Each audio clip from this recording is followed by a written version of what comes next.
on a misty night.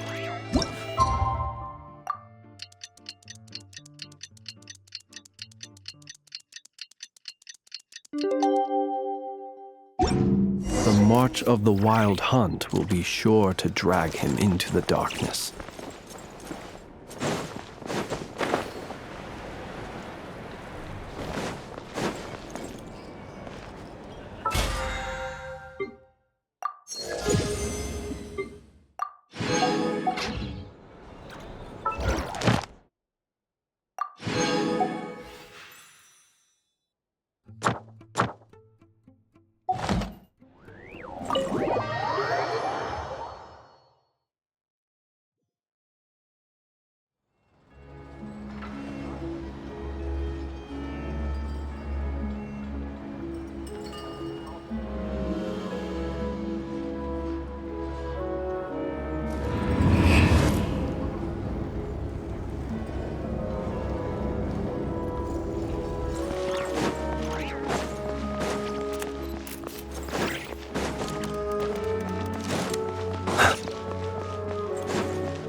Ooh, it sure is cold today. I wonder how much heavier the snow's gonna get. Here to see Odette? I just need to see your tickets for the preview. Perfect. Thank you. I'll hold on to your tickets. Come on in. It's freezing outside.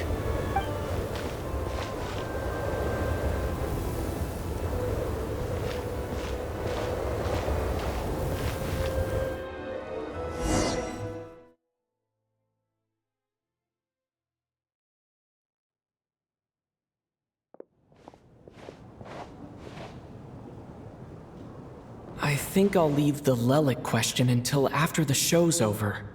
Then I'll go find Odette.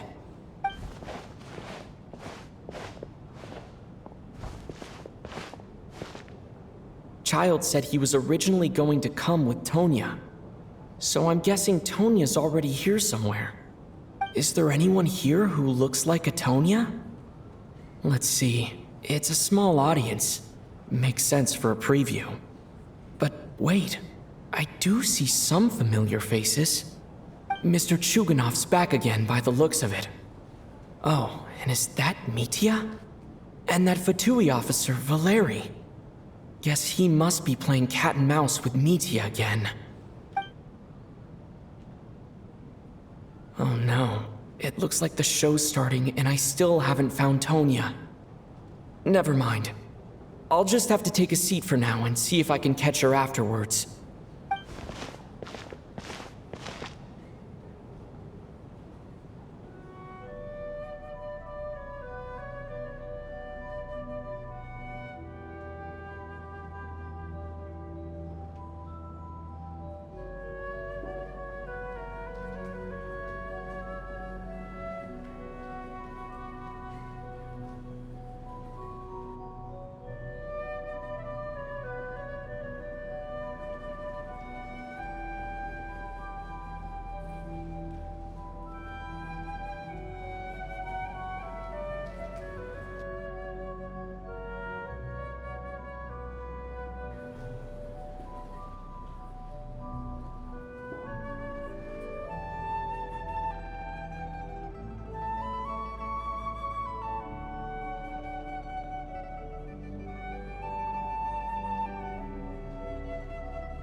Members of the audience, I'm a staff member here at the theater.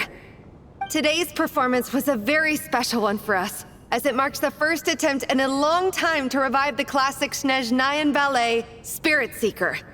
To commemorate this occasion, we would love to take a group photo of the cast, crew, and audience members present today. Could I kindly ask the audience to please come up onto the stage?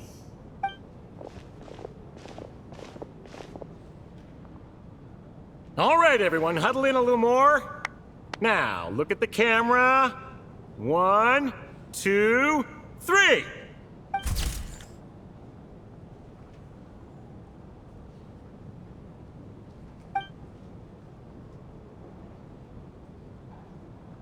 Are you quite satisfied, Mr. Energy Scientist? I rather hope you don't have any other escape plans to add to my workload today. What are you talking about, Sarge? This was simply my way of inviting you to watch Miss Odette's new show with me. And wasn't the performance spectacular? In the future, I heartily encourage you to take a leaf out of my book. Find some soul-nourishing pastimes to enrich your time outside of work. It was indeed a fine performance, but I must correct you on one point.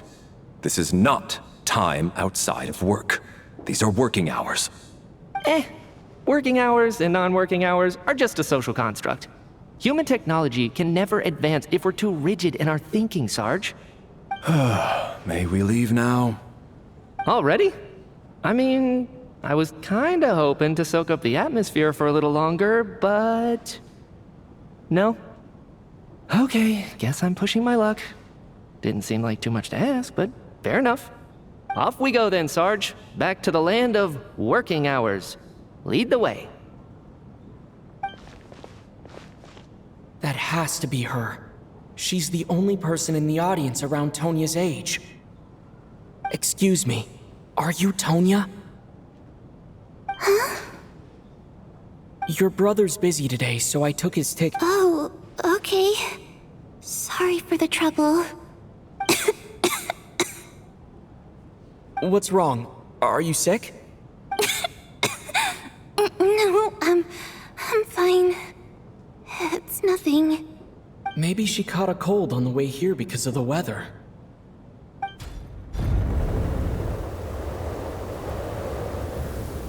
I haven't seen snow like this in a long, long time. It's most unusual.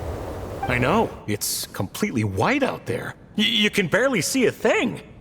I've never seen such heavy snow in my life. Let's wait it out for now. You'd be lucky not to freeze to death in this weather, let alone find your way. Well, look at that. Maybe we shouldn't be in such a rush to get back after all. What do you think? Let's wait and see. Why do you need to take it so seriously? Fate has given us this wonderful chance to take a break. We owe it to ourselves to make the most of it. Come to think of it, there's a small inn not far from here that always keeps plenty of extra blankets on hand for guests. I know the route well. Shall I head over and borrow a few blankets? That way, anyone in a hurry can wrap up warm for the journey back. Just remember to return them next time you're over this way. Sir, there's really no need to go to all that trouble. Hey, it's no trouble at all. Wait here, I'll be right back. What a kind gentleman. Very good. My wife and daughter are waiting for me at home, so I shall be heading back as soon as I get my blanket. So... are you expecting us to go back to the Armory Palace wrapped in blankets too? Don't worry about that. I made arrangements in advance. Should I not return to the Armory Palace within 3.5 hours after Operation Showtime begins, an armed squad will be sent to collect us. They will escort us back. You are one of our key military personnel, so any weather-related risks must be eliminated. Operation Showtime? So, wait. Every single time you drag me back to work when I sneak out, it's a whole official operation? I gotta say, you've really turned this into quite a moral dilemma for me. It's snowing pretty hard out there. I think you should stay here for now. You seem a little under the weather. Sure. My brother might come pick me up in a bit anyway. Time to get to work. I should head backstage and find Odette. I need to look her in the eye and ask her about Lelik. Excuse me, are you looking for someone? A fan, I'm guessing? Today is just a dress rehearsal, so Miss Odette won't be meeting with fans.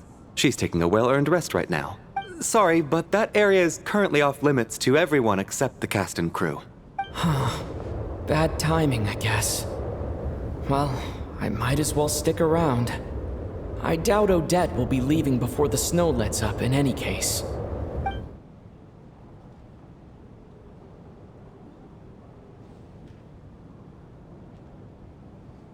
What happened to the gentleman who went to fetch the blankets? How has he still not returned? I was thinking the same thing. It's still snowing very hard. Do you think something might have happened to him? Whatever the reason for his delay, I must say I hate nothing more than people who make empty promises and fail to deliver.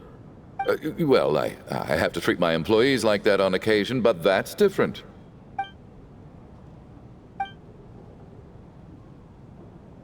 You seem anxious, Mr. Valeri. It's been nearly 4 hours since I left the armory. The army should have arrived to extract us by now. They know how much I despise tardiness and disrupted plans. There's simply no reason that they shouldn't have shown up by now, barring exceptional circumstances. Surely a snowstorm like this one counts as such. Few things in this world can stop the Snezhnayan army, Mr. Mitya. And a snowstorm is certainly not one of them. Why don't you go out and take a look? They might be right outside, waiting for your orders before they dare come in.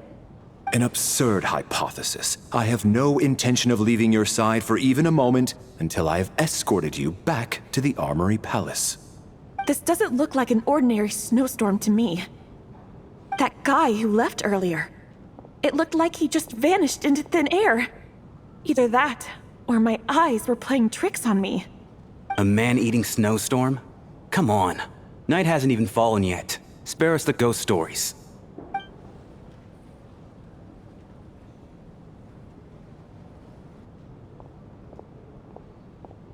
Traveler, didn't know you were coming today.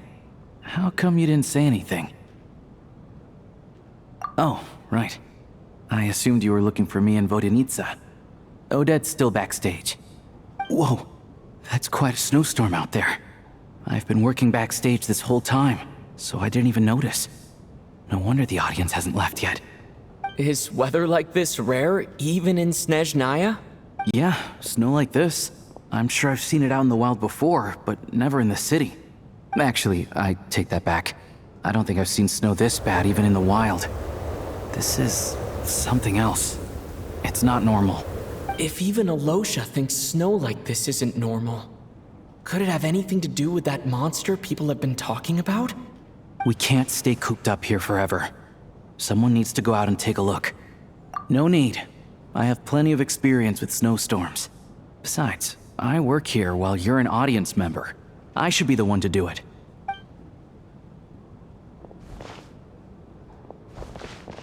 Everyone by the door. Careful not to let the snow soak into your shoes. In a snowstorm, you gotta look after your toes above all else. Heading out, my man? Be careful. I've been told the snowstorm eats people alive. Thanks for the advice. I am planning to be careful. I just want to take a quick look at the situation out there.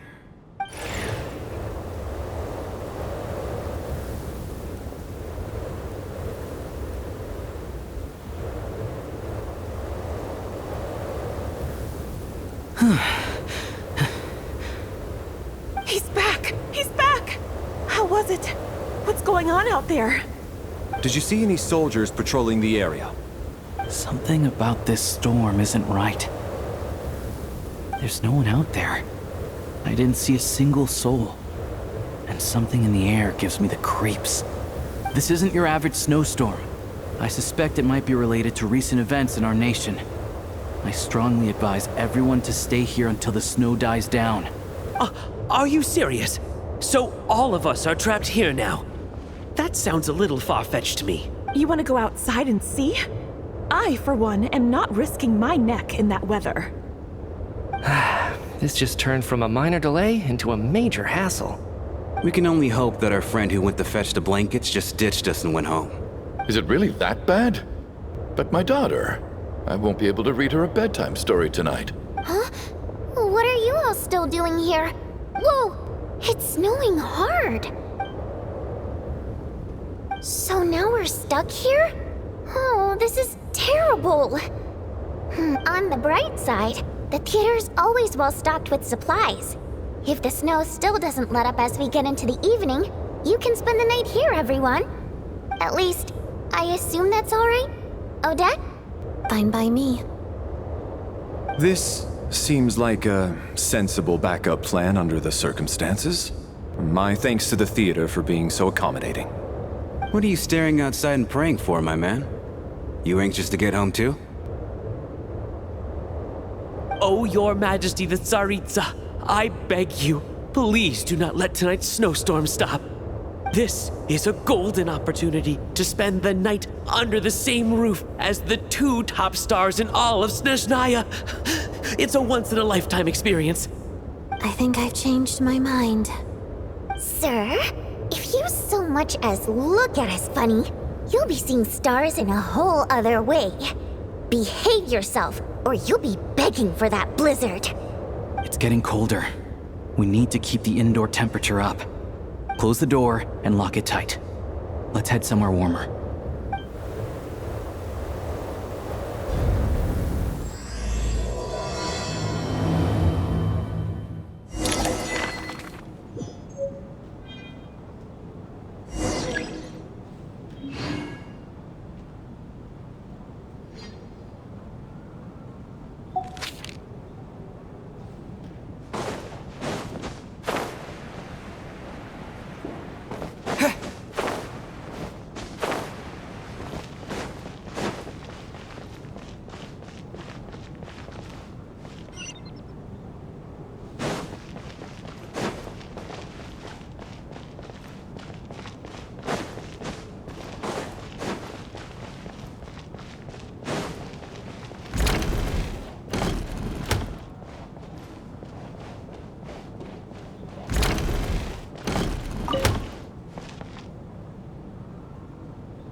I don't think it's ever been this lively backstage before. I didn't know you were coming today.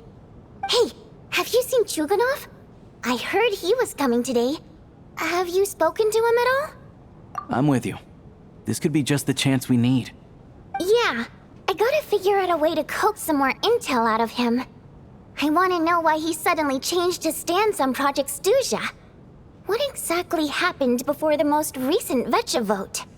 For the Rokad, or just out of personal interest? Shh! There are other people around. Don't say the R word.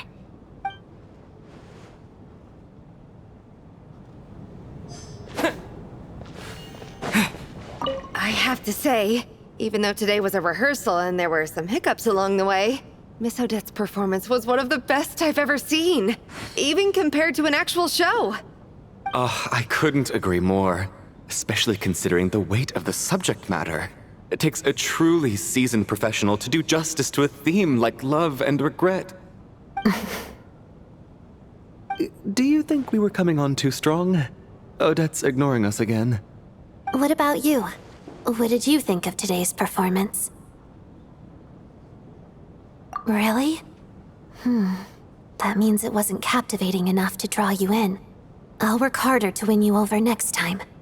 I'll make sure to save a ticket for you when the show's performance ready. This doesn't seem like the time or place to bring up the subject of Lelik. I need a chance to speak with her in private. So unfair. Talk about double standards. And now it looks like I've been spotted.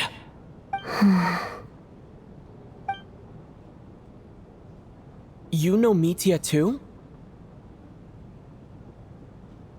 No, I don't. I just have a feeling that he might be dangerous.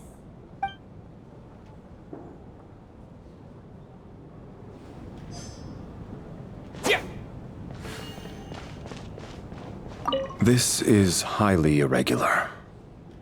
A delay of over an hour during an operation like this theoretically warrants a Harbinger-level response. I wonder what the issue is. The storm, or something else.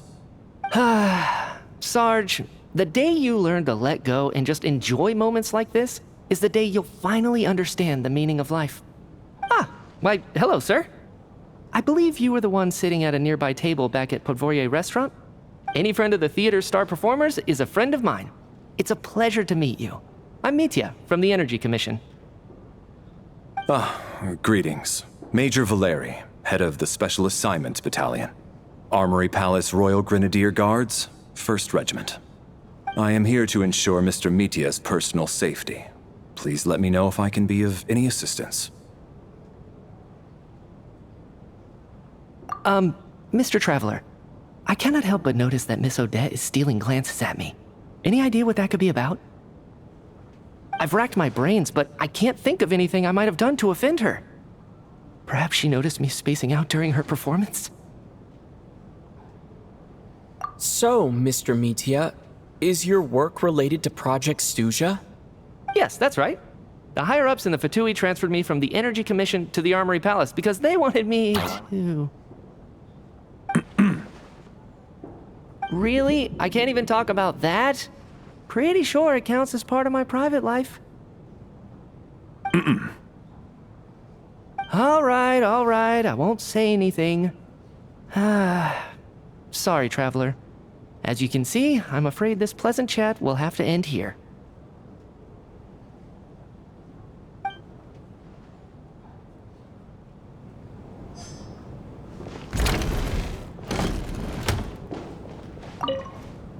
And then there's the aristocrats. Easiest of all to deal with. You don't need to use any force whatsoever. All you have to do is show them the rope you plan to tie them up with. Do you know why? I don't. Do tell. Because nothing horrifies them more than the thought of a cheap, coarse rope leaving creases on their precious million Mora coat. They'll do whatever you ask to avoid that fate. Unexpected, but funny nonetheless. Tell me another one. Well, look at that. I got myself a new listener. Hey there. Let me introduce myself. The name's Shram, and I'm a mercenary. The kind that gets paid to do odd jobs for rich folks. And I am Chuganov, an entrepreneur. If my name is unfamiliar to you, you will no doubt have heard of my factory, the renowned Iskra manufacturing plant. Are you really that famous, Mr. Chuganov? How come...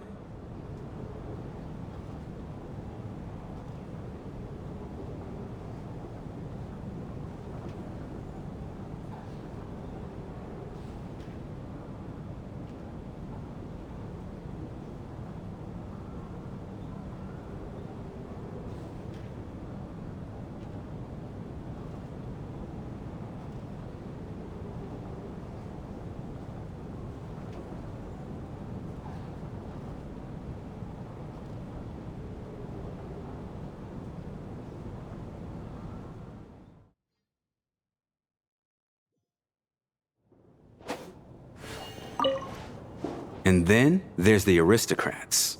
Easiest of all to deal with. You don't need to use any force whatsoever.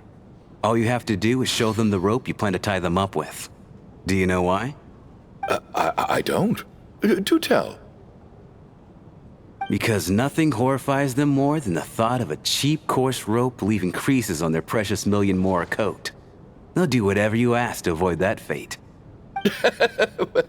Unexpected, but funny nonetheless. Tell me another one. Well, look at that. I got myself a new listener. Hey there. Let me introduce myself. The name's Shram, and I'm a mercenary. The kind that gets paid to do odd jobs for rich folks. And I am Chuganov, an entrepreneur. If my name is unfamiliar to you, you will no doubt have heard of my factory, the renowned Iskra manufacturing plant. Are you really that famous, Mr. Chuganov? How come I've never heard your name before? Excuse me? Is that a joke? Or are you being serious? Oh, I'll have to ask my rope later. He's probably tied up more entrepreneurs than I've ever heard of.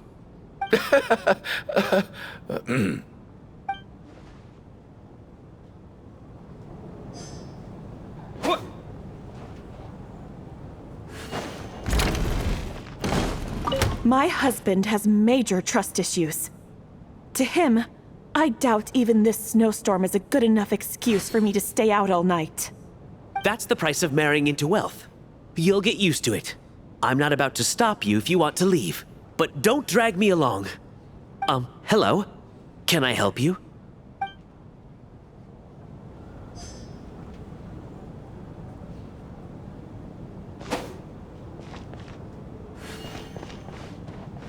How are you feeling, Tonya?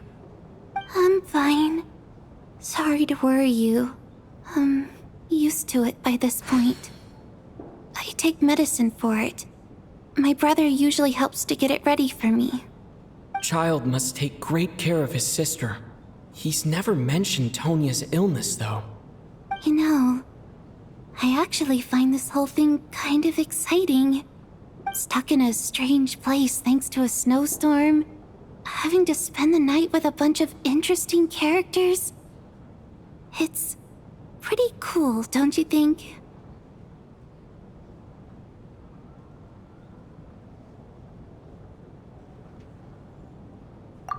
Exactly. It's like one of those stories where an ordinary school trip turns into a magical adventure. I've always wanted something like that to happen in real life.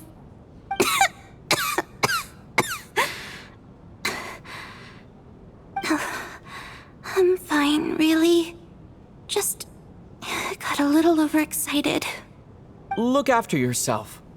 Otherwise, your brother will come after me.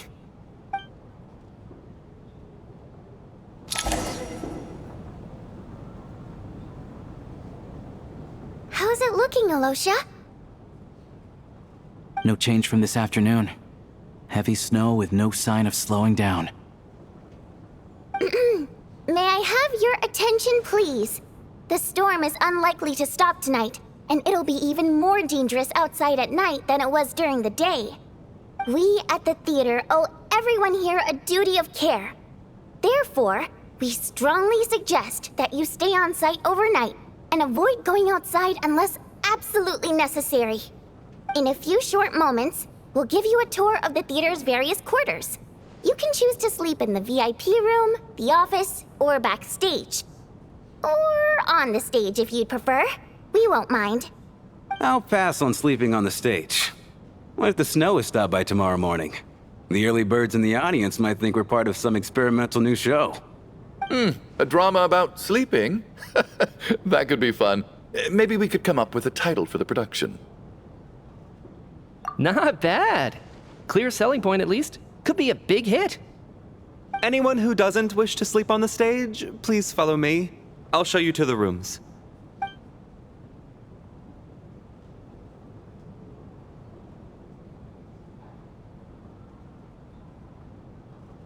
I guess I'll call it a night. Though I feel like I won't sleep very well without Paimon here. I'm sure she'll be worried that I haven't made it back yet. But as long as she looks out the window, she'll probably realize what's holding me up. I wonder if she's feeling any better yet. At least she hasn't been getting any worse. Still, I should try and get back first thing tomorrow morning.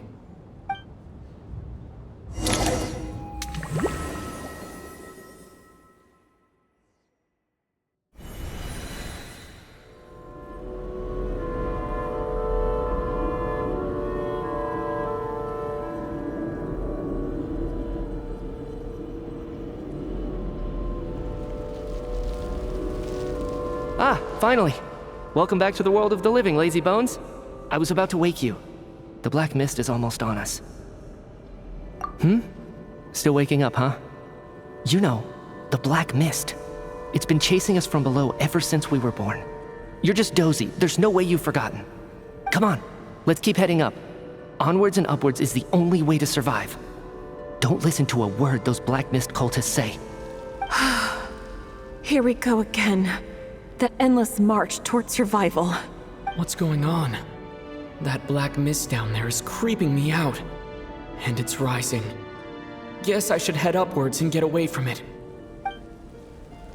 The black mist cultists believe that being swallowed by the black mist leads to everlasting peace. But if you ask me, they're just lying to themselves. We're the only heretics left. The only ones who refuse to give in. We have to keep going. But how do you actually know that they're wrong? Dangerous question there, Torgov. The moment your faith wavers, you start a chain reaction that ends in the collapse of your will. Put the question out of your mind. Stay strong and believe that the black mist means certain death. I can't do this anymore. I've had enough of being forever on the run. What's the point of it all? All this will pass eventually, I promise. Keep fighting. It will be worth it. You accuse the Black Mist cultists of being liars. But you're lying too. There is no end to this path. It keeps going up forever. There was never any hope to begin with. The cult of the Black Mist has poisoned your mind, Sobolova. Are you thinking of giving up as well? I am. I think I'll take my chances with the Black Mist over this perpetual torture. As much as I detest the Black Mist cultists, I'm just too weary. Then I bid you both farewell. Let me put my personal opinions aside for a moment and say, I hope that you both find peace within the Black Mist. Fate always appears so impossibly complicated. But at moments like this, its raw simplicity is laid bare. Their fate was sealed from the instant they entertained doubt. From then on, the outcome was both inevitable and irreversible. Let's go.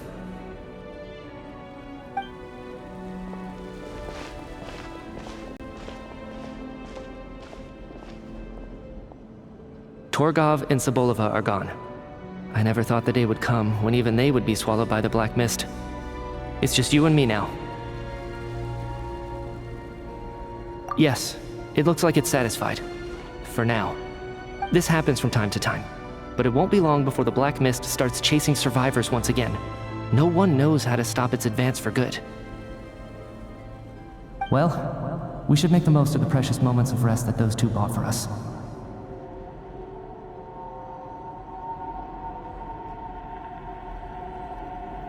Huh? Are you really that sleepy, traveler?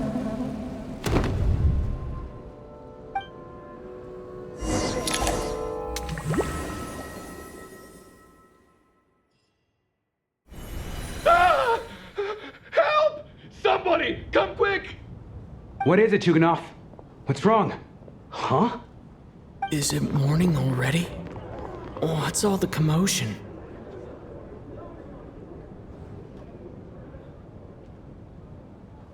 Sounds like it's coming from next door.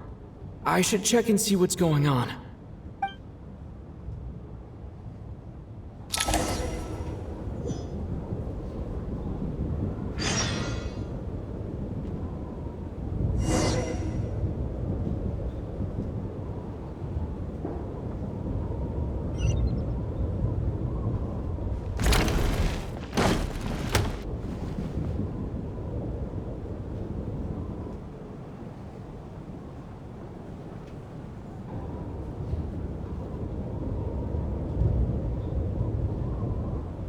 Don't look, Miss Tonya.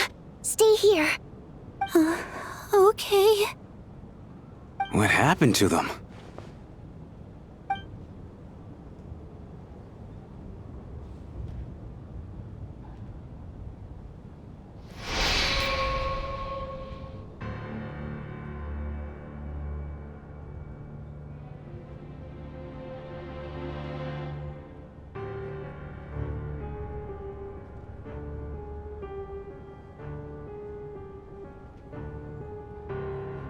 These two people have passed away.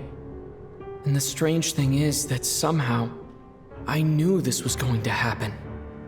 I knew that they would be the ones to die. Have I seen this moment before? Or did I have some kind of premonition? I can't remember what it was. Let me take a look.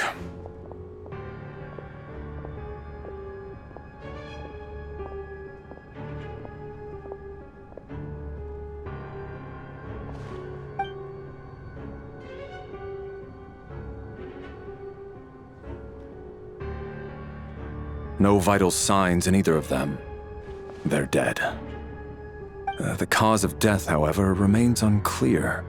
No wounds on the bodies, No signs of a struggle, and no skin discoloration caused by the buildup of toxins. But just last night, they were chatting and joking away. This is so sudden. Could they have had pre-existing medical conditions? Even then, the odds of them both dying of sudden complications on the same night are extremely low. It's hard to believe that they died of natural causes, nor does this appear to be a suicide.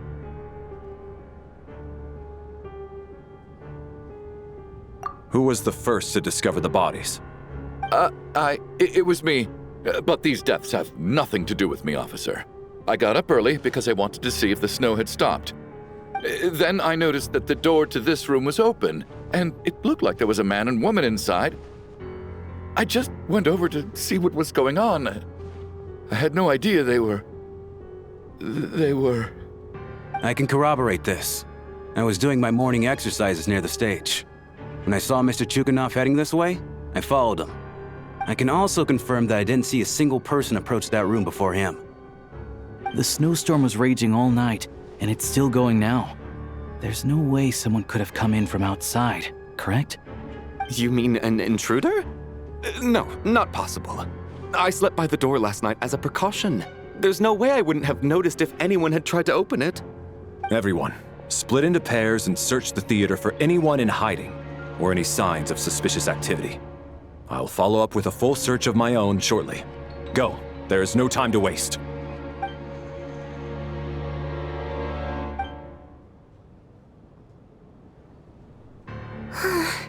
Nothing on your end either? Backstage is clear. No signs of suspicious activity. We checked the basement. Also clear. I don't think there's anywhere here that a living person could hide.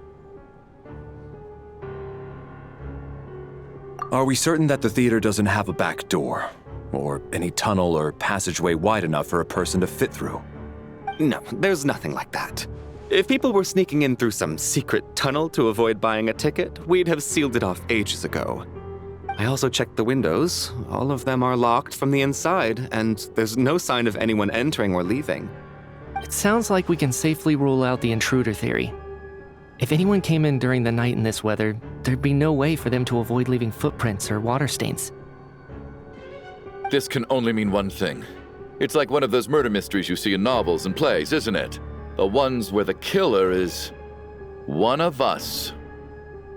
We can't quite jump to that conclusion just yet. Could he be right? It's hard to imagine something like that happening in real life. Set in a theater during a snowstorm, a murder takes place, and the killer is among us. It's such a classic trope that it seems unbelievable. Looking at who the killer targeted and the clean entry and exit, it all adds up. I know what this is. It's obvious now that I think about it. What is? What have you figured out? Both victims were wealthy, well-known local merchants. And the door was deliberately left open so I would discover the bodies and witness the crime scene first thing in the morning. Such ruthless methods. This was your doing, wasn't it, Lelik? Lelik?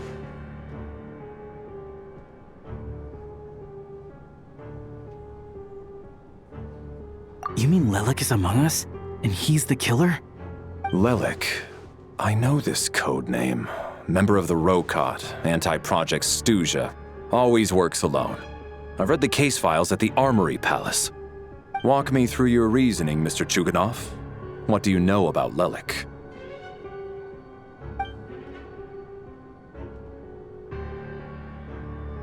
What now, huh? What now, Lelik? What more do you want from me? I already voted against Project Stuzha at the Snezhnaya Archon. You snuck into my house the other day while I was asleep. Left a threatening letter. And I did all that you asked. But Project Stuzha cannot be so easily shaken. Not with the rooster in charge.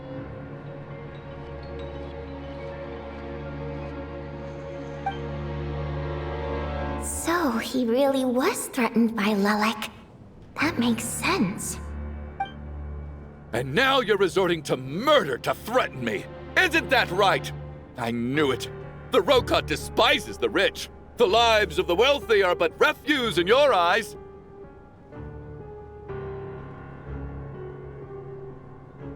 Show yourself!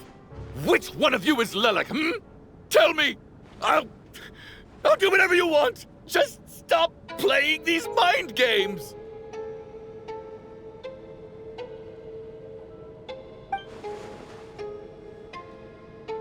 Was this really Lelek's doing? Would Odette really do something like this? If Odette really is Lelek, this seems out of character. But then again, how well do I really know her? I'm probably the only one here with a compelling theory about Lelek's true identity. But if I reveal it now, I'll be putting Odette in the line of fire. What should I do? I don't think it's likely that Lelek killed anyone. At least from the stories I've heard, he's never killed anyone before. And his name has never come up in connection with any murder cases. Besides, even if Lelek did want to threaten you, why resort to such an extreme and roundabout method? It's not his style at all.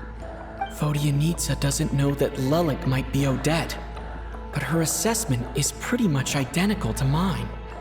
Miss Vodyanitsa, why do you suddenly feel the need to speak in Lelek's defense? Defense? Oh, no, it's just... I'm worried that we're jumping to conclusions here, so I wanted to share my point of view. Also, I don't think the Rokot is as bad as you're making it out to be.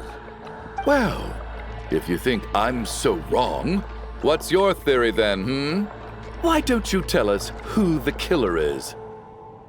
The case is still evolving, Mr. Chuganov. Please do not prevent others from expressing their opinions so early on in the discussion. Even so, there's no denying that the recent threat received by Mr. Chuganov may well be an important clue. So there's still a good chance that Lelek is right here among us. I can't do this anymore. I don't care if it's still snowing outside. I have to get out of here.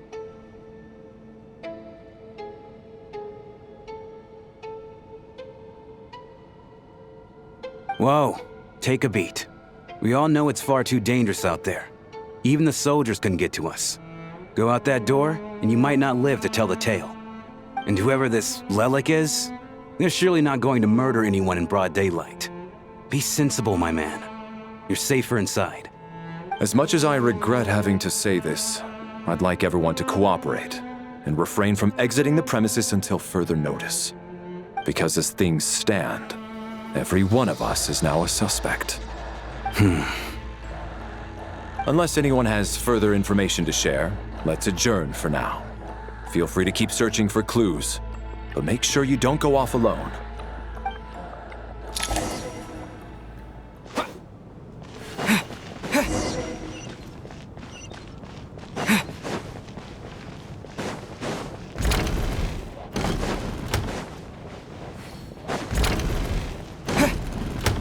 You're right, that was my bad.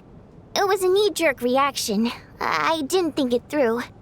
Luckily, no one suspected my identity.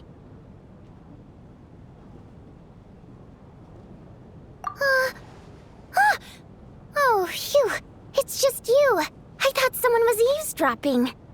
Since Vodyanitsa and I were on the same page earlier, I think I should share my thoughts with the Rokot members first.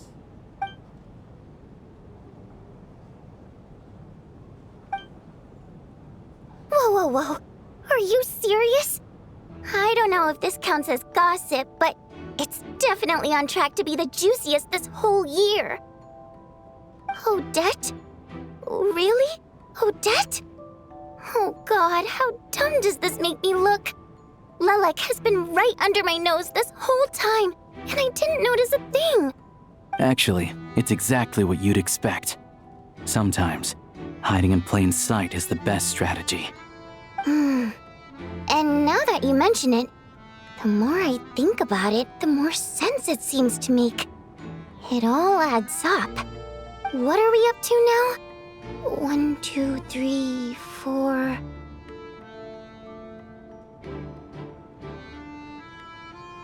Odette's identities. She's my coworker, specifically a ballerina, and also a Fatous, a member of the Rokot. Now, Lelek. It must be so exhausting. I just want to give her a hug. I guess since I've always known her as a member of the Fatui, it never even crossed my mind that she could be involved with the Rokat, let alone be Lelek. I don't understand. If she's with the Fatui, what reason could she have for being so opposed to Project Stusha? Probably best if you ask her that in person. Well, since you waited until now to bring this up instead of announcing it to everyone earlier, does that mean we're all on the same page here? Yeah. Lelek may not follow orders from the Rokat leadership, but as far as I'm concerned, she's never crossed the line. If anything, her actions benefit the poor. We need to confront her face to face. Do you think she'd really admit to being Lelek? I don't know. We'll have to see how it goes.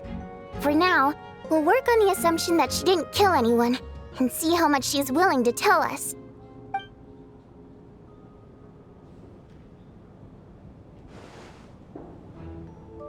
Now's her chance. Odette's alone. Let's go. Hey, Odette. What is it, you guys? Shh. Keep your voice down. We need to talk. So, you're Lelek, aren't you? Alright, fine. You don't have to say anything or explain yourself. Just hear me out first. None of us believes you'd kill innocent people. Whoever murdered those 2 people last night, it wasn't you. The Traveler was the first to figure out your identity, but he kept quiet during the discussion just now. Still, it's clear where the group consensus is heading. Everyone believes Lelek is the culprit. If your identity is exposed, you'll be in a really bad spot. We're your colleagues, and we know what kind of person you are. I don't want anything bad to happen to you. So, can you clue us in? Tell us everything. The more we know, the more easily we'll be able to cover for you. All right. Yes, I'm Lelek. And no, I'm not the murderer. And thanks, but I don't need you to cover for me. Actually, I'm planning to reveal my identity. Huh? You're gonna reveal that you're Lelek? Here? That's right. I'll admit I was surprised at first when Chuganov guessed that I was here. It was just a lucky guess, but it caught me off guard. But after taking some time to assess the situation and confirm where everyone stands, I don't believe I have anything to worry about. Are you sure you don't need a second opinion? Given the circumstances... Mr. Valeri! What?!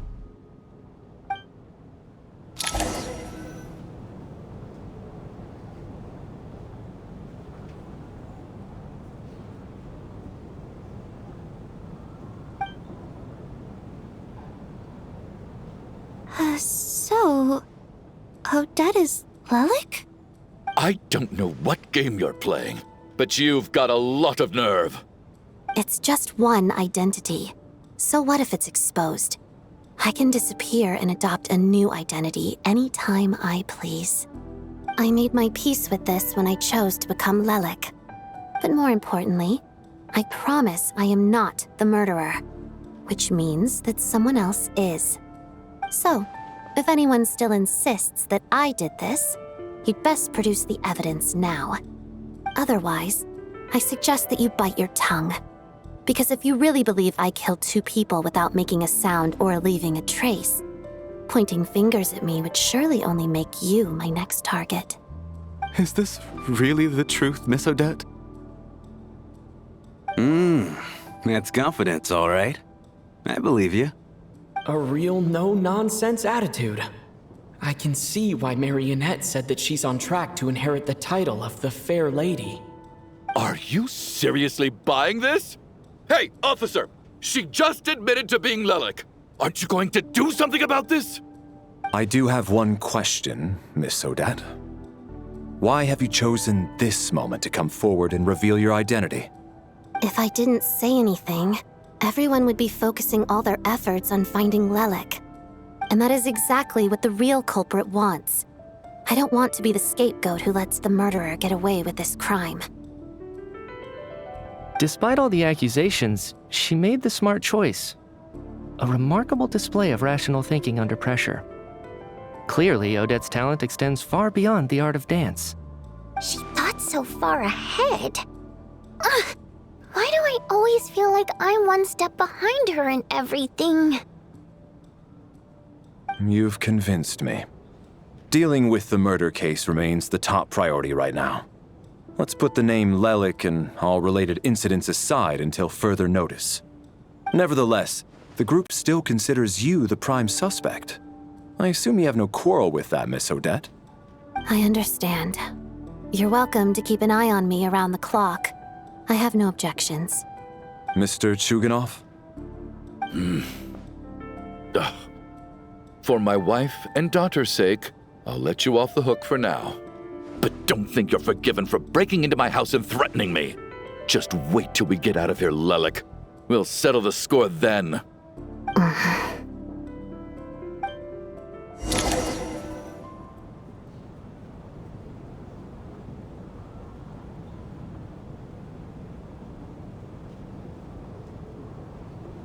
Good work, Lelik guard team. And Lelik too. Here, have some hot water. Turns out Valeri knew about my exploits. So now I've been told I have to guard Lelik with him. Shouldn't you be facing my way if you're guarding me? At the moment, it looks more like you're my bodyguards. If the true culprit is indeed still at large, as you have claimed, we must keep our guard up against them also. Don't worry, Tonya. We'll get through this. Once the snow stops, the officials will step in. The investigation will get easier, and then we'll be safe. But once the snow stops, won't everyone just leave? You're gonna miss us, huh? Well, some of us work at the theaters, so we'll still be here. I'll even give you a special backstage pass. Really, Miss Vodyanitsa? That's awesome! You've made a fan for life. Aw, you're so cute, Tonya. All right, let's swear to it. I promise to give you the pass, and you promise to never change your mind about being my fan. Promise. Don't indulge her, Tonya. You don't have to swear an oath over things like that. You really do get carried away sometimes, don't you, Miss Vodyanitsa? Hey, mind your own business.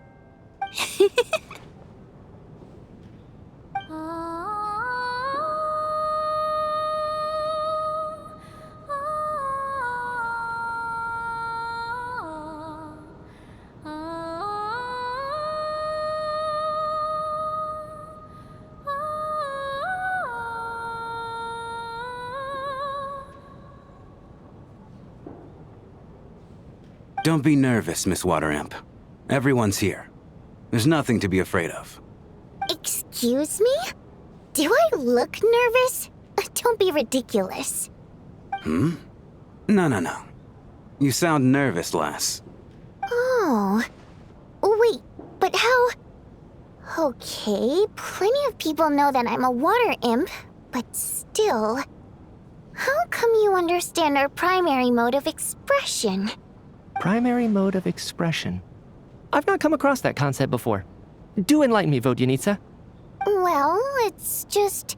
We water imps tend to communicate our emotions to each other by singing rather than facial expressions. The emotions we convey through song take precedence over our facial expressions. So, we think of it as our primary mode of expression. I'm impressed, Shram.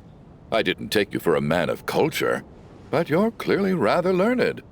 It's not about being cultured or not. The thing is, this mode of expression can usually only be understood by other water imps. It's not a simple case of a song sounding happy or sad. And yet, you're clearly human, Mr. Shram. It's really not the big deal you're making it out to be. I think I just have a knack for it. Plus, I have a very close friend who's a water imp. A delightful lady. But keep that a secret. Anyway, we spent so much time together that before I knew it, I noticed I could understand her expressions. Oh, I guess that makes sense. Still, the fact that you have a water imp friend is even more surprising. I'd better watch what I'm singing when I'm around you from now on. Hey, what are you implying? You're not secretly insulting the audience in your songs, are you? Heavens, why would I do a thing like that? It's getting late. We should discuss our sleeping arrangements for tonight. To guard against the killer, someone needs to keep watch. I suggest that we don't sleep in separate quarters tonight. It will be safer if we all stay together. As long as someone keeps an eye on Lelik, I'm quite sure we won't have any trouble. Are you saying that you wish to bet your life on Miss Odette being the killer? Nonsense. Of course not. Then I propose the following arrangement for tonight. The Traveler, Odette, and I will form the Night Watch. We'll sleep in shifts, but 2 of us must be awake at any given time. An excellent idea. This allows us to handle the Night Watch while also keeping an eye on Lelik. Meanwhile, the rule of taking shifts in pairs resolves the other issue. Namely that we can't necessarily trust the Traveler or Valeri either. I expect that plan took you quite some time to come up with, didn't it? Actually, our field combat manual outlines a similar approach. Although the scenario there involves guarding prisoners overnight during field operations. That being said, I must clarify that I harbor no disrespect towards you personally, Miss Odette. In fact, Lelik's numerous covert operations make fine textbook examples for military agents. I care less about respect and more about the fact that you just robbed me of 2/3 of my sleep tonight. I'm calling dibs on being the first to rest. Good night.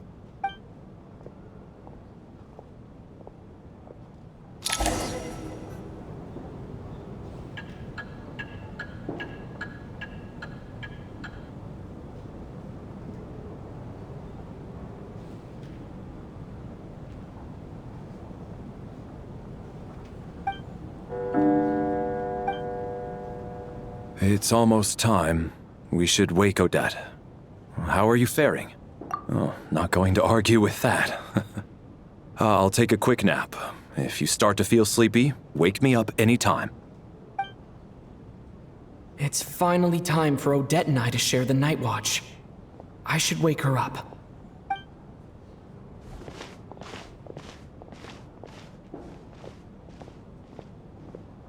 I came here to get information from her in the first place. Maybe I should think about what questions I want to ask before she wakes up. How long are you gonna keep staring at me?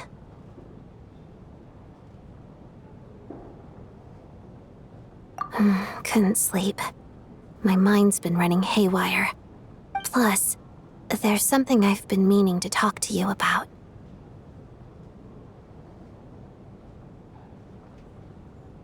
I had a hunch that you wanted a conversation, too. Let's take this chance to clear the air, shall we?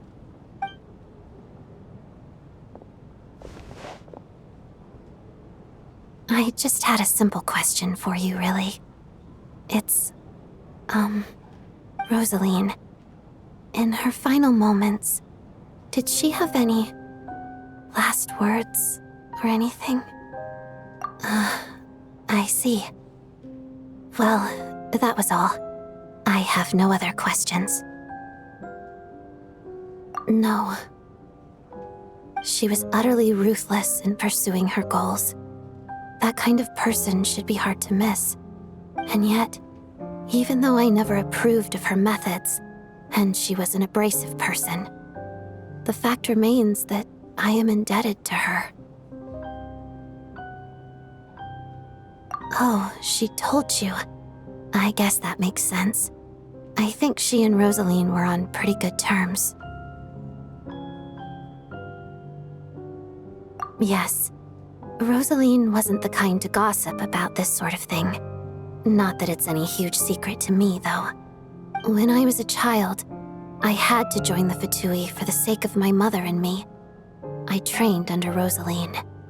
It was extremely grueling, and it didn't exactly come naturally to me. All I could do was try to ignore the biting cold and practice. I was a newcomer who'd managed to make a good first impression on a harbinger. There was pressure to live up to her expectations, to be worthy of the fair lady's reputation. Every day was a struggle against the cold, pain, and fatigue. And most nights, I struggled to fall asleep. After enduring all that, I've become almost immune to the sensation of pain. I suppose that was the cost of survival. Surely, any child who had to experience that would grow to hate her lot in life, don't you think? So, I put an equal amount of effort into my ballet. Because in my young mind, that was the only way to defy my fate. It was my way of telling her, the Fatui's demands and your expectations of me are not what I wish for. One day, I will leave.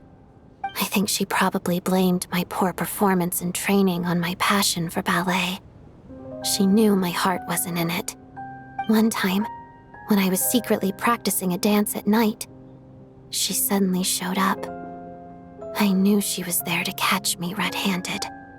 I told her, "You don't deserve to watch the dance I learned from my mother." She looked stunned. I guess she was surprised that I lashed out first, before she had the chance. But strangely enough, on that occasion, she wasn't fierce with me like she was during training. Instead, she fell silent for a moment, and then left.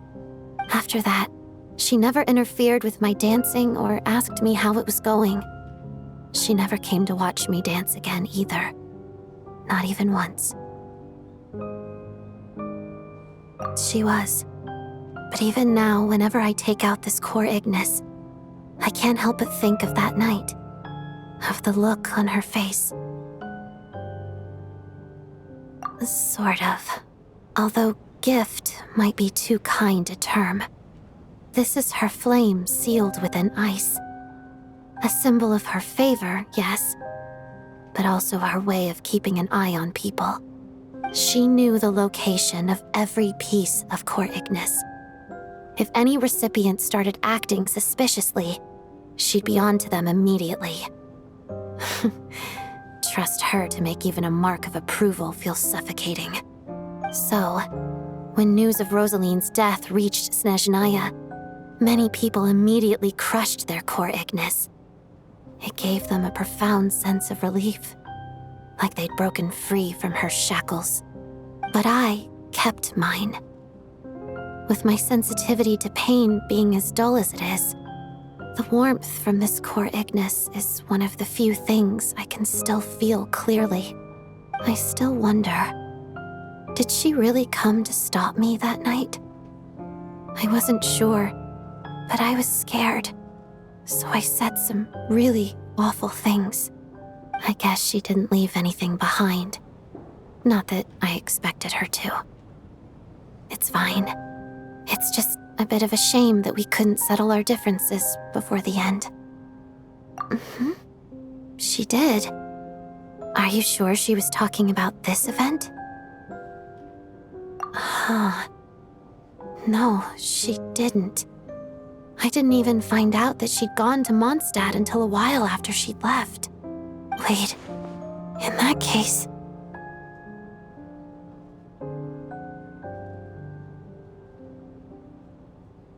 Okay, I will. Thanks for letting me know. There's something I'm trying to figure out. I'm beginning to suspect that Paimon's mystery illness is being caused by the energy research behind Project Stuja. Paimon's very important to me, so I have to get to the bottom of this. I figured that since you're Lelik, you might know something about all this. The ultimate goal of this energy experiment is to create a weapon for the final battle. The weapon's construction was completed in Nodkrai. Now, all that remains is to arm it with a sufficiently powerful energy. Yes, the weapon's development and all the related experiments are overseen by Lord Piero, the Jester, and the lab is located deep within the Armory Palace. I'm not sure why this experiment would be making Paimon feel unwell, though. The best way to get to the bottom of it would be to go there in person. Once we get out of here, I'll help you apply for an entry permit. And I'm hardly the organization's proudest member, as you know. You answered my question about Rosaline. I want to do you a favor in return. It's that simple.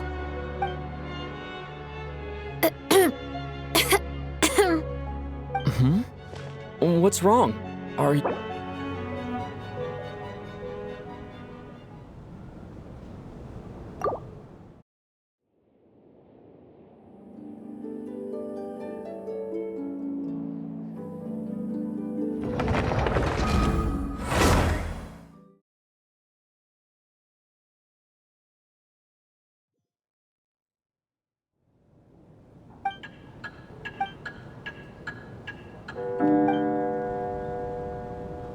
It's almost time. We should wait. Oh, not going to argue with that. I'll take a quick nap. If you start to feel sleepy, wake me up anytime.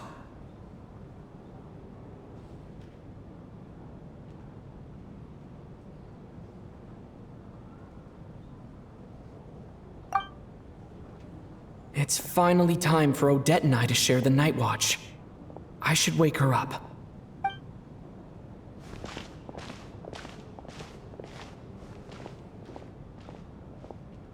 I came here to get information from her in the first place. Maybe I should think about what questions I want to ask before she wakes up.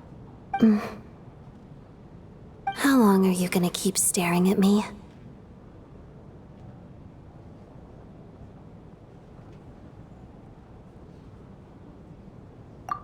Couldn't sleep.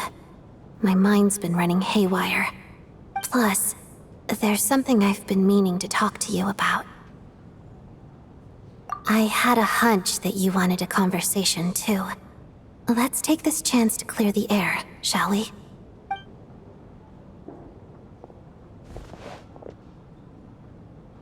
I just had a simple question for you, really. It's, Rosaline. In her final moments, did she have any last words or anything?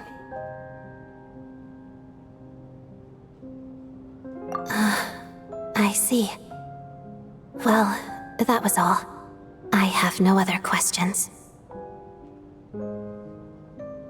No. She was utterly ruthless in pursuing her goals. That kind of person should be hard to miss. And yet, even though I never approved of her methods, and she was an abrasive person, the fact remains that I am indebted to her. Oh, she told you. I guess that makes sense. I think she...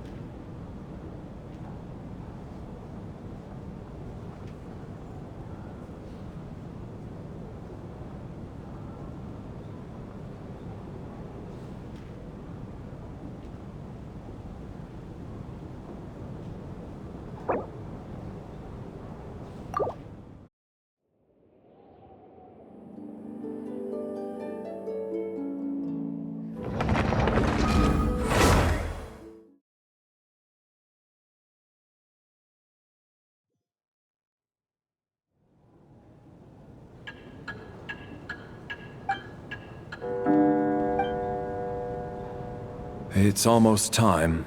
Oh, not going... It's finally time for Odette and I to I came here to get... How long are you gonna keep staring? Plus, there's something I had a hunch.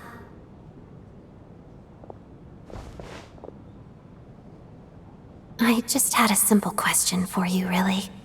Rosaline, in her final moments, did she have any... I see. No, she was utterly ruthless.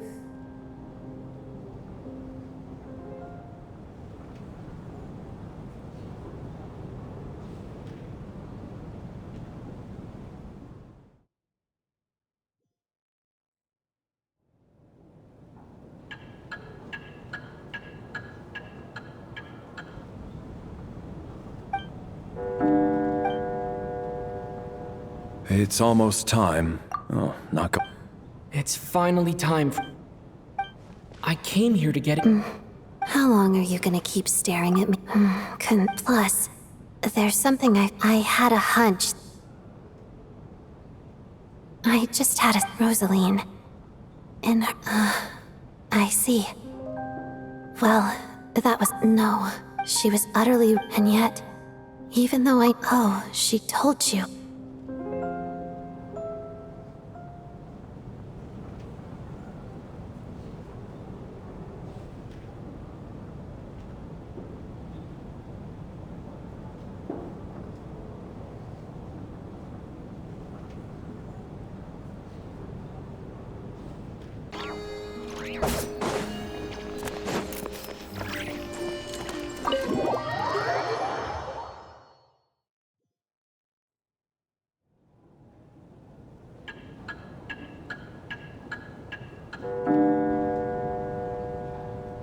It's almost time. We should wake Odette. How are you faring? Oh, not going to argue with that. I'll take a quick nap. If you start to feel sleepy, wake me up anytime. It's finally time for Odette and I to share the night watch. I should wake her up.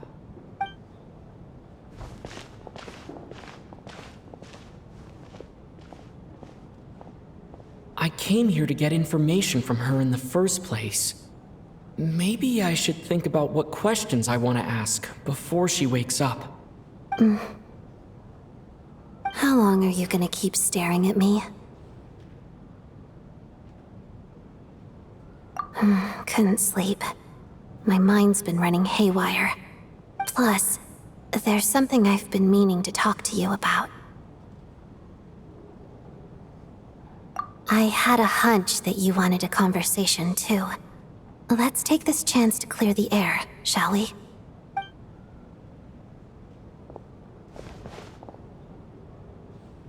I just had a simple question for you, really. It's... Rosaline.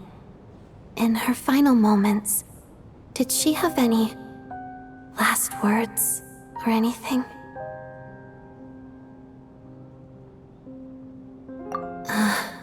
I see. Well, that was all. I have no other questions. No. She was utterly ruthless in pursuing her goals. That kind of person should be hard to miss. And yet, even though I never approved of her methods, and she was an abrasive person, the fact remains that I am indebted to her. Oh, she told you. I guess that makes sense. I think she and Rosaline were on pretty good terms. Yes. Rosaline wasn't the kind to gossip about this sort of thing. Not that it's any huge secret to me, though. When I was a child, I had to join the Fatui for the sake of my mother and me. I trained under Rosaline. It was extremely grueling. And it didn't exactly come naturally to me.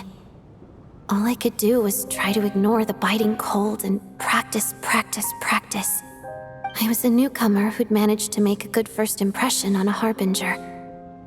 There was pressure to live up to her expectations, to be worthy of the fair lady's reputation. Every day was a struggle against the cold, pain, and fatigue. And most nights, I struggled to fall asleep. After enduring all that, I've become almost immune to the sensation of pain. I suppose that was the cost of survival. Surely, any child who had to experience that would grow to hate her lot in life, don't you think? So, I put an equal amount of effort into my ballet. Because in my young mind, that was the only way to defy my fate. It was my way of telling her, the Fatui's demands and your expectations of me are not what I wish for. One day, I will leave. I think she probably blamed my poor performance in training on my passion for ballet. She knew my heart wasn't in it. One time, when I was secretly practicing a dance at night, she suddenly showed up. I knew she was there to catch me red-handed. I told her, "You don't deserve to watch the dance I learned from my mother." She looked stunned. I guess she was surprised that I lashed out first, before she had the chance.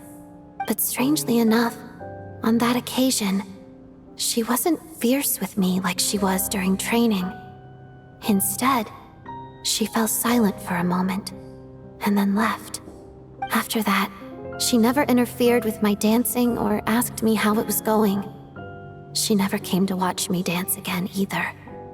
Not even once. She was. But even now, whenever I take out this core Ignis, I can't help but think of that night. Of the look on her face. Sort of. Although gift might be too kind a term. This is her flame sealed within ice. A symbol of her favor, yes, but also her way of keeping an eye on people. She knew the location of every piece of core Ignis. If any recipient started acting suspiciously, she'd be on to them immediately. Trust her to make even a mark of approval feel suffocating. So, when news of Rosaline's death reached Snezhnaya, many people immediately crushed their core Ignis. It gave them a profound sense of relief, like they'd broken free from her shackles. But I kept mine. With my sensitivity to pain being as dull as it is, the warmth from this core Ignis is one of the few things I can still feel clearly. I still wonder, did she really come to stop me that night? I wasn't sure, but I was scared, so I said some really awful things. I guess she didn't leave anything behind. Not that I expected her to. It's fine. It's just a bit of a shame that we couldn't settle our differences before the end. She did. Are you sure she was talking about this event? No, she didn't. I didn't even find out that she'd gone to Mondstadt until a while after she'd left. Wait, in that case...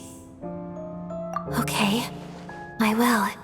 Thanks for letting me know. There's something I'm trying to figure out. I'm beginning to suspect that Paimon's mystery illness is being caused by the energy research behind Project Stuja. Paimon's very important to me, so I have to get to the bottom of this. I figured that since you're Lelik, you might know something about all this. The ultimate goal of this energy experiment is to create a weapon for the final battle. The weapon's construction was completed in Nodkrai. Now, all that remains is to arm it with a sufficiently powerful energy. Yes, the weapon's development and all the related experiments are overseen by Lord Piero, the Jester, and the lab is located deep within the Armory Palace. I'm not sure why this experiment would be making Paimon feel unwell, though. The best way to get to the bottom of it would be to go there in person. Once we get out of here, I'll help you apply for an entry permit. And I'm hardly the organization's proudest member, as you know. You answered my question about Rosaline. I want to do you a favor in return. It's that simple.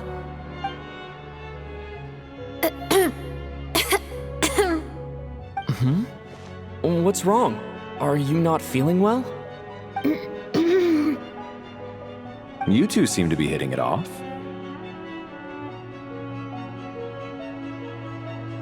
I thought you were sleeping. Of course I was. In the military, one learns to fall asleep quickly, even in the most inhospitable environments. It's vital to staying alert and energized. Why? Is something wrong? Even if he was awake, he can't have overheard us, right? Well, thank you both for keeping watch. Traveler, I'll take over for now.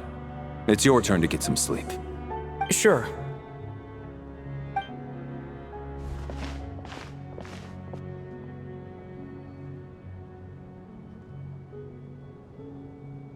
This is our second night here, but at least I found out a little more about Paimon's condition. I hope she's been sleeping well the past couple of days. Why do I feel like I'm being watched?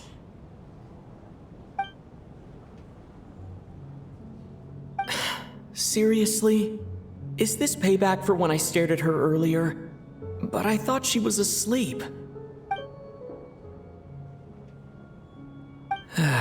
Never mind. I'd better try and get some sleep myself.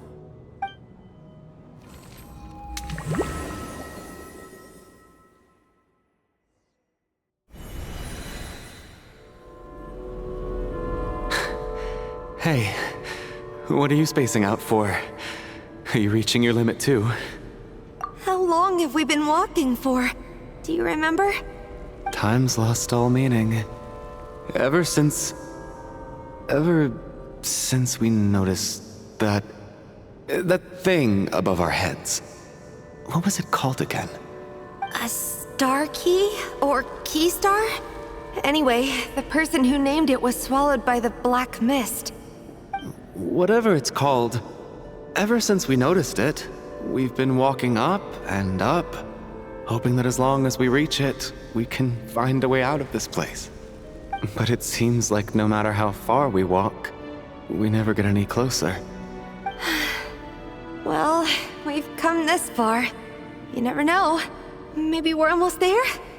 Come on, enough moping. Let's go. The black mist is catching up.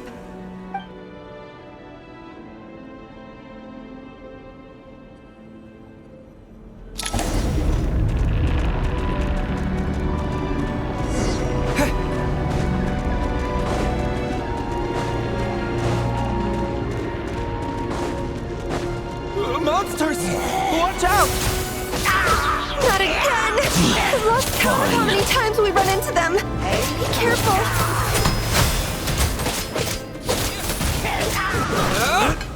Here.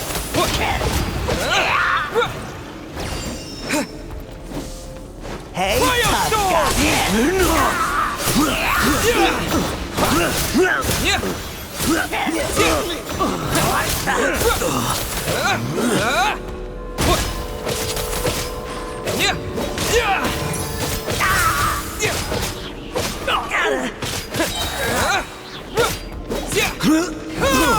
here.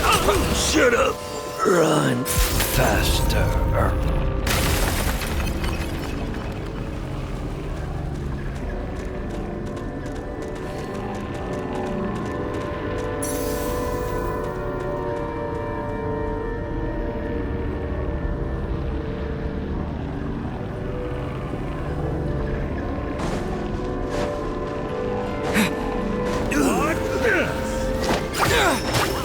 Here they come again! Get ready! Having second thoughts?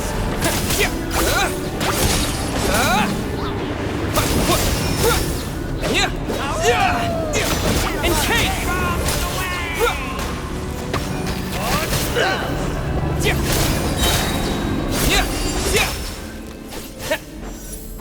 Fighting frog!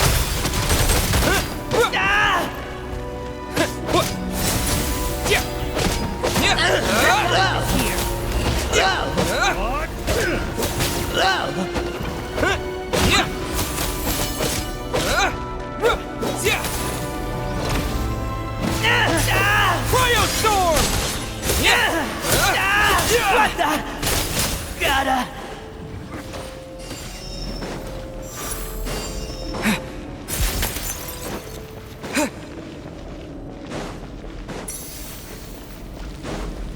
monsters ahead of us, the black mist behind us.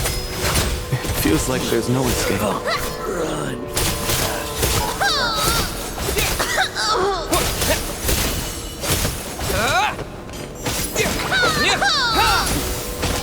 Learned my lesson. Are you hurt, Coolish? No, I'm fine. It's just... suddenly I don't want to walk any further. I get you. In fact, I reached my limit a long time ago. Sometimes it feels like there's hope where there shouldn't be. Yeah. The hope that the star gives us is the only thing keeping us going. But I'm not sure it's real at all. It may just be a collective illusion. Otherwise, why would it always be out of reach? We know you mean well, but you're only saying that to try and encourage us to keep going, aren't you?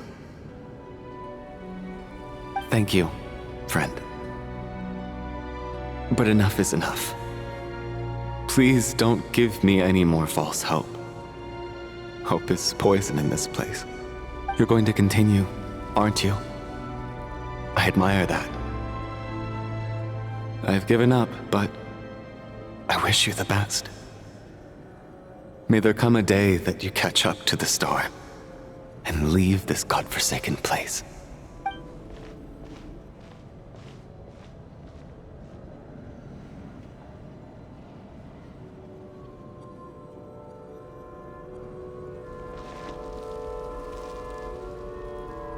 It's not an illusion. We really are getting closer to the star.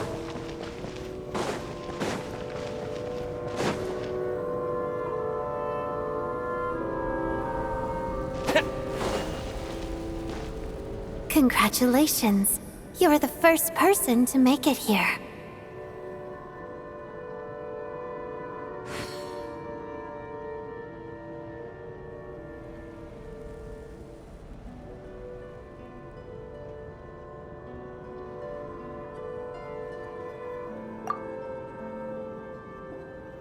I'm the star's envoy. The black mist has stopped rising. Its hunger is satisfied for now, having devoured your two companions. This is a good opportunity. I'll let you get some rest before we continue. What do you mean, leave? The star represents the starting point. It's the waypoint for the beginning. Congratulations on reaching the starting point. Once you are ready, we will head out and walk upwards. I will be right by your side the whole way.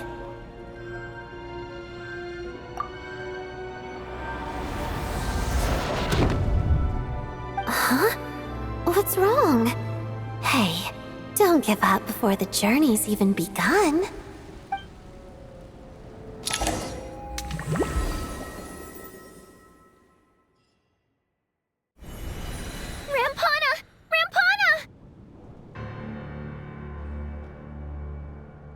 Is that Vodyanitsa's voice?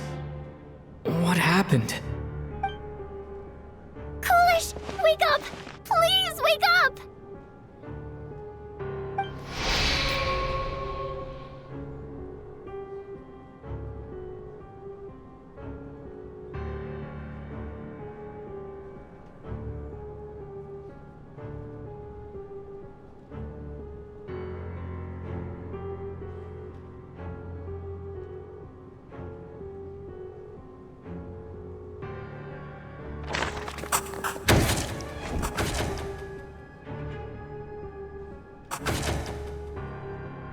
The situation is identical to that of the two casualties yesterday.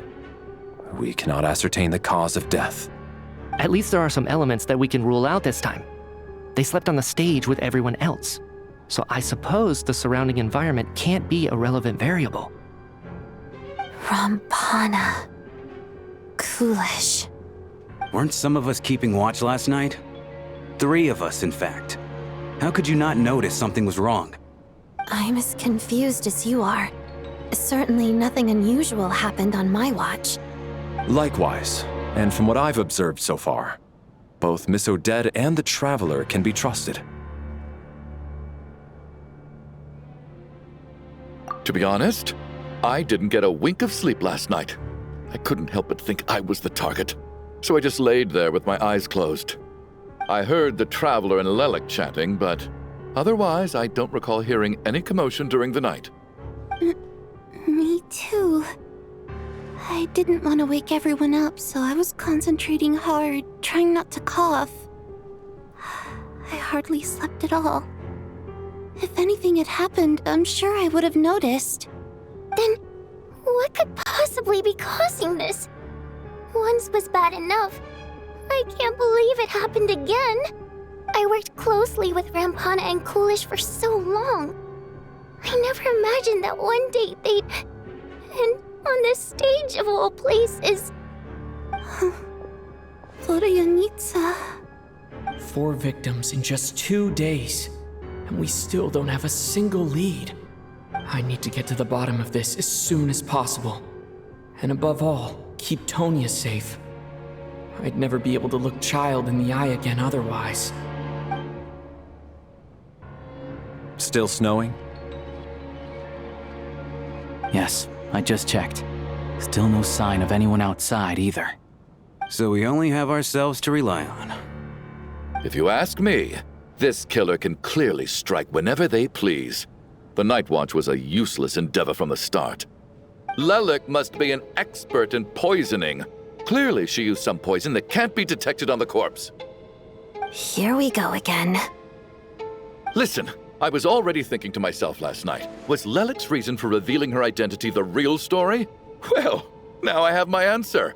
It most certainly was not. She's been playing us for fools. You get off on this, don't you? Revealing your identity, only to carry on with your killing spree? That's a hideous thought. One that only a hideous mind like yours could dream up. How dare you? That's enough! Yesterday, you named Lelik as a suspect because the victims were both wealthy merchants. Lelik might have had a motive then, but today's victims were just ordinary people. Not to mention that they were colleagues of Odette and mine. What reason would she have to murder them? Let me guess, just to scare you? Who knows? Maybe you don't know her as well as you think. I implore you all to ask yourselves, how many people are there really in this world that have what it takes to kill another person? Not many, I'd wager. Lelik is well known to be a ruthless operator, and now she has revealed her identity. How could it be any more obvious? Everything you've said so far is still just conjecture, which doesn't constitute a concrete lead. You need to back up your claims with some evidence. How can you defend her, officer? What did she say to you while you were on Night Watch? Maybe I shouldn't be so surprised. You military types are always colluding with criminals to target the rich.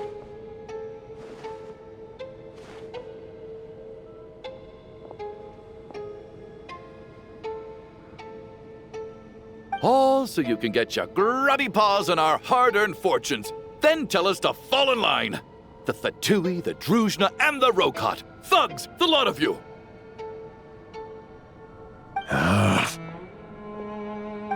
Don't you dare!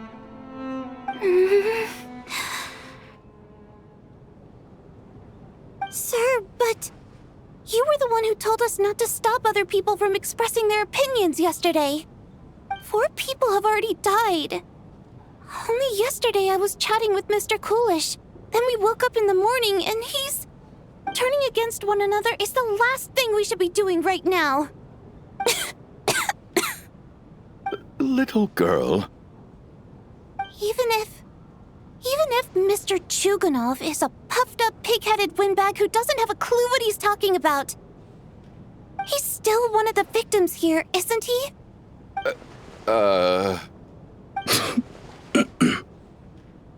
Quite.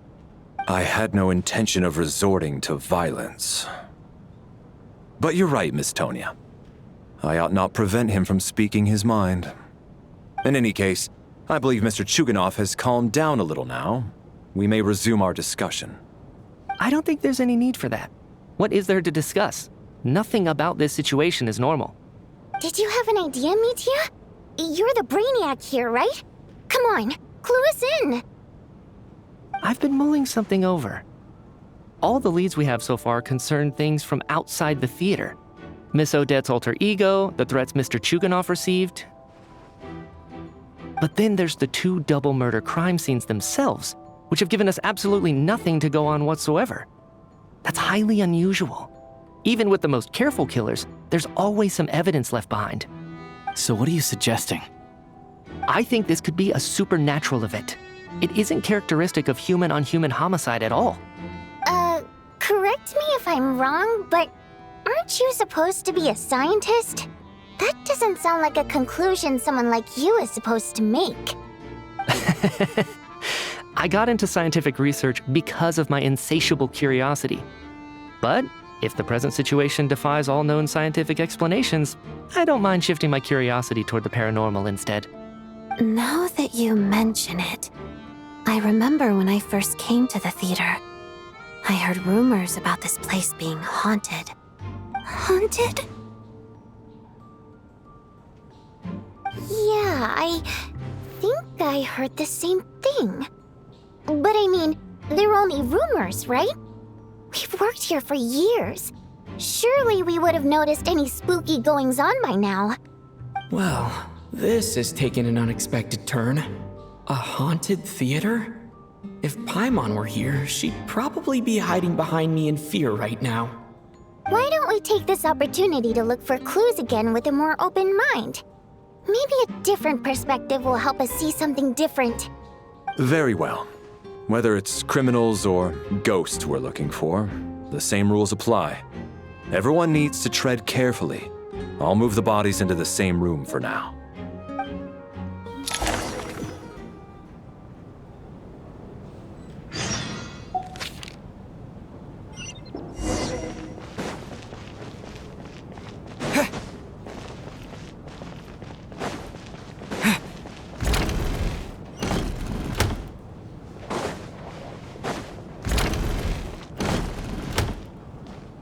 Tonya, did you find anything?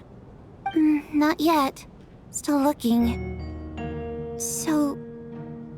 Are we supposed to be looking for something paranormal? I think I'd prefer teaming up with you than looking around on my own. This looks like somebody's notebook. Shall we read it together?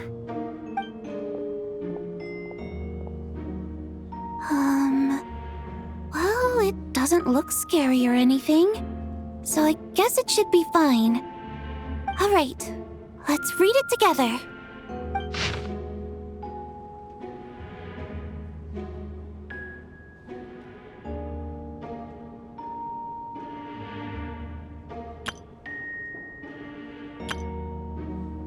Huh.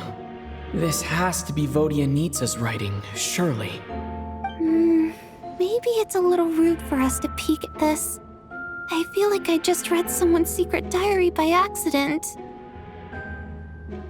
It sounds like she's writing this for her parents, right? I don't understand.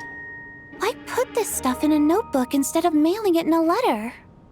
Because her water imp parents belonged to the aristocracy, who were driven out of Snezhnaya by the Tsaritsa long ago. And now they live somewhere new, where the postman can't get to. We're sorry. It's fine. My fault for not storing it properly. I can't leave things lying around and expect them to get ignored when everyone's scouring the place for clues. All right, give me my notebook back. I'll take over the investigation in this room.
Valeri, come take a look at this. You too, Traveler. Some sort of notebook. What is it for? It's the on-duty logbook for the theater. Kulish was the main person to use it. He mostly used it to record any unusual incidents during a show, audience numbers, exit times, and so on. Yes, he'd always have this logbook with him when he checked tickets at the entrance. This should confirm a lot of key details about the recent show. So, you find anything unusual? Yes. The number of people. I've checked and double-checked, but the numbers just don't match what's recorded in the logbook. Apparently, we have an extra person among us. Are we certain that logbook is accurate? Could someone have sneaked in without buying a ticket or something? Unlikely. Kulish took his duties very seriously. I've rarely seen any errors in his work. Not to mention that this was a dress rehearsal, meaning smaller audience numbers and tighter ticket restrictions than usual. Everything would have been well within his control. We no longer have our tickets with us, do we? They got collected on entry. I assume there's no way we can check them again. Unfortunately not. The theater recycles tickets. Once people are in the door, they don't tend to leave until the show ends, so we collect the tickets at the point of entry. Still, I'm inclined to believe that this discrepancy in the head count is significant somehow. Did an extra person just materialize out of thin air?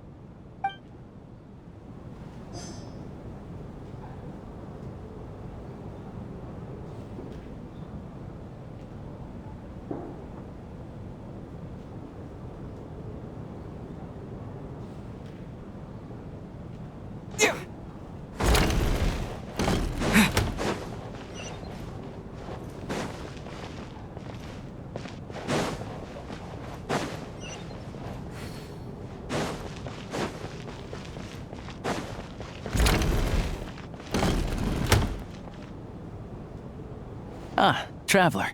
Since you're here, come take a look at this. Alosha found it. We're both curious to hear your perspective. It appears to be an investigation report. And the focus of the investigation was the rumors of haunting we heard about earlier.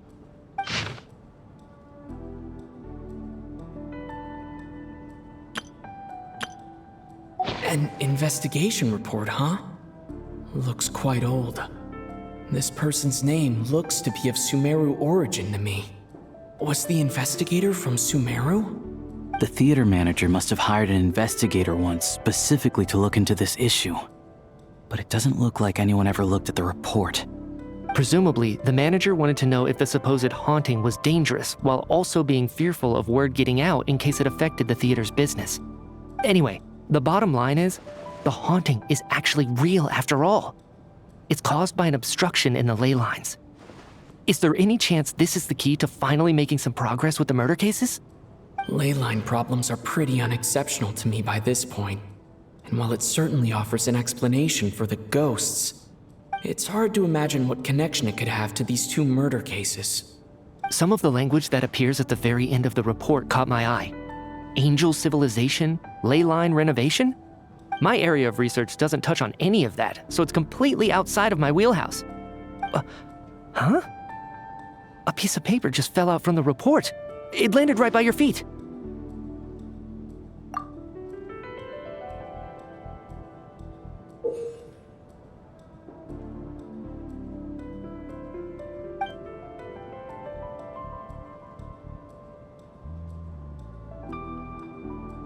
How unnerving. It was tucked inside the report, so it must be a note left by the author. Death is near. Is that supposed to be what's going on here? With us, in the theater? But if so, how did the author foresee it? Could he predict the future somehow?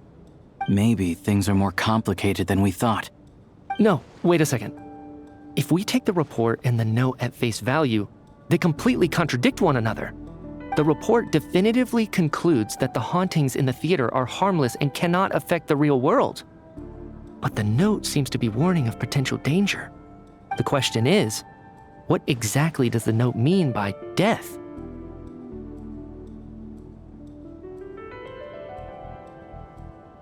The various ways we could interpret this keyword lead in completely different directions. Let's pause our analysis here for now. I think we need more information.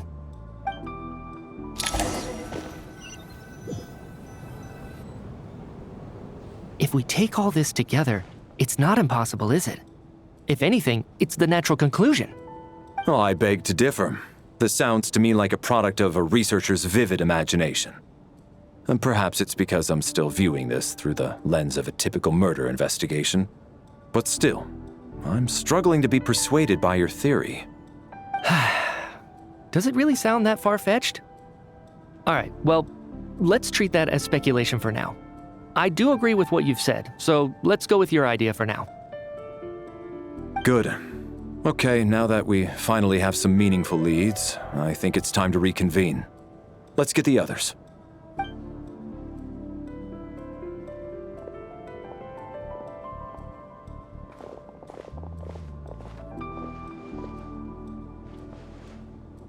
So, that's about everything we've discovered so far. I'll share my theory first. Based on what we've learned from the logbook, I believe the extra person among us is most likely the killer. If the killer had simply bought a ticket, it would have greatly increased the risk of their identity being exposed. I expect he or she either hid in the theater ahead of time, or found a way to slip past the ticket inspection. They then blended in with the group and waited for an opportunity to strike. What about the note found in the investigation report? Any thoughts on how that fits in? The killer may have simply planted it there as some sort of sick joke. I've seen my fair share of psychopathic killers. They love playing cryptic mind games. So, it has nothing to do with the haunting of the theater after all. This theory makes sense to me. If we have an audience member unaccounted for, chances are they didn't come here to watch the show. Could it really be that simple? So, in other words, all we have to do is find out who got in here without a ticket, and all our problems will be solved?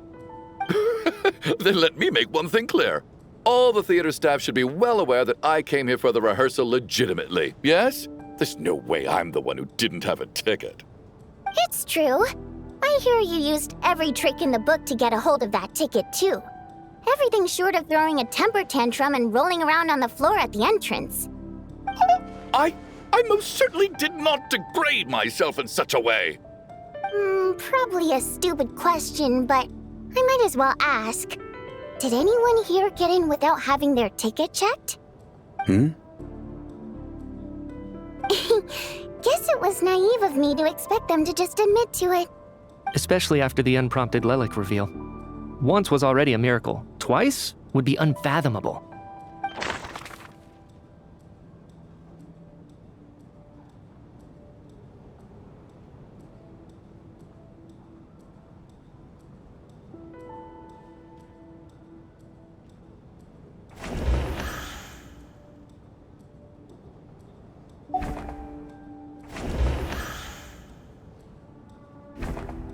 I don't believe any of us here knew Shram before all this. If no one can verify Shram's identity...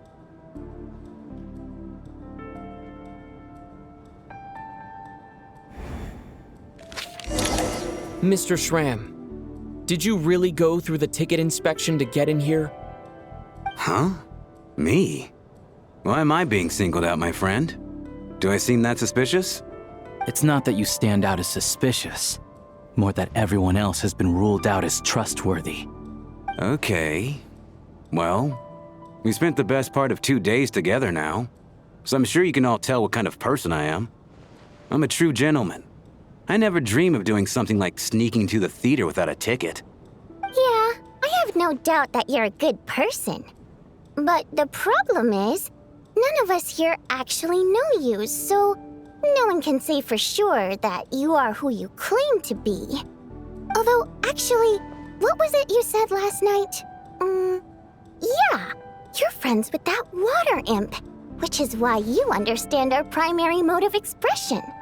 Last time I checked, there were barely any of us remaining in Snezhnaya, since most of the water imps left. Could you tell me a little bit more about your friend? There's a good chance I actually know her. And I suppose it's also kind of a way for everyone else to get to know you a little better.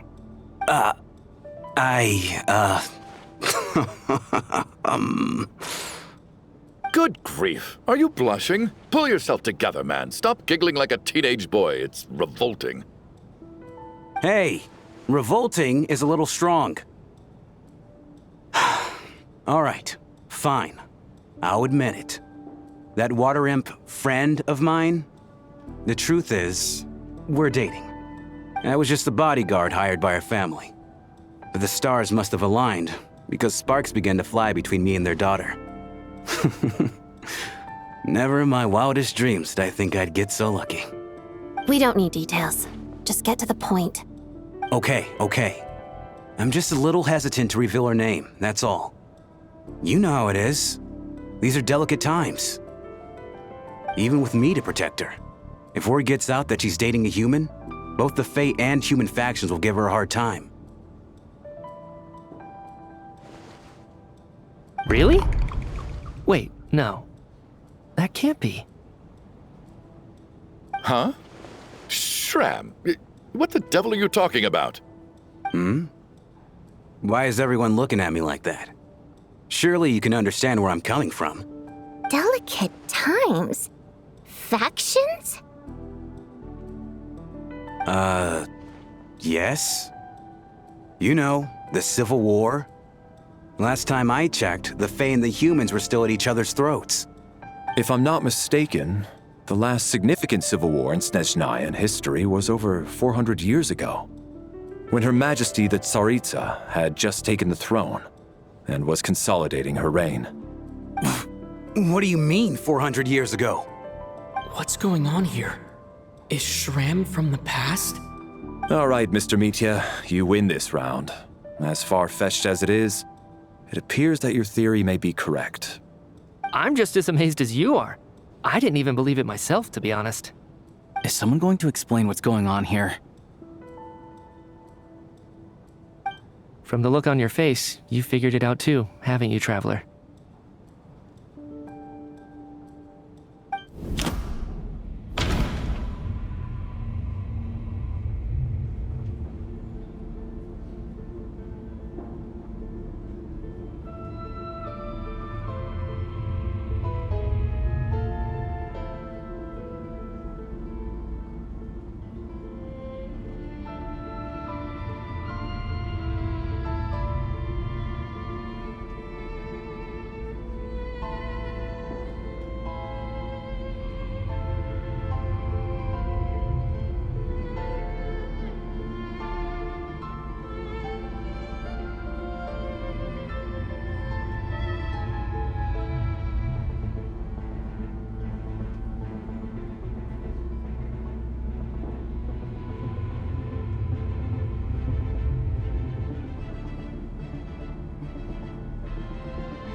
The truth lies within the clues we've already discovered.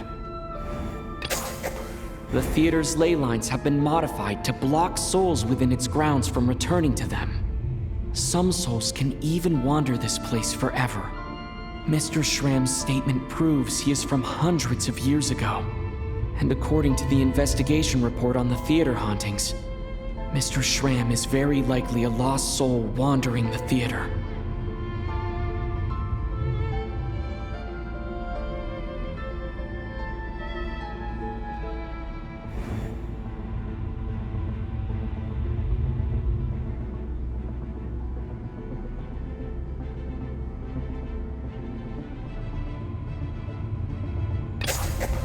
For some unknown reason, the soul that has been wandering the theater due to the ley line issues has joined our group and blended in.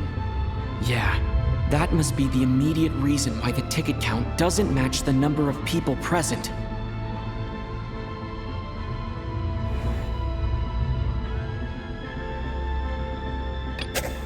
All of last night, Lelik, that is, Odette was under surveillance, which rules her out. We've basically proven Lelik's innocence.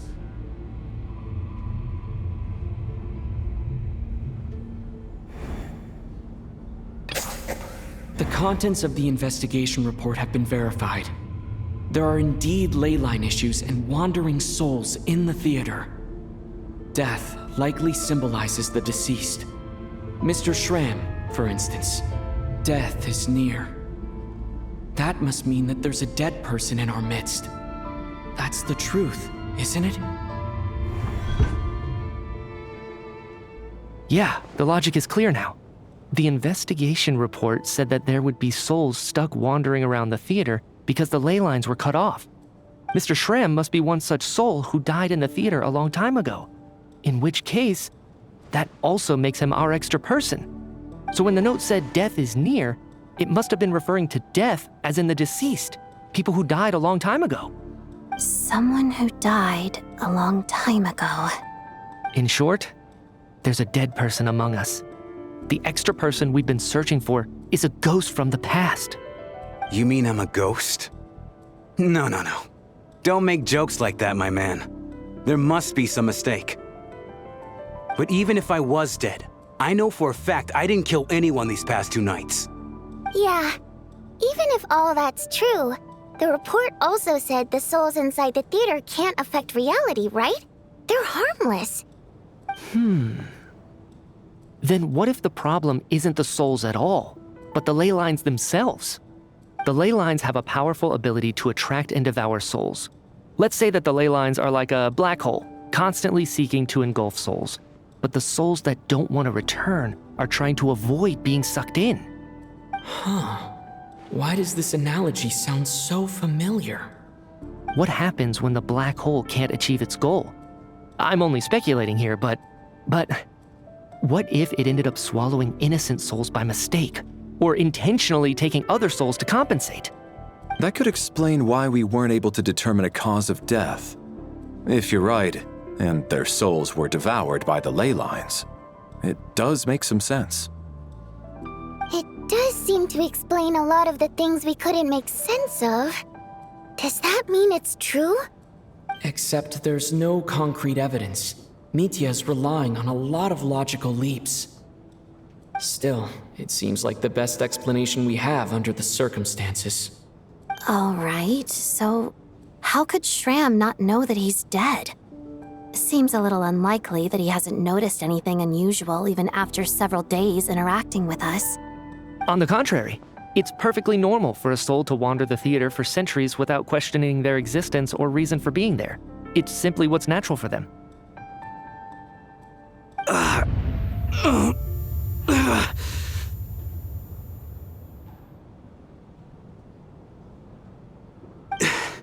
You know what, Mr. Brainiac? I think you might actually be right after all. I'm trying to remember and... even though my head feels like it's going to explode, I think... it's all coming back to me.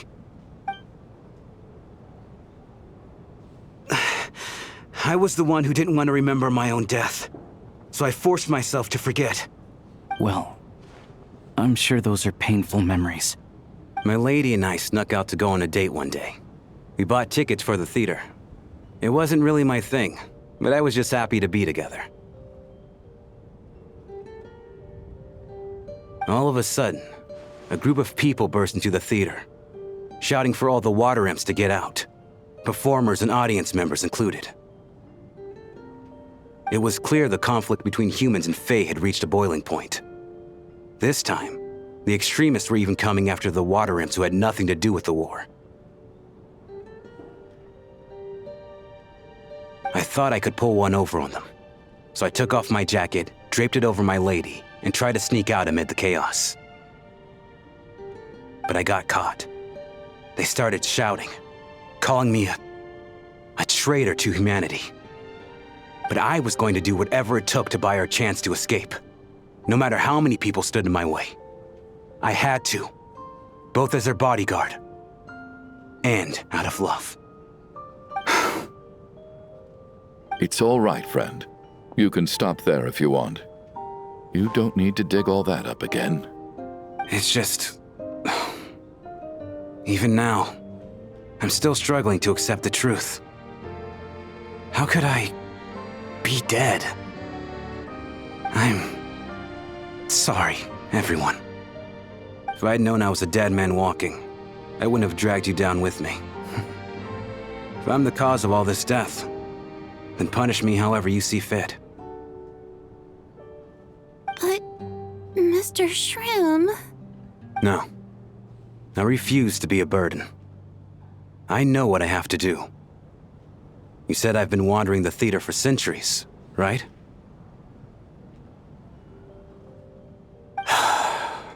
I guess it's high time I got a breath of fresh air. Out there, I mean. I'll leave this place and take all this death with me. Go out on my own terms. Mr. Shram, I'm sure we can figure out a different course of action. My good sir, we both know I'm not supposed to be here. I should have accepted my death long ago. One way or another, this has to end. Unless you're saying this goes against another one of your military principles somehow. No, I'm speaking on a personal level this time. Let it go, man. Oh, wait. One last thing. Miss Water Imp. My lover. Her name was Litia. Litia Ozarova. Do you know what happened to her? Ozarova. Oh, Auntie Ozarova. That's what we all called her. I remember her as a very kind elder. She had a bunch of kids, too. I'm so glad she survived. And she had lots of kids? Good. That's... good.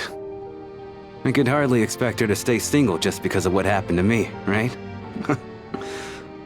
As long as she went on to be happy, that's all that matters. Besides, I'm dead. My soul's been wandering around here for so long because I was worried about her. But now, I can go without regret. There's no need to see me off, my friends. I've enjoyed our time together over these past few days. Perhaps we'll meet again in the next life.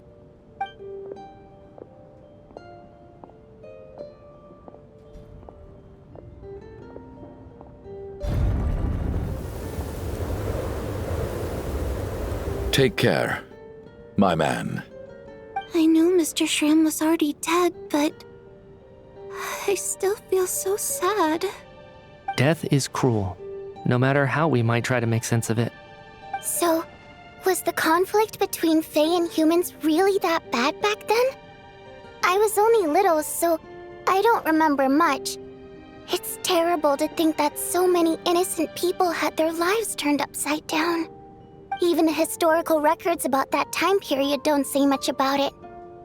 All people know is that the Tsaritsa founded the Fatui, drove out most of the Fae aristocracy without explanation, then used her terrifying power to suppress the humans. It seems to me like the Tsaritsa chose to make herself the enemy. She downplayed the conflict, directing whatever animosity both sides had for each other at herself instead. That's also why, despite how brutal the conflict was at the time, there hasn't been much lingering tension between humans and Fae since. Things have been fairly harmonious for the past few centuries. So, the Tsaritsa banished the Fae to protect the Fae living in the city? She offered herself up to be hated in exchange for peace. Maybe it's not quite as bad as it sounds. I don't think Her Majesty is too concerned if mortals hate her or not. And besides, there are very few who truly do. All this time, I had no idea. All right. If Mitia's theory is correct, then I think we can consider this matter settled. Let's all take a break.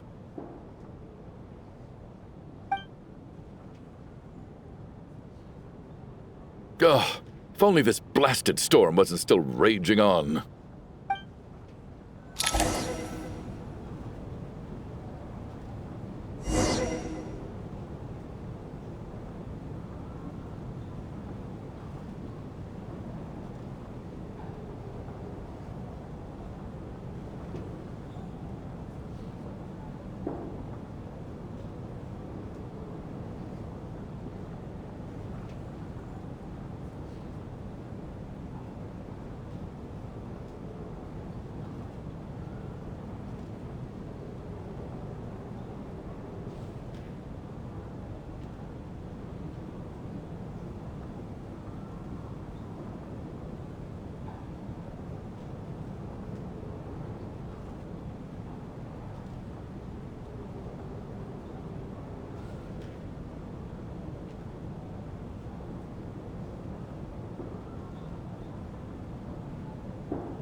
Looks like now we can just rest until the snowstorm stops.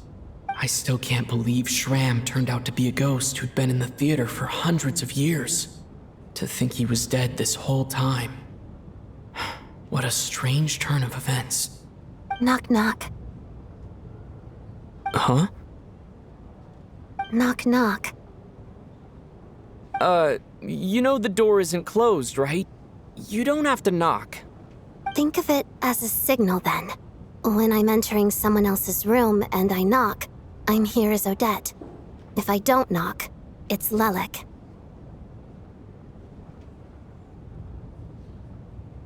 Thanks. So, why did you come to find me? Is there something I can help with? Vodyanitsa said you knew about my secret identity from the start. But when everyone was discussing who Lelik could be, you were worried that revealing what you knew would be unfair to me, so you kept it to yourself, right? Yes, I'm extremely grateful for that. It's nothing. I mean, you didn't hold what happened with Signora against me, so I should thank you for that as well. Actually, there's something else as well. I found myself in a situation similar to the one you were in when you helped conceal my identity. So I thought I'd come and ask you for advice.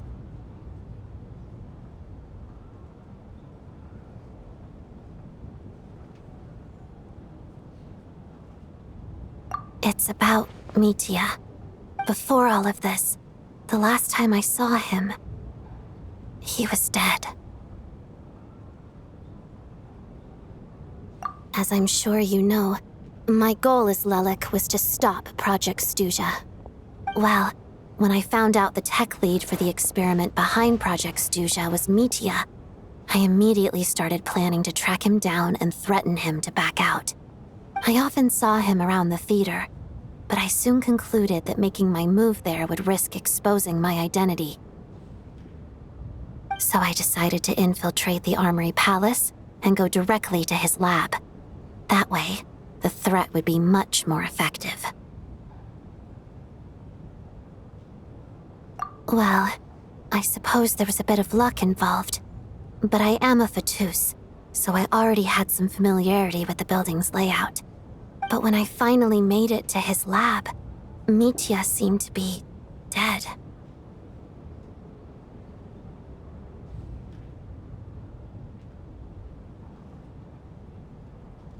I checked his breathing and his pulse. He had no vital signs whatsoever. I'm certain of that. I thought maybe another anti-Project Stuja activist had beaten me to it, and chosen a much more brutal method. So I made myself scarce.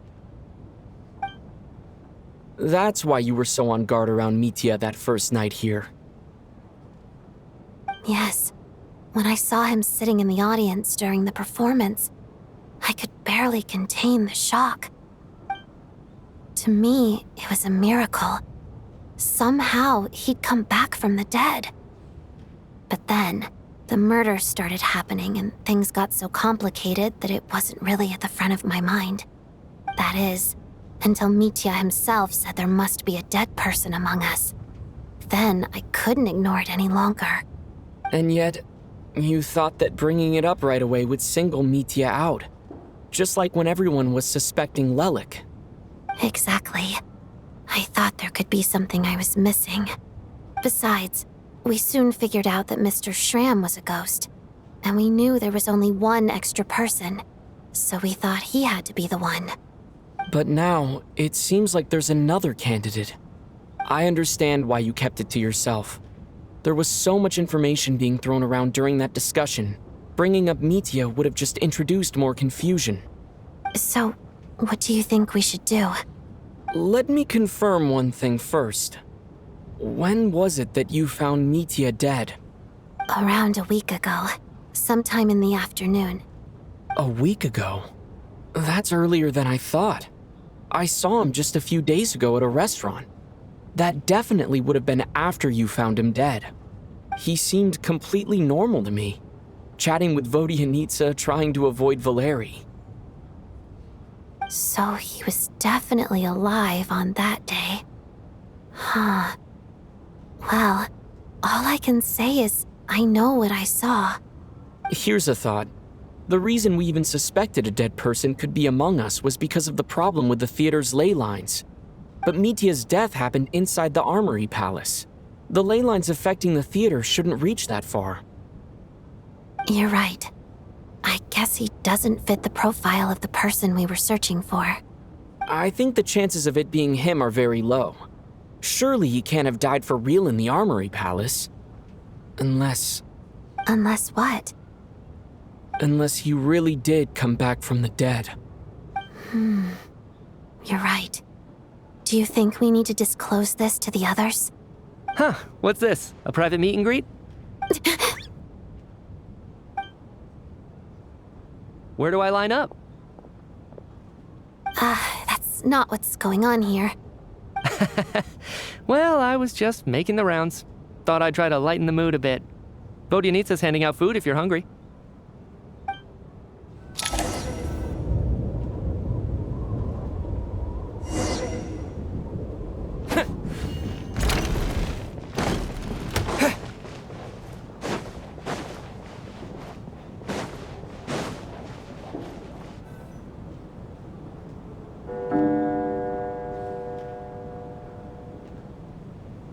What is going on with this storm?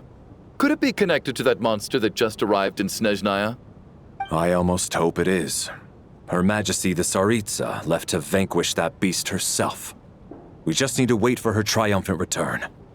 Do you think people still feel the cold after they die? I'm wondering about Shram. Oh, maybe we should have given him a coat before he went out there. Death itself is cold, isn't it? I'm sure the storm will embrace him.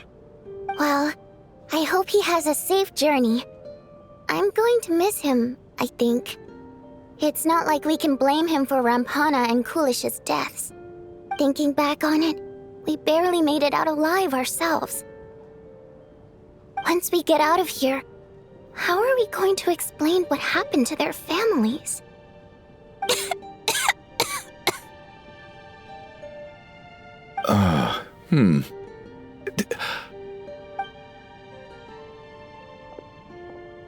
Are you okay? Here, take this. I've never used it.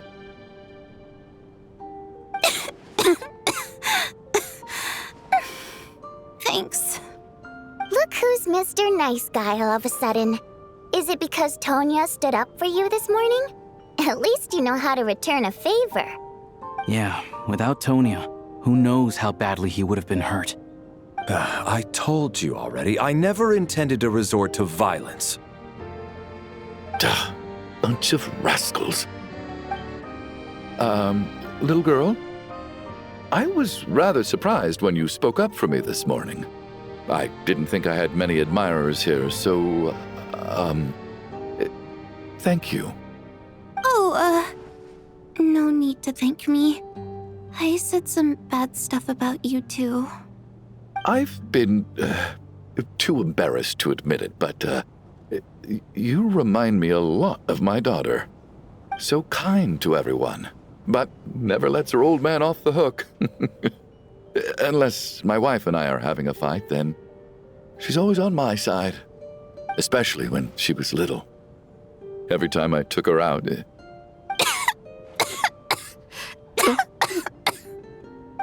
All right, easy now. How long have you had that cough, Tonya? I don't know.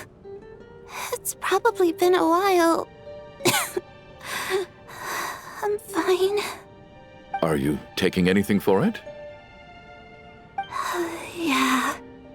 I'll be fine once I see my brother. He's gonna pick some frost fairy flower leaves and brew a tonic for me. I'll feel much better once I drink that. I see. That's good to hear then. We should probably discuss arrangements for tonight. Now that the deceased has left our midst, there shouldn't be any more incidents. However, out of an abundance of caution, I'll keep watch. Shouldn't we take shifts? I can take one if needed. No need. I managed to get a nap in earlier, so I have plenty of energy right now. After all the tension of the past few days, everyone else should just focus on getting a good night's sleep.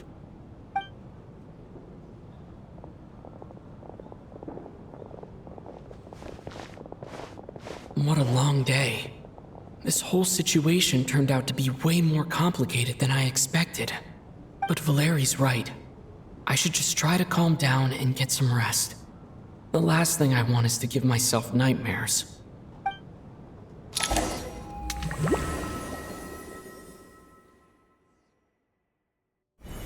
He's awake! He's awake! Get over here, you big lug, and take a look! If you must call me something, call me Mr. Door. The Black Mist is coming. You need to go. Are you all right? Can you walk? We just got attacked by monsters on our way up. That Mr. Door fellow protected us. He just seemed to come out of nowhere. Not much of a talker, but when it comes to taking down monsters, that man doesn't hold back. Curses! The Black Mist is catching up to us. We need to keep going. Mr. Door, I don't believe I've ever seen you around here before. Why is that? There's no need to try to get to know me. Oh, Mr. Door! Monsters! Quick, get rid of them! I can just push these ones off. Looking for trouble? No need to thank me. This is where my duty lies.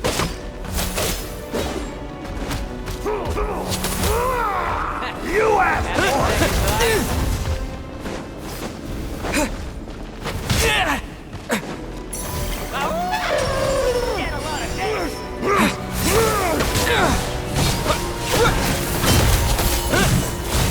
This is not the end.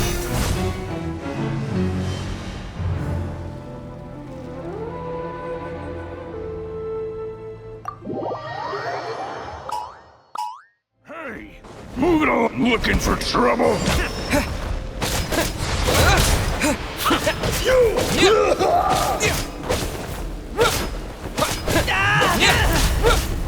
What the? Hailstorm!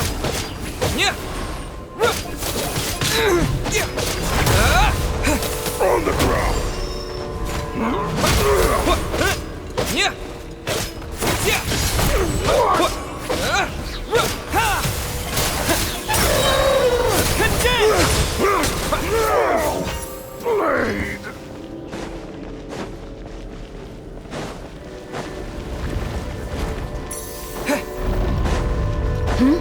So we're doing this.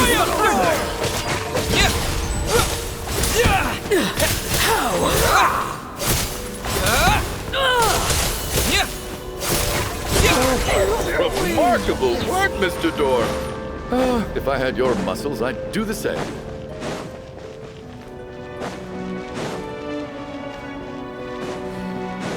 Are none of these doors the one you're looking for? No.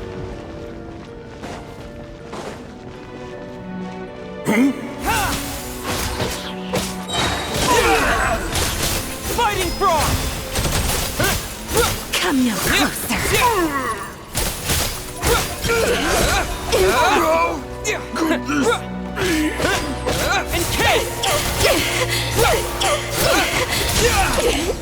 Impossible.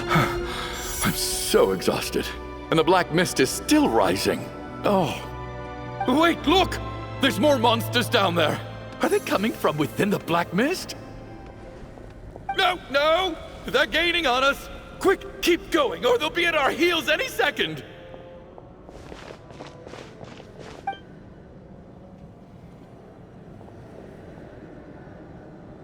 Mr. Door, what are you doing? We need to get out of here. They're coming! Found it. This is my door. What? You mean you're going to stay here? I am a door. This is where my duty lies.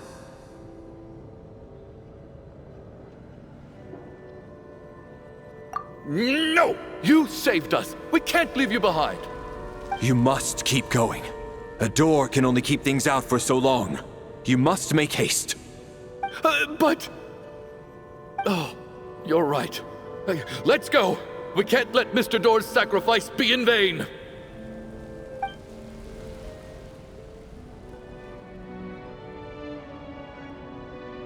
The black mist isn't moving anymore. Looks like both the monsters and Mr. Door are gone. I didn't just imagine all that, did I? Surely I wasn't so scared out of my mind that I hallucinated a door as a human being. Oh, okay, good. There's no way we both hallucinated the same thing.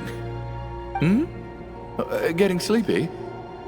Well, looks like we're safe for now. Go ahead. Let's get some rest.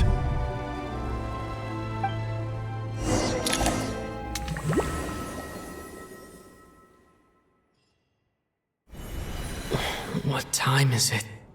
Is it morning? I think I had a nightmare. I guess everyone's still asleep? These past 2 days have been exhausting. Valeri's keeping watch though, so he's probably the only one awake. Valeri?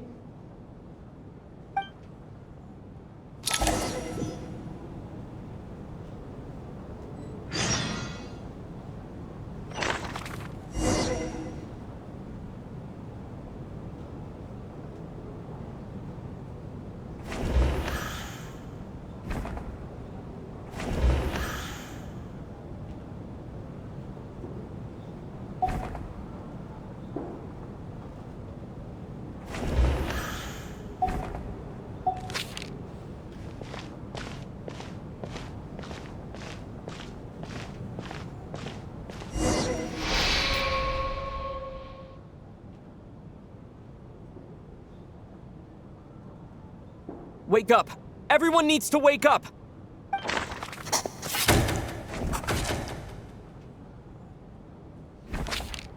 Just like the last 2 nights. No clear cause of death. I've been a real thorn in your side, haven't I, Mr. Valeri? Now you can rest in peace. But for me, life will be all the duller for not having to run away from you, my friend. How's Tonya? Is she okay? I just checked on her, and it doesn't seem like anything serious. She's just exhausted from the past couple of days, and she's still recovering from her illness. We should let her sleep a bit longer. That means Valeri was the only one who died last night. If Valeri was awake and keeping watch, It would have been impossible to kill him without waking everyone else up. That much is certain. This is so frustrating. Why has nothing changed since yesterday? I thought we already dealt with the dead person causing all this. Actually, one thing has changed. There's only one victim this time, not two. Does that mean...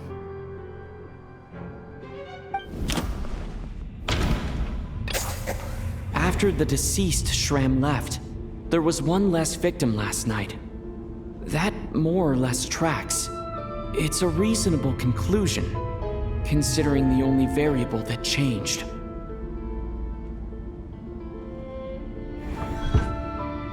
The number of people who die each night is equivalent to the number of dead among us. That's your theory, right? Exactly. We identified Mr. Shram, and the night after he left, the death toll dropped from 2 to 1. By that logic, there must be one more dead person left among us. Another one? But there was only one person unaccounted for in the ticket checks, right? The head count should match up now. Having an extra person was definitely a cause for alarm, but being one person short isn't nearly as unusual. Someone could have left in the middle of the show, or made it out before the storm hit. One more dead person among us. If Mitya's theory is right, then what Odette told me seems a lot more relevant. It's just, at the time, we had no reason to think there was more than one dead person. If only we'd taken it more seriously as a possibility. Maybe this could have been avoided. I'm sorry. This is my fault. I had information that could have been helpful, but I held back.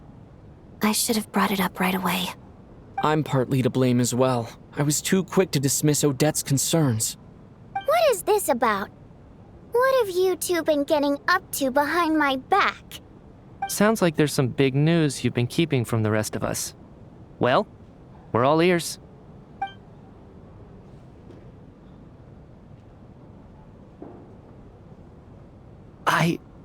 I'm the dead person?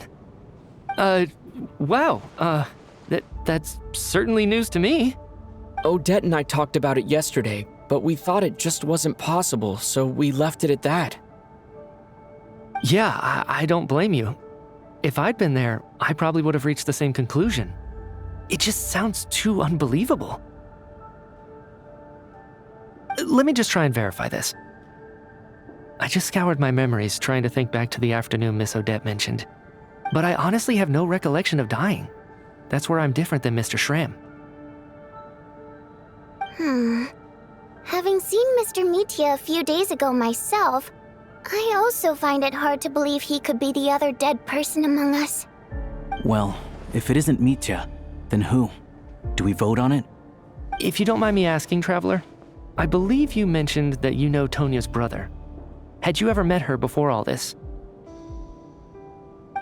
No, never. Wait, are you saying... Now just 1 minute. I know where this is going.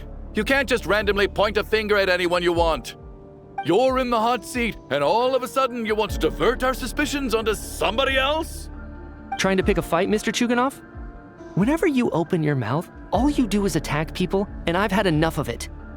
If you don't want to engage in a civil discussion, you can shut up. You little brat! Did Mitya ask about Tonya because he suspects her? I suppose I only identified her by age, and nothing else.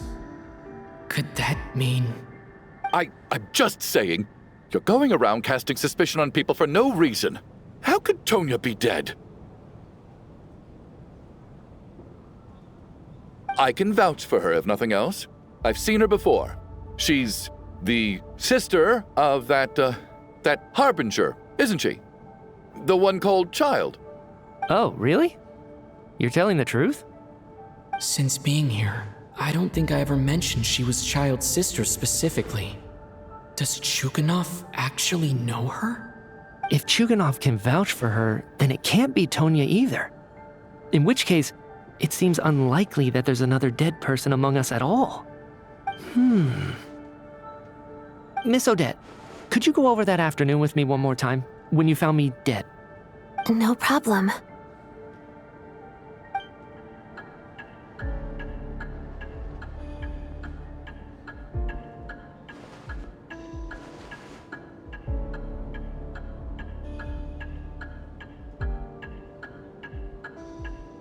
Huh. No matter how hard I try, I just can't remember anything about dying. But I do remember something else. Miss Vojanitsa, during our last meal together, I told you how some of the researchers were suffering from temporary memory loss. Do you remember that? Oh, yeah. You said it was hindering the progress of your experiments. You thought they were just under too much stress or something. Right. And even though I don't remember dying that day, I'm pretty sure I experienced something like amnesia. Some of my memories from that afternoon are missing. Are you suggesting you're missing the memory of your... Of course. How am I only just realizing this? Humans aren't necessarily aware of their own death. You mean being silently assassinated, or dying in your sleep? Situations like that? The researcher's amnesia. Suddenly it all makes sense. I must thank you, Odette. I think your perspective just helped me reach a breakthrough on a series of issues that have been troubling me for quite some time. All right. It's decided then. I'll be the one to leave today. Oh, leave? Hey, wait a minute. Aren't you rushing into this? What if you're wrong? You'll pay with your life. Come on, kid. Aren't you gonna fight for your life? This seems like a rash decision. I have other reasons beyond what's been discussed. In fact, thinking back, I remember during Miss Odette's performance, while I was sitting in the audience stalls, a brilliant new idea for my research popped into my mind. But then, my train of thought suddenly cut off. I can't remember it now at all, and I didn't take any notes. I guess that must be another instance of temporary amnesia. No. Hold on. I see where you're going with this. You're suggesting that each instance of temporary amnesia is a death, right? There's a glaringly obvious flaw in that idea, no? How can one person die so many times? I believe Miss Odette's account. During the period where my memory is blank, I must have been either dead or in a similar state. All it would take is for the same thing to happen in the theater, and I would come under the effect of the ley lines in this vicinity. This increases the likelihood of me being the deceased, does it not? But... There's no evidence to suggest that anyone other than me is a candidate for the deceased. So allow me, as a scientist, to treat this as an experiment. Please relax, everyone. I don't think things are as bad as they may seem. If I really am the deceased, then to leave the theater will be a relief for me. If, on the other hand, I'm still alive right now, well, apparently you've all witnessed my resurrection recently anyway. Who's to say I won't return from the dead again this time? Mitya's right. This is the only thing we can try right now. I think he's deliberately downplaying the gravity of the situation, though. He probably doesn't want to burden everyone. What is a scientist if not someone who gambles on experiment after experiment in an attempt to obtain the truth? With this snowstorm, the ley line phenomenon, ghosts of the dead, and my amnesia, we've been paralyzed by not knowing and powerless to do anything about it. It's a terrible feeling. But if I do get resurrected, you can be sure that I'll come back with the truth of all this. Just you wait.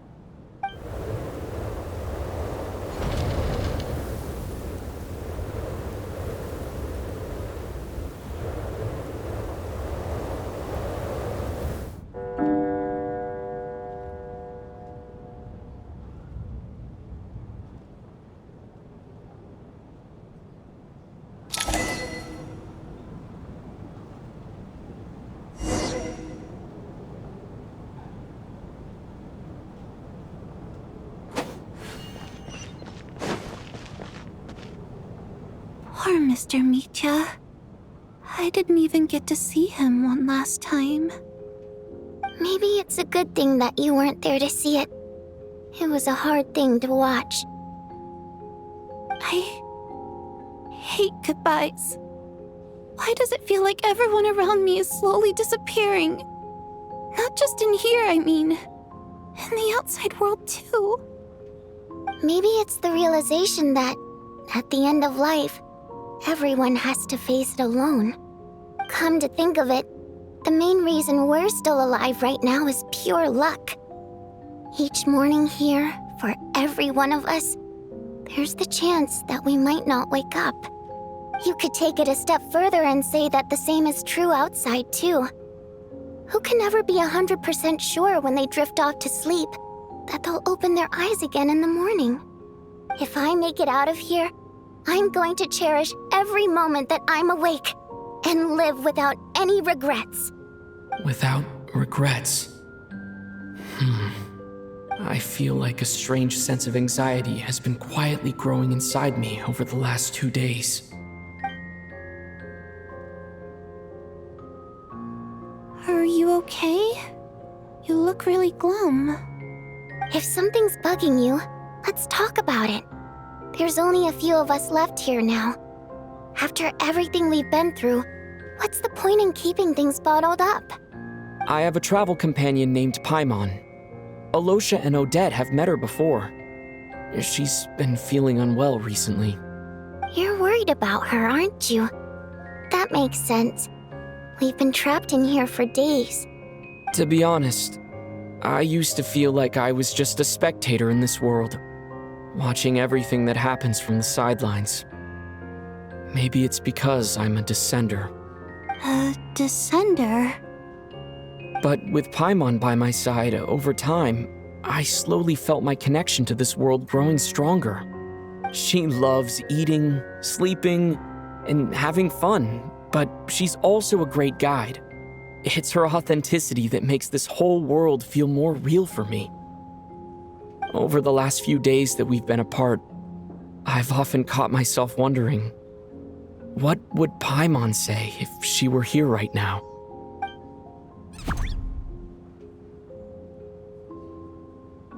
But by the time I snap out of it, the conversation has already moved on, and I'm still in my own little world. I'm trying to overcome this sense of detachment, but I really miss Paimon. I guess, in a way, she means the whole world to me. I bet she misses you when you're not there as well. Maybe you're her entire world too. I don't know if this will make you feel any better, but back when the water imps left Snezhnaya in droves, I also felt like the whole world was suddenly empty. I could be surrounded by people all smiling and having fun, and still feel completely separate from it. So, I totally understand how you feel. Later on, I started to think, maybe accepting the fact that our loved ones won't always be with us is something that takes a lifetime. All we can do is cherish their companionship from moment to moment. So, once we get out of here, you better hurry back to our side as fast as you can. You can't let your story end in regret. That's the trope I hate the most. Thank you. That's exactly what I needed to hear. But Vodyanitsa, if you hate goodbyes too, why didn't you leave with your people? That's just the choice I made. I used to regret it, but I don't anymore. Like I said before, singing is a water imp's primary mode of expression. It's how we convey our emotions. Our songs have echoed through this theater for hundreds of years, each one a story pieced together through moments of joy and sorrow. But does a story exist without someone to read it? To me, the answer is no. So I made the choice to stay. That way, there would still be someone left to sing these songs and listen to their stories. Otherwise, they could have been lost forever. Could you teach me how to understand your people's songs sometime? I want to be able to truly hear them, like Mr. Shram. A fan after my own heart. Thank you, Tonya. How about I sing something for you, and you tell me what you hear. Okay, I'll do my best.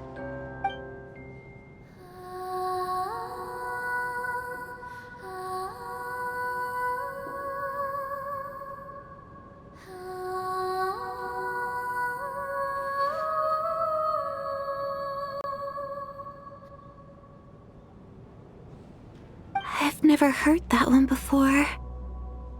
I feel like I can hear a sense of longing somehow. I wonder why that is. Color me impressed, Tonya. You're a keen listener. Most people can only tell if a song is happy or sad. I didn't think you'd be able to pick up on such specific details. So, what's the song about then? Come on, tell me!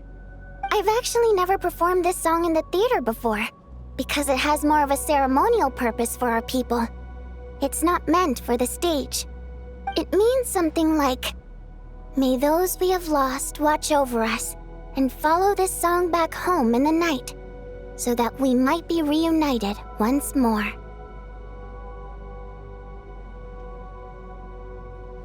No wonder I could hear that sense of longing. You sing it for loved ones who have passed away. I hope it reaches them. It's getting late, Tonya, and you're not well.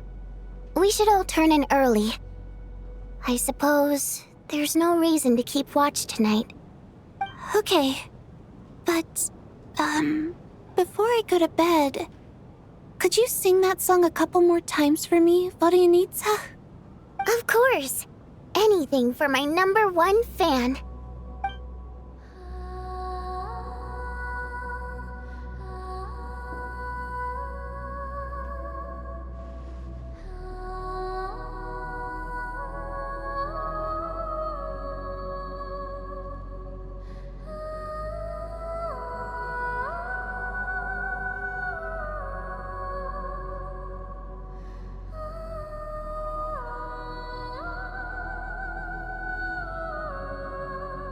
Once I get out of here, I definitely don't plan on ever coming back.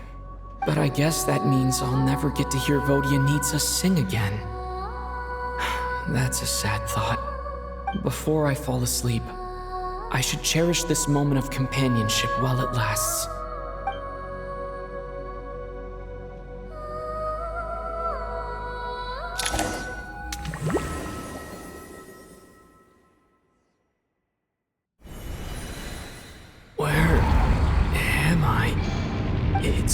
Dark in here, and I feel kind of dizzy.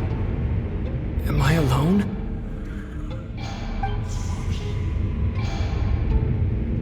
Huh? What was that noise?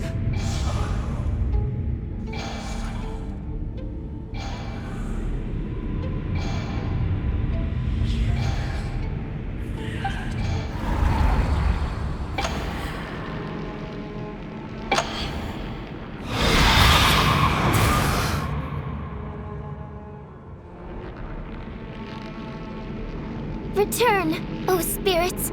Fulfill your oath of protection.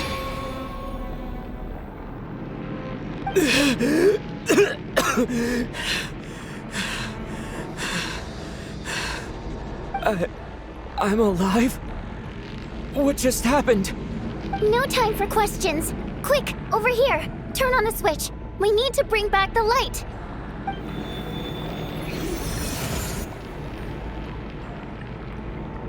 All right, we're safe. The spirit just now is called Night Prayer. The light subdues her, but she'll attack without a second thought in the dark.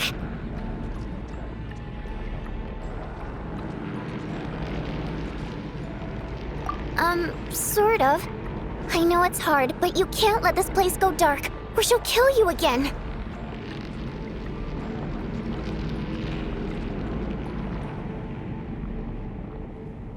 Yep. Luckily, I was here to resurrect you. Otherwise, that'd have been a real bummer. A bit more than a bummer, I'd say. Wait, so you have the ability to resurrect people? Sure I do.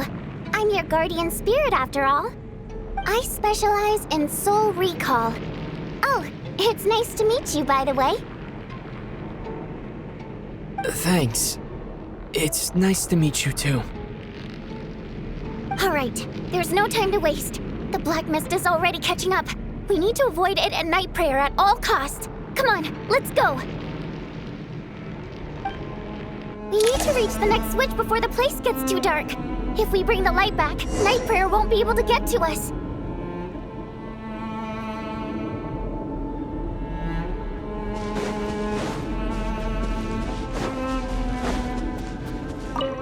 Sweet light! It's back! Shh! It's night prayer. We need to move quick, but don't let her notice you. Look out! Return, O spirits. Fulfill your oath of protection.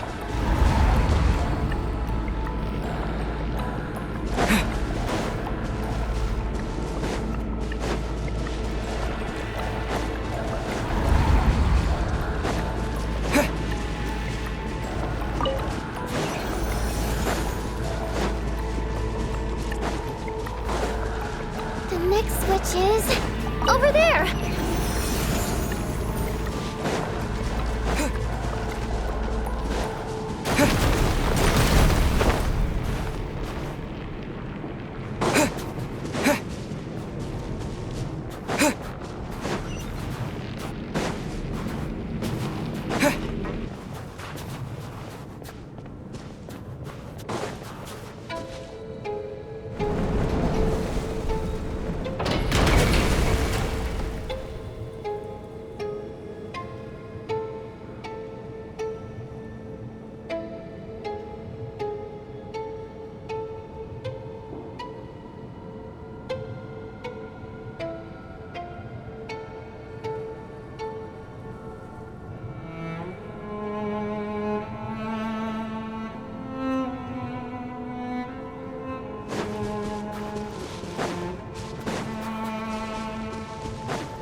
Night prayer is here too.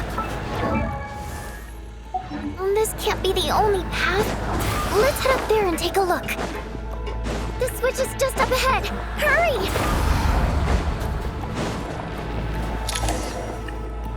It's too dark. We're not gonna make it. Come on, faster!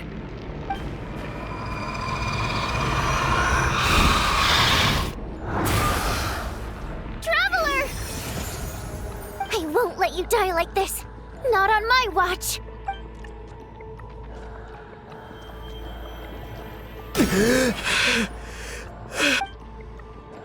Even though it's not permanent, dying is definitely not a pleasant experience. Great. You're back. Yeah, thanks to you. Time for you to get out of here. Quick, before the light runs out. What about you? You're not coming with me? I can't. I've already been used up. A guardian spirit's skills are finite. I can only resurrect someone so many times. I might not look any different, but my essence has been exhausted. Now, I will slowly start to fade away. I can go no further. The black mist is where I belong. It's okay. Why didn't you tell me sooner? Because it wouldn't have changed anything. That knowledge would have just burdened you. And a guardian spirit's role is to protect. But... Go. Now, before it's too late. I already hear night prayer approaching.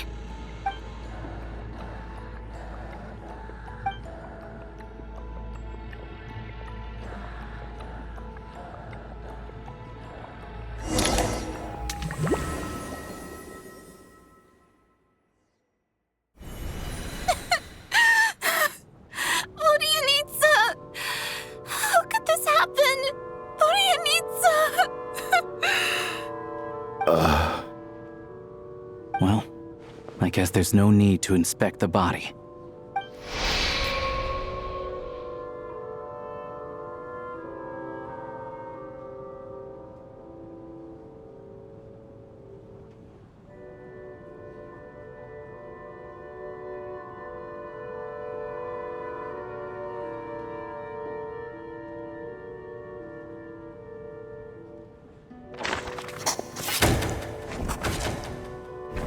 Wasn't supposed to happen. You lied to us, didn't you, Chuganov? You've been lying from the start. Take a long, hard look at yourself before you go around accusing other people. I suspected you on day one, Lelik, and now look where we are. By some strange coincidence, you've never been targeted.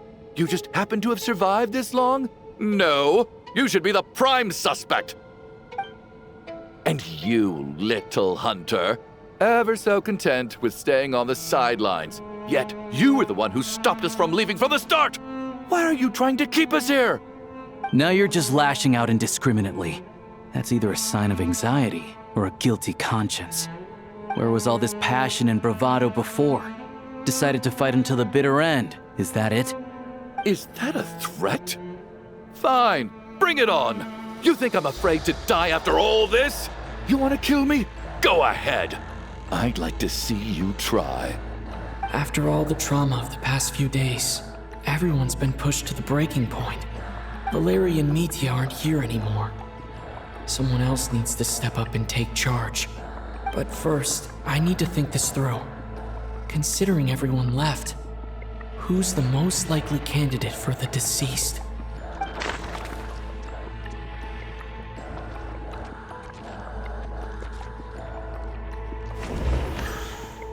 I clearly remember Mr. Chuganov from the first time I visited the theater.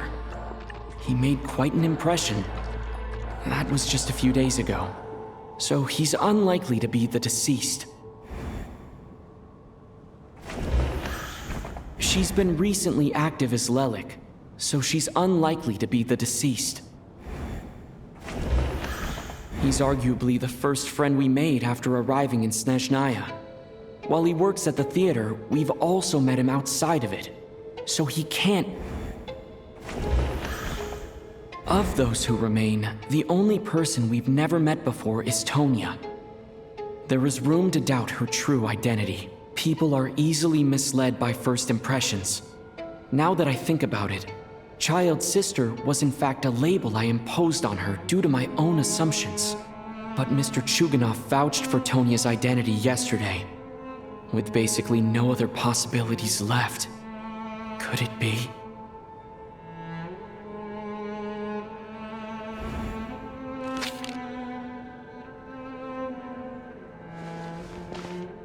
Tonya, how's Tusser been lately? Tusser? Your brother Ajax must have mentioned me in his letters home, right? Did he say anything about a blonde traveler? No. And my brother's name is Razik, not Ajax. Chuganov, looks like it's your turn to do some explaining. Yesterday, you said you could vouch for Tonya. Why did you give us a false testimony? I knew you were behind this, Chuganov. You've been lying through your teeth from the start. Everything about you is fake, down to the wife and daughter you're always talking about. Your entire family man persona is a charade, isn't it? That night, when I infiltrated your place as Lelik, I noticed you were home alone. Didn't think much of it at the time. Just thought everyone else was out. But thinking back on it now, that doesn't seem very likely. My guess is, you live alone, don't you? Even that was a lie? But why would he lie about having a family? Oh! Curses! Oh, why is there no end to this blasted snowstorm? If it would just stop! If it would just stop. I think I remember now. I know how I ended up here. It feels like a distant memory. But at the same time, it's just like it was yesterday. The reason I'm always coughing is because I got sick with frostbite. The locals usually call it the snow cough. It's not a very common illness. It's partly genetic and partly caused by the cold climate, but it can be fatal. They sent me to the hospital as soon as they found out I had it, and I spent so long lying there in that hospital bed. After a while, I felt myself growing weaker and weaker. Nothing seemed to be working anymore. Neither the treatment that the doctors were giving me, nor the medicine my brother was brewing from frost fairy flower leaves. So one day, I told my brother that I wanted him to take me outside for once, so things could be like they used to, just for one day. I wanted to meet loads of friends, experience new things. He agreed. He snuck me out of the hospital, and we escaped. We got to the theater, bought tickets, and went inside. Oh, it was all so exciting. I remember the show very clearly. It was amazing. But I found myself getting sleepier and sleepier. Oh, Tonya. When I woke up, I couldn't find my brother anywhere, so I guessed he'd already left. But there's no way he'd leave me behind. So I decided to stay here and wait for him. At the time, I figured he'd probably gone to brew some more medicine for me. I was planning to chew him out for abandoning me when he got back. Tonya, it sounds like by then you'd already... Yeah, I know. I understand now. Dead, aren't I? This cough and the feeling weak, it's probably just my body's memory. After all of that, it turns out I can't blame my brother after all. I was the one who abandoned him. I'm sorry, everyone. I realized this much too late. It seems like death skewed my perception. And now I've dragged you all into this mess. Your name probably isn't even Tonya, is it? Didn't that ever strike you as odd over the last few days? Well, when I was little, my brother and I read a storybook, and Tonya is the name of one of the characters. When we escaped from the hospital, our family and the hospital security were looking everywhere for us. So when you first approached me and said my brother had sent you, and called me Tonya, I thought he must have chosen a fake name that only the two of us would know. Because he was afraid of getting caught. No. It seems like that was just wishful thinking. At least your memory of death isn't painful. That is a small comfort. Now it's your turn, Chuganov. Talk to us. I believe no lie is ever told without a reason. You're right. I was lying.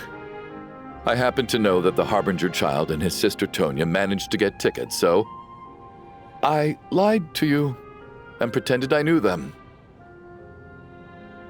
And yes, I was lying about my family too. The truth of the matter is, I lost them a long time ago. I just refused to accept reality. And now I've spent the second half of my life living a lie. I'm a joke. My daughter's name was Iskra.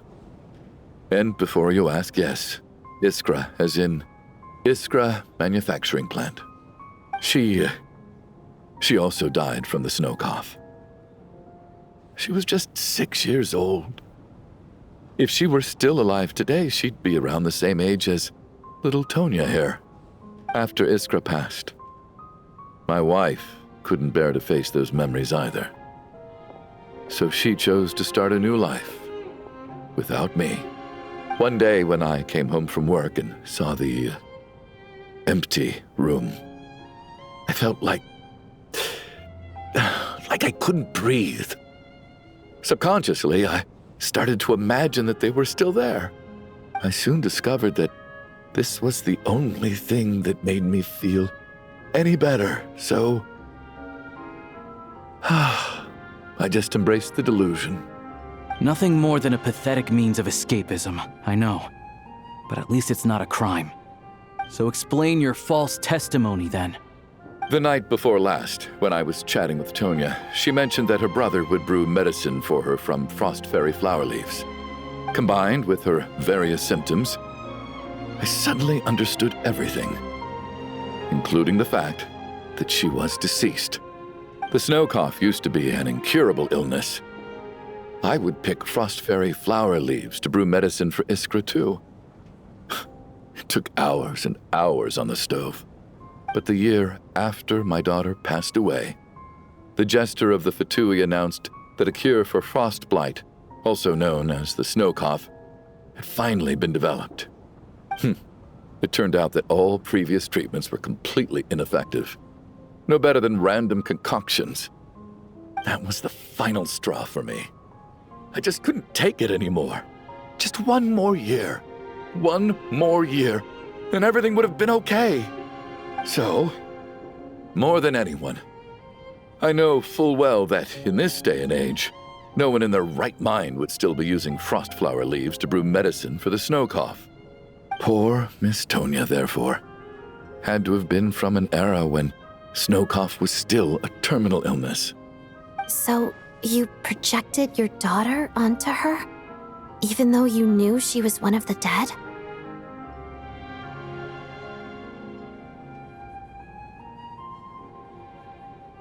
That doesn't make any sense. You knew she was already dead. What did you hope to achieve by protecting her?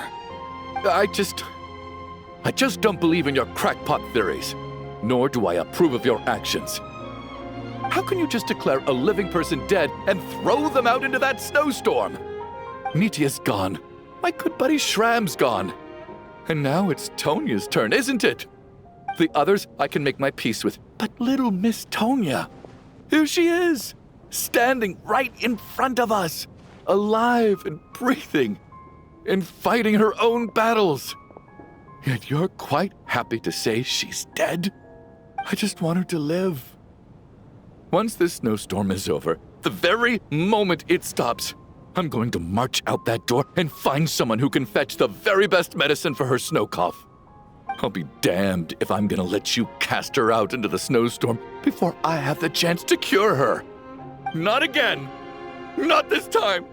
Not when the cure is right within our grasp! I'd never be able to forgive myself. Mr. Chuganov, stop. I can't let you do this. Tonya. By the sounds of it, you've known I was dead since the night before last, right? I really liked Mr. Valeri, Mr. Mitya, and Miss Vodyanitsa. And now they're all dead because of me. I'm not happy about that. The reality is, you've been trying to fight your own demons through me. But all you've really done is trap me inside your delusion along with you. No! Listen to me. I want to save you. I do! Well, at this point, I'm quite sure that I'm dead. I don't need to be saved. The time I got to spend with all of you is more than enough for me. Despite all the bad things that kept happening, I got to meet so many interesting people and spend so many days and nights by your side. Since the day I escaped that hospital until now, this has been an adventure I never even dared to dream of. I'm very fond of you all. If it were only possible, I'd trade my soul to bring back the ones who died. If it meant things didn't have to end like this. And that's why I'm not fond of you at all, Mr. Chuganov. I'm sorry. It's them that you owe an apology to, sir. Not me. Well then, I suppose this is it. It's time for my adventure to end. I've caused enough trouble. You're leaving already? It's still early. Don't you want to stay a little longer? No, thank you. Oh, and by the way, my name is Patoshka. It was nice meeting you all. Feels strange that we're only being properly introduced now that it's time to say goodbye. Toshka.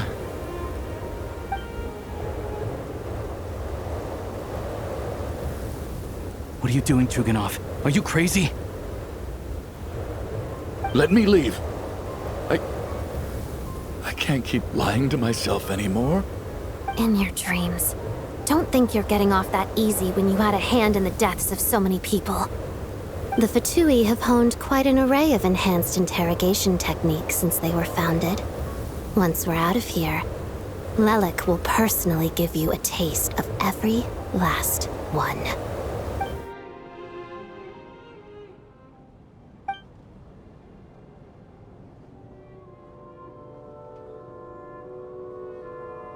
I think we should leave. I doubt this snowstorm is ever going to stop. For all we know, this storm might have destroyed all of Snezhnaya by now. Maybe even the whole world. Wait, we finally solved the mystery of the haunted theater today. Maybe let's at least try to enjoy tonight? Fair enough. I don't particularly feel like dying in Chuganov's company anyway.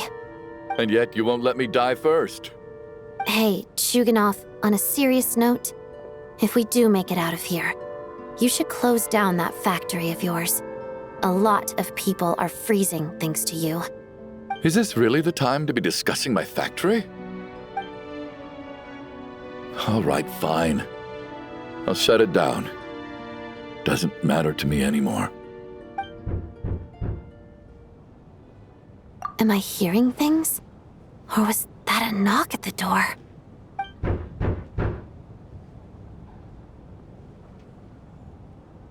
There it is again. But I don't understand. The snowstorm hasn't stopped, has it? Should we open the door? Is this it? Is this nightmare finally over? If the last few days are anything to go by, I probably shouldn't be getting my hopes up. Whatever lies beyond that door at this moment, it could be something even more terrifying than everything we've been through so far.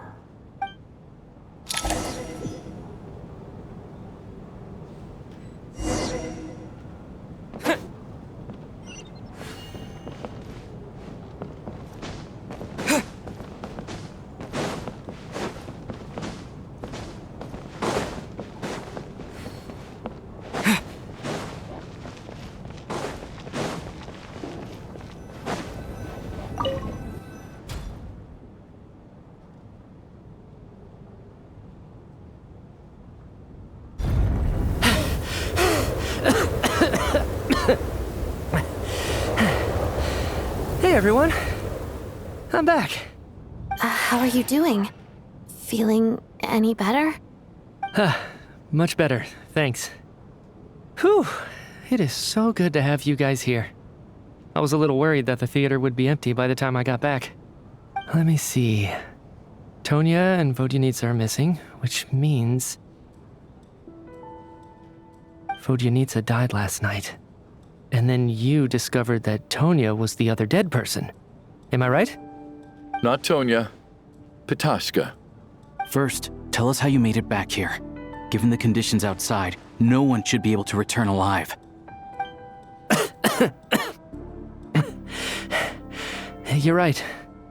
The thing that got me back safely was a song. I heard someone singing. After walking into the snowstorm, my mind grew hazy. I don't know how long I walked through the storm before my mind completely slipped away. Then, suddenly, I heard the sound of singing. The voice instantly brought me back to my senses, and I regained consciousness.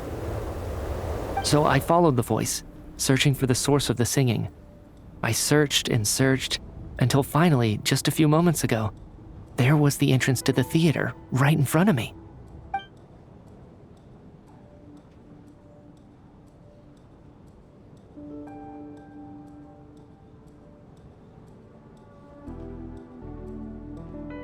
I've actually never performed this song in the theater before, because it has more of a ceremonial purpose for our people.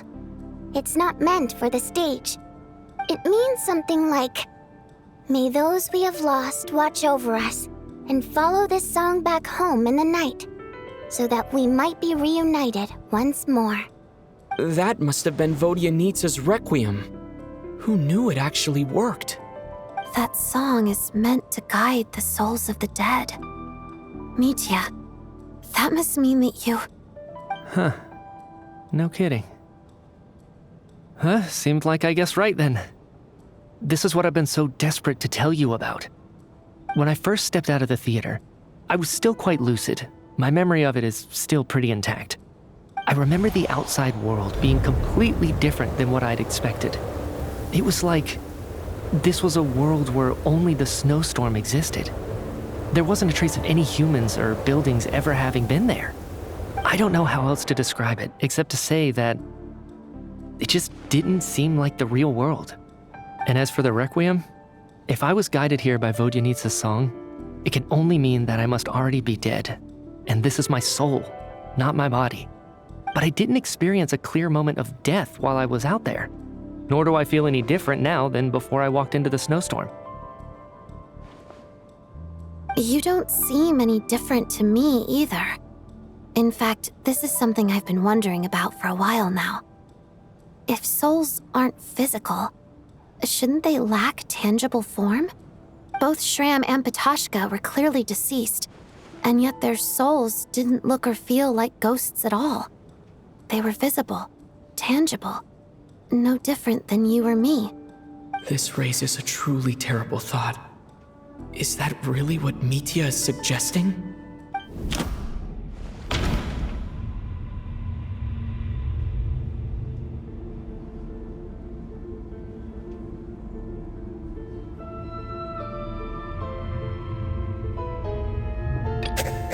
Mitya said the outside is...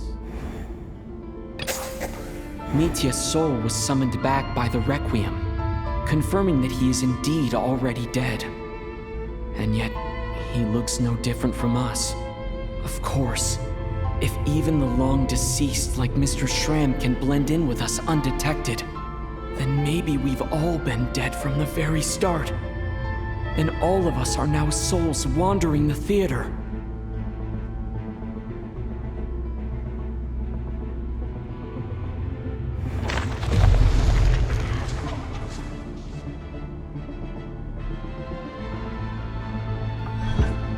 Yes. I think that this is probably the afterlife. What did you say?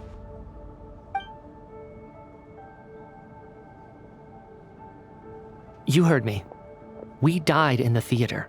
All of us did. But due to an obstruction in the theater's ley lines, our souls are trapped here, while an endless, infinite snowstorm rages outside. It's ironic, really.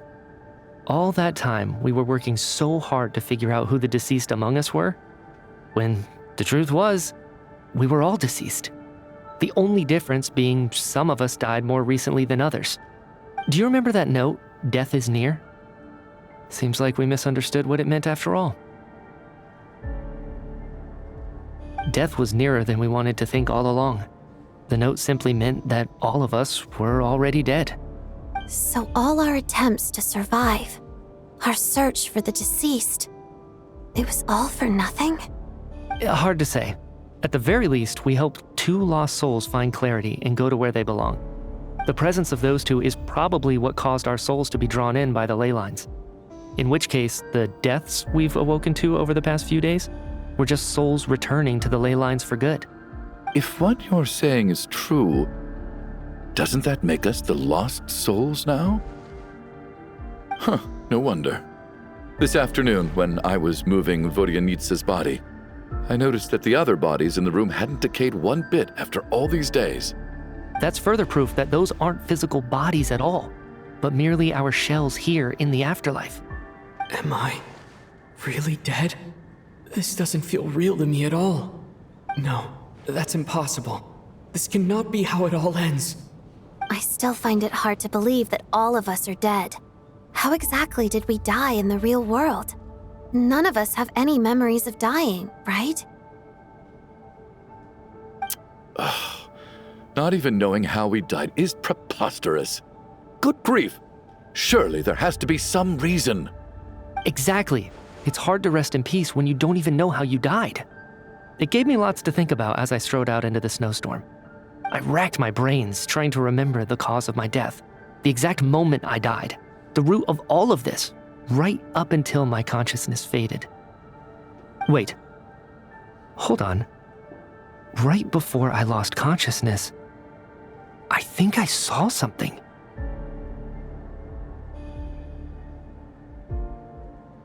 I can't remember. And I think I lost my notebook and pen. Mitya, your hand. Is that blood on your fingers? Huh? You're right. There's blood on the fingertips of my right hand. Looks like it's already dried. When did that happen? What the?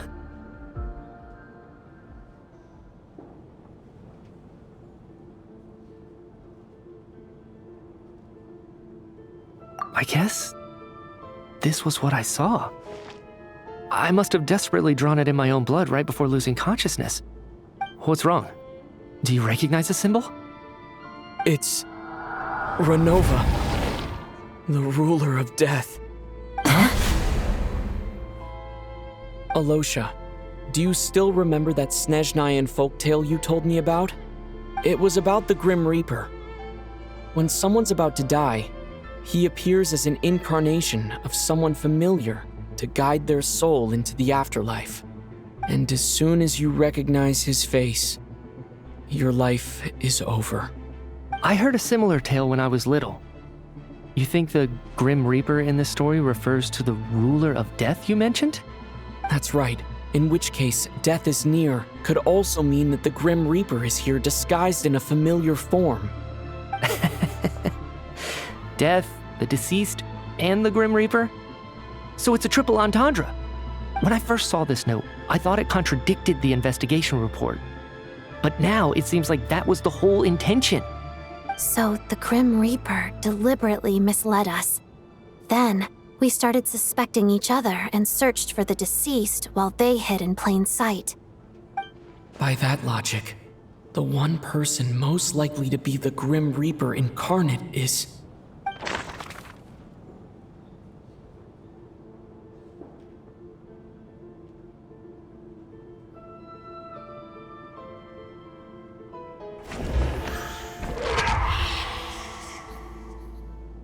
No doubt about it. It's looking back at how everyone has acted over the past few days. Alosha is most likely the Grim Reaper lurking among us.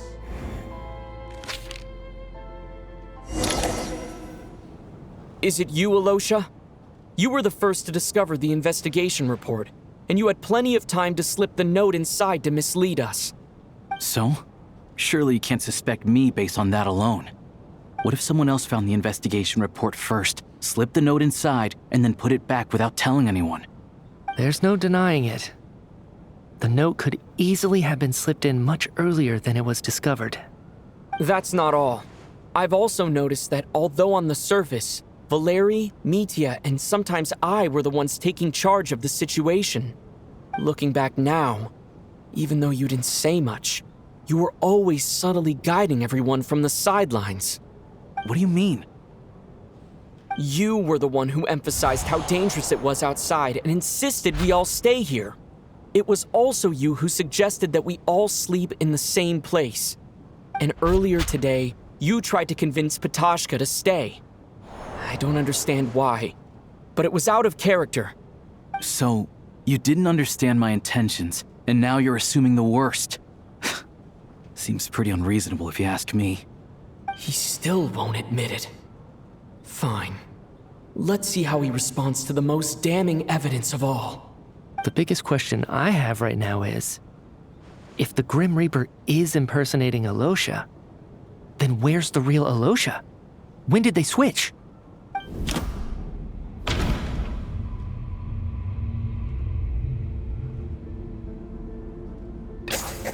That's right.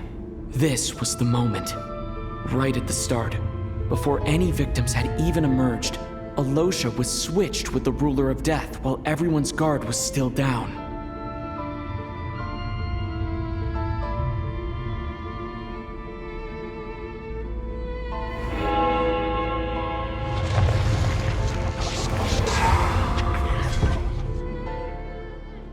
When all this began, right after the performance ended and the snowstorm began to pick up, no one suspected anything unusual. We just assumed we were snowed in. It wasn't until we discovered the bodies the morning after that we realized something out of the ordinary was going on. But it's clear now that the oddities actually started earlier than that, when Dimov walked into the snowstorm and never came back. Right. So Mr. Dimov was the first victim, not Sobolova and Torgov. And if we pinpoint that moment as the beginning of this incident, then one thing becomes clear. Alosha, you are the only person who walked into the snowstorm and came back without the help of Vodyanitsa's Requiem. More precisely, Alosha never came back at all. The one who came back was the Grim Reaper. Not bad. Well, since you've backed me into a corner, I suppose there's no point in keeping up the act anymore. Alosha? You're the Grim Reaper? I am no such tired cliché. Mortals should address me as the Ruler of Death.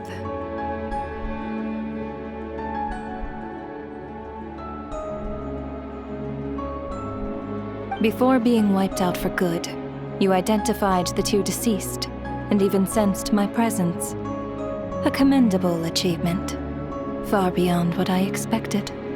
I heard you can ferry souls. Those deaths each night. Were they your doing? Your initial conclusion was correct. Due to the existence of the two deceased, the ley lines yearned to reclaim those long-lost souls. Every night, they devoured an equal number of souls to fill the void. This required no intervention from me. Though, of course, ferrying souls is indeed my authority. Here, take a look.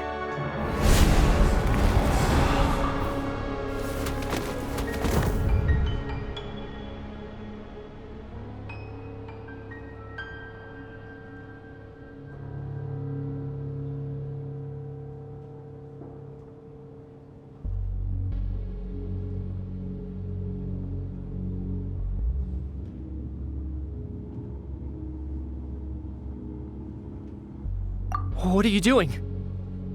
That takes care of today's too. Don't get so worked up. You are already dead, and your souls must return to the ley lines. I know we're already dead. You murdered us, didn't you? Murdered? No. Murder is when mortals usurp my authority.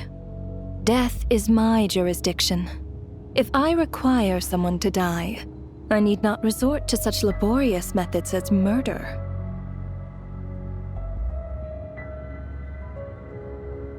You simply met the criteria to trigger my curse of death. I know about the curse of immortality. So there's another death-related curse too? You cursed us? When? And why would you do such a thing? So often, humans pray to me, begging to know when their death will come, and what form it will take. But few people ask why. If you must have an answer, know that death comes simply because one's time has come. So you're not gonna tell us the truth? Hold your tongue. By all rights, you shouldn't even be allowed to speak with me. Those angels from the past are to blame for the reckless renovation of the ley lines here. It's made my work on this occasion infuriatingly complicated. Work?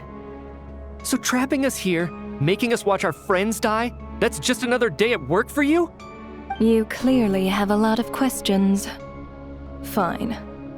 As a reward for your remarkable accomplishments over the past few days, I shall answer a few of your inquiries, provided they aren't too unreasonable. After the physical body dies, the soul must return to the ley lines for that person's death to be considered complete. My work encompasses the entire process of death, including, naturally, the guiding of souls into the ley lines, with which you are now so familiar. You must also be rather familiar with Natlan's Night Kingdom, I presume? It was I who supported the creation of the Night Kingdom. It provided a convenient means of guiding the souls of Natlan. Here, too, the ley lines connected to the theater underwent some modifications. The angels hoped to make them capable of accommodating the souls of some special creations. But this actually hindered their ability to accept ordinary souls to some degree. This effect manifested itself after you died from the curse in the theater, leaving you stranded in the afterlife, unable to achieve a complete death. But if souls who die from the curse of death fail to return to the ley lines within a short window of time, they will miss their chance for good.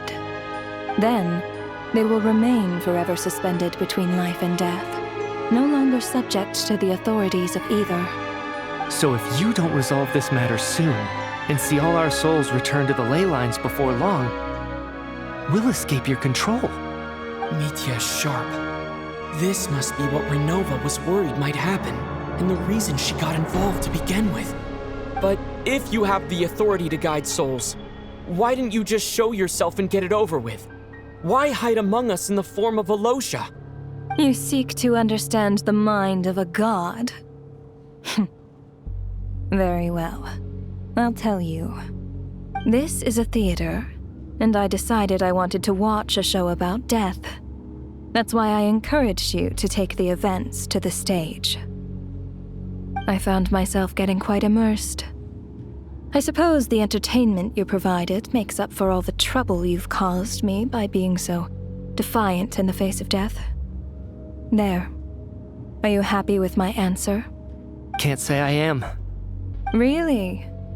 But it fits the stereotypes you humans have about gods. Just moments ago, you were complaining about how infuriatingly complicated your work here has been. Work is work, I get it. There are times when it's a huge pain, but you just have to get it done, right? That's a rather unique perspective for a human. You are in fact correct. There is a pain point in this case.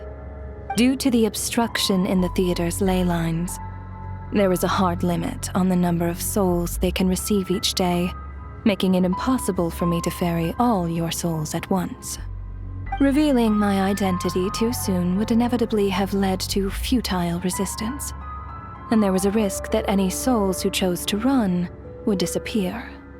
Then there was the issue of the 2 lost souls you called the deceased. The way you resolved that quandary was all part of my design. That's what I don't understand. If all of us were souls of the dead, what made their presence among us special? For centuries, they have refused to return to the ley lines, exploiting the issues created by the angel civilization to resist being drawn in. Centuries of obsession accumulated during this process. You may think of this obsession as the resentment of the dead, and in this quantity, it was a bomb that could have detonated at any moment. It reached the point where I could not afford to leave it unchecked. But the only way to fix it was to help them acknowledge their own deaths, make peace with their regrets, and willingly walk into the snowstorm. Only then, with my guidance, could they finally return to the ley lines. Otherwise, you would not like to know what the consequences would have been. I vaguely remember seeing Batashka, but in the most terrifying form. Was that in a dream? Is that what would have become of her if she hadn't returned to the ley lines? I see your dreams brought you many revelations. So you see, death in fact grants wisdom to mortals. Souls connect to all things in the world and see the chain of cause and effect between them. It's nothing unusual. Anyway, giving psychological counseling to lost souls is not my strong suit. That is more of an angel's role. It was something I could not resolve directly using my authority, so I decided it was easier to leave the bomb defusal to you. Meanwhile, of course, their presence caused the souls of other members of your party to return to the ley lines each night. From where I stand, that was killing two birds with one stone. As both issues slowly resolved one another without me having to lift a finger, all I had to do was stay close by and keep the situation under control. Then use my authority to wrap things up at the end. And, of course, while I was at it, I thoroughly enjoyed watching this drama, dealing with death from a mortal perspective, play out on the stage. Sounds like you had it all figured out, Grim Reaper. I just did the math. You said there's a hard limit to the number of souls the ley lines here can receive each day. It's 2, isn't it? That much is obvious, even to a fool. It's time to review this whole affair. If the ley lines can only take in 2 people per day, I need to go over the deaths from these past few days again.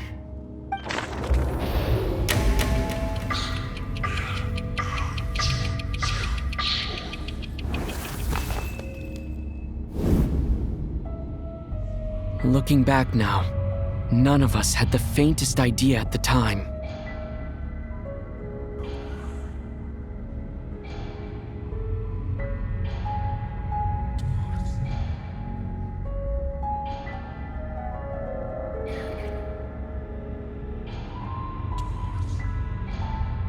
From the moment that staff member named Demoff walked into the snowstorm, the incident had already begun.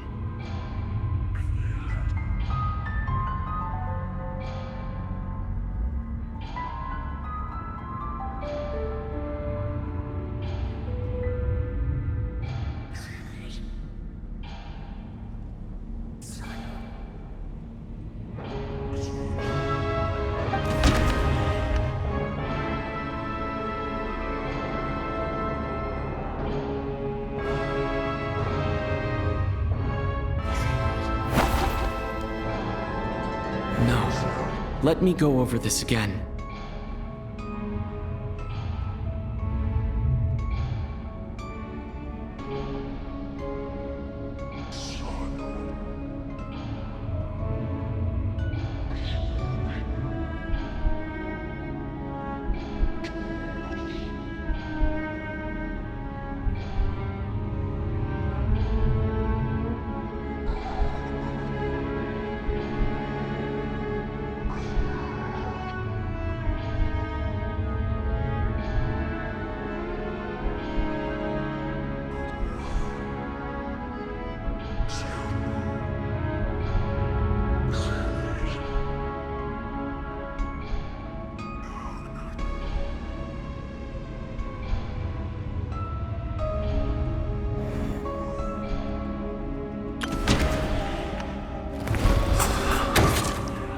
Alosha was the second to walk into the snowstorm after Demoff to investigate.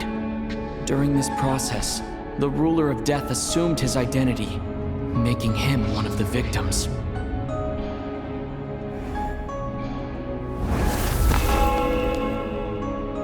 During our first night in the theater, everyone was caught up in the novelty of it all.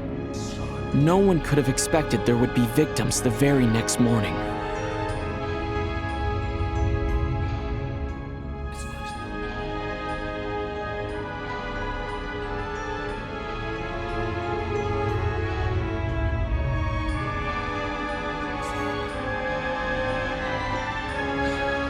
Despite all the confusion, and with the help of hindsight, we finally began to realize that something was amiss with the snowstorm.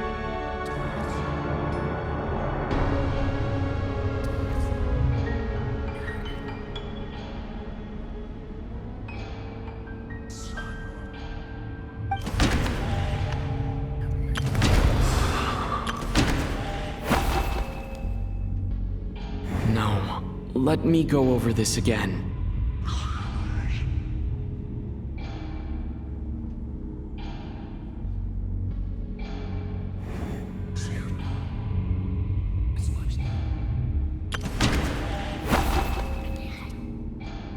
No, let me go over this again.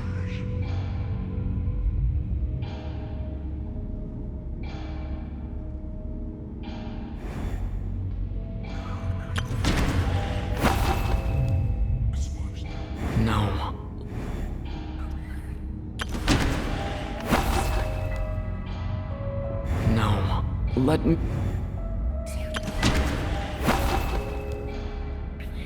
No, let me...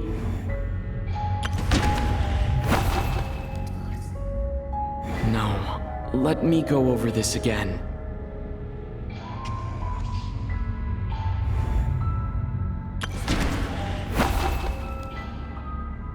No.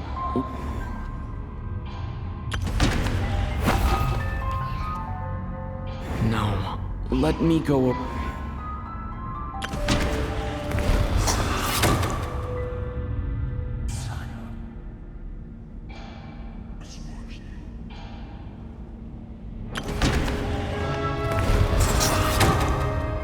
The ley lines devoured Torgov. Odette and I spoke a lot that night.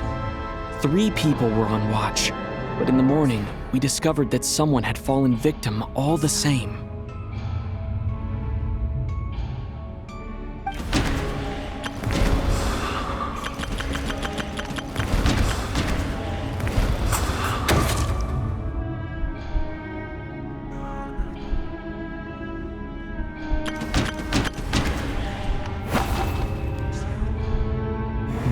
Let me go over this.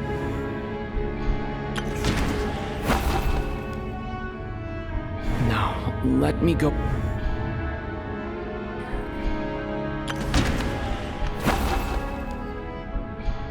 Now, let me go over this again.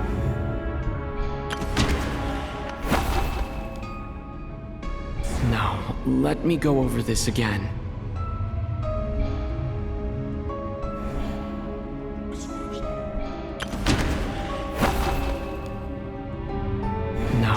Let me go over this again.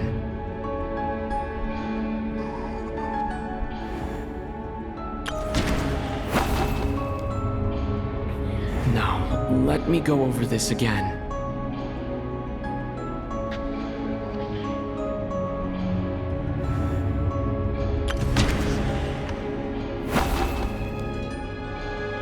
Now, let me go over this again.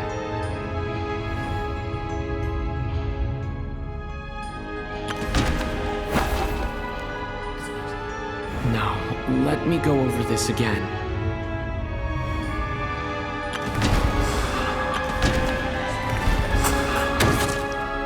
The deaths of Kulish and Rampana caused everyone to stop suspecting Lelik. Unexplainable phenomena occurred one after another, leading Mitya to suspect that we were caught up in a supernatural event.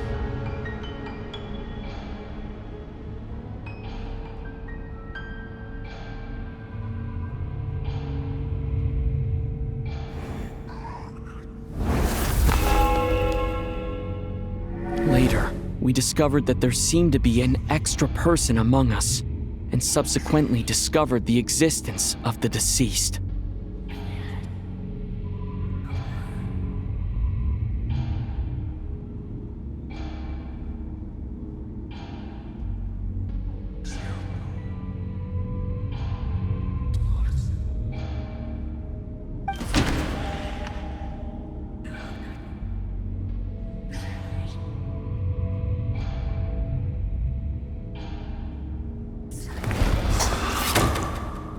Mr. Schramm realized he was the deceased and walked into the snowstorm to return to the lake.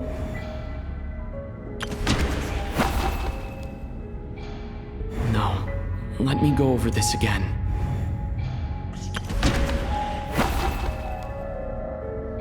No, let me go over this again.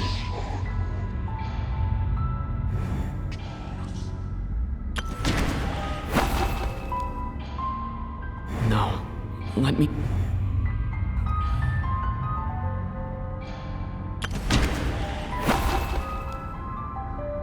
No. Let...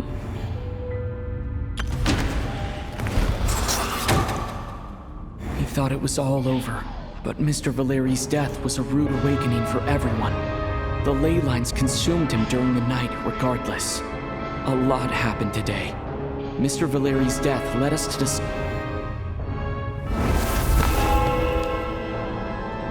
the fact that there was more than one deceased seemed to bring us back to square one.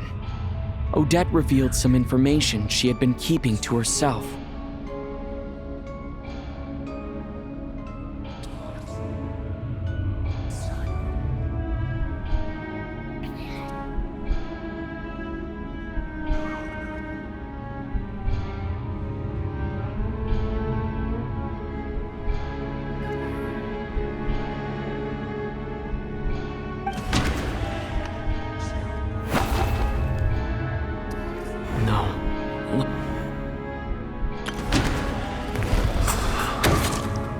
As it happened, Ptashka filled the void. The girl I thought was child sister Tonya turned out to be another.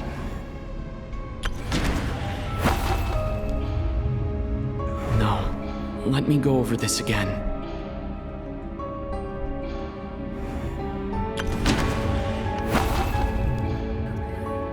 No, let me go over this again.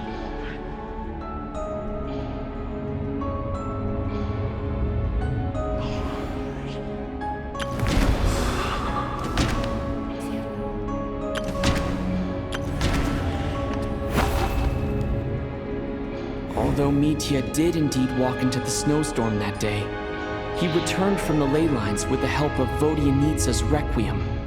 The void in the ley lines hasn't been filled, so let's rule out Mitya for now.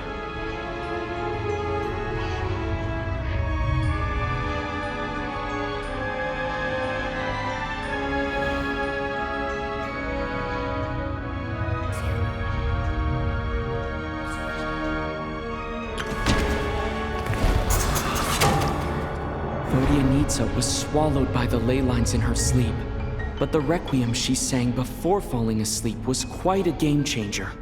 Come to think of it, Ptashka was about to walk into the snowstorm at that time, and Renova, unaware that Mitya would return, was concerned that her soul would overflow from the ley lines. That's why she used Alosha's voice to try and persuade her to stay behind. Looking back, I suppose that was an early slip-up on her part.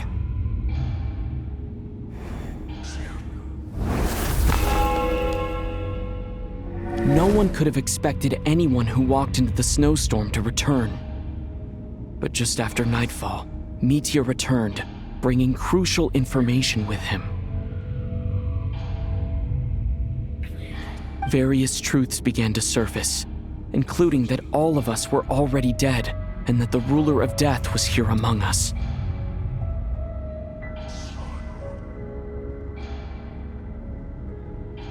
Then, after revealing her true form, Renova callously claimed 2 souls.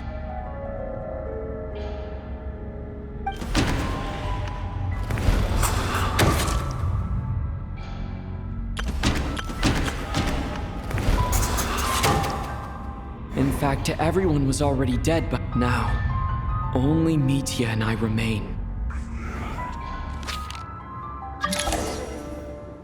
That covers everything. It's all clear now. Your work isn't finished here yet, is it? The Traveler and I are still standing here, safe and sound. The Water Imp's song threw things off a little, but it is of no consequence. The ley lines have already anchored your soul, and the first ray of light tomorrow morning will take you back. I, meanwhile, need to review my attitude towards the Water Imp race. So the reunion in the night that Vodyanitsa mentioned, I suppose that was never meant to be a permanent reunion. That just leaves you, Traveler.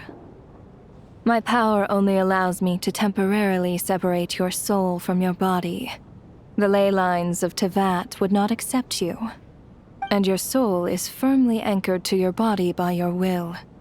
For a descender like you, who is not bound by Teyvat's rules, your death can only be brought through the most violent of means, such as directly destroying either your body or soul.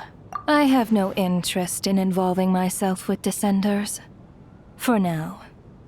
Although, this may change if Asmodee remains missing, or you insist on interfering with our affairs. One last question then. All our struggles and sacrifices here, they were meaningless from the very beginning, weren't they? Death abides no reason. Besides, what you call sacrifice is merely a concept created by humanity. To me, it is nothing more than a self-indulgent charade in the face of death. Mere mortals fantasizing that their actions could reclaim something from my grasp. A truly laughable idea.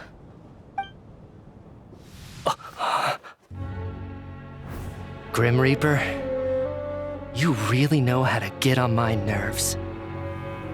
I'm not here to ingratiate myself with you. I kill merely because your deaths are necessary. Oh, you've made that quite clear.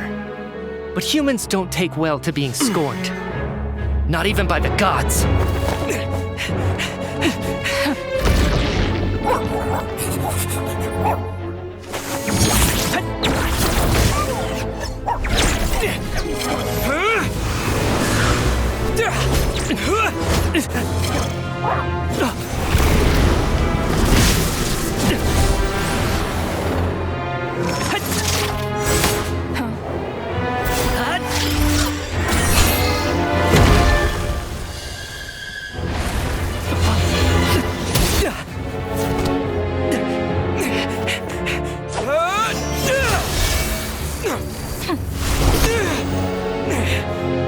This is futile. You must know that you are powerless against me in my own domain. I suggest that you save your strength. For what? Maybe we can't change it. But if nothing else, we can at least teach you to have some respect for the dead. Audacious.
How are you holding up, Odette?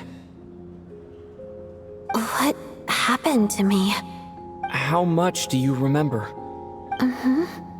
What do you mean? Is the performance over? I can't seem to recall what happened.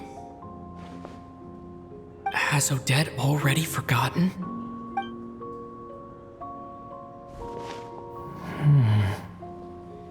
Mitya? Oh, I'm sorry. I guess I spaced out there for a second. Remind me who you are? Don't you remember anything?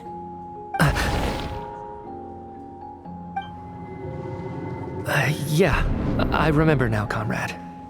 Looks like we guessed right. Just like me when Odette found me at the Armory Palace. For some reason, everyone killed by the Ruler of Death eventually came back to life. Just with one catch. They forgot what happened while they were dead. Odette and the others have already forgotten everything. Why were you able to remember this time? Could this be the reason? You said this is the ruler of death's symbol, right? I don't see anything there. You don't? Huh. Okay, I guess that makes sense. I carved this into my hand in the afterlife, so it's not visible in the physical world. Does that mean I carved this symbol into my soul? What an unsettling thought. Still, at least I get to remember what happened. I suppose it's a blessing in disguise. What about you, though? The ruler of death mentioned that you're a descender? Is that why you can remember? A full explanation would get complicated very quickly, but that's essentially it. Well then, now that it's all over, let's figure out what we've learned. The first thing I notice is that everything here is precisely as we left it, right before our deaths. This confirms that time passes differently in the afterlife than in the real world. They say that right before death, time slows down, and your whole life flashes before your eyes. That must be how you know you have one foot in the afterlife by that point. Anyway, clearly the few days we spend in the afterlife probably only amounted to a few short minutes in the real world. This also aligns with previous reports of widespread temporary memory loss among the Armory Palace personnel. Now it seems likely that those were all brief deaths caused by the Grim Reaper's so-called curse of death. To those unaware of the truth, dying and coming back to life must feel similar to a short bout of catatonia. This leaves me with a couple big questions. What are the conditions that trigger this so-called curse of death? If nothing else, I think it shows that killing us wasn't her ultimate goal. We still don't know her true reasons for subjecting us to death. Right. This time only got complicated because of the situation with the theater's ley lines. That's why she had to approach it differently. If the previous incidents of amnesia among the researchers are anything to go by, killing us is usually a pretty routine matter.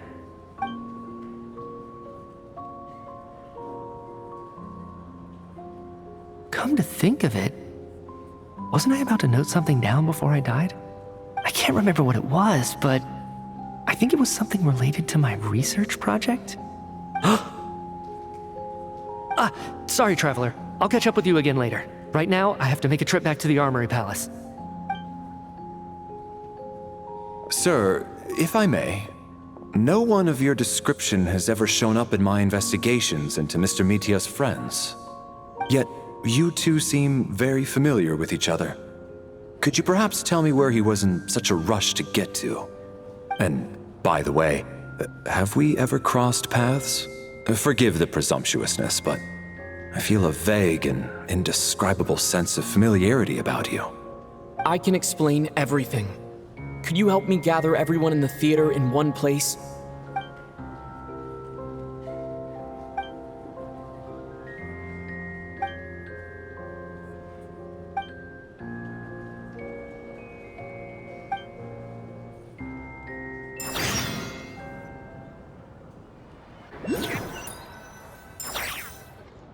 So Chuganov really is going to shut down the factory.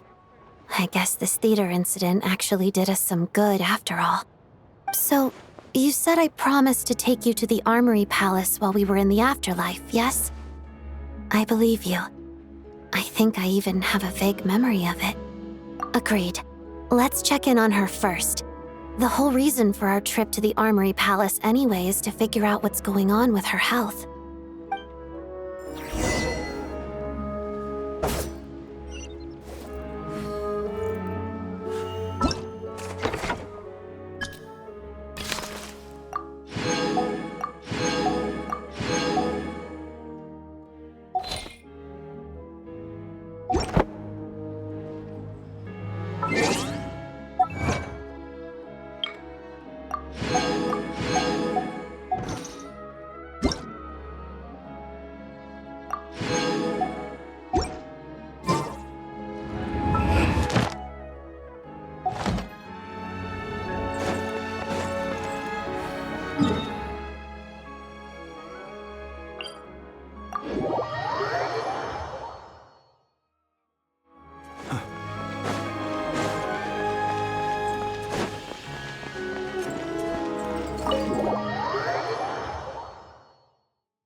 I'm finally back, even though a long time has passed from my perspective.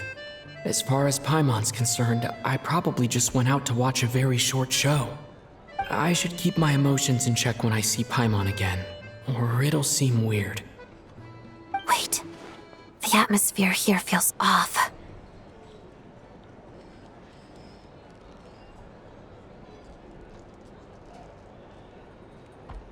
Shh. Stay quiet. Let's go inside and take a look. Have we still not been able to notify Child yet? We need new orders. What if that person comes back again?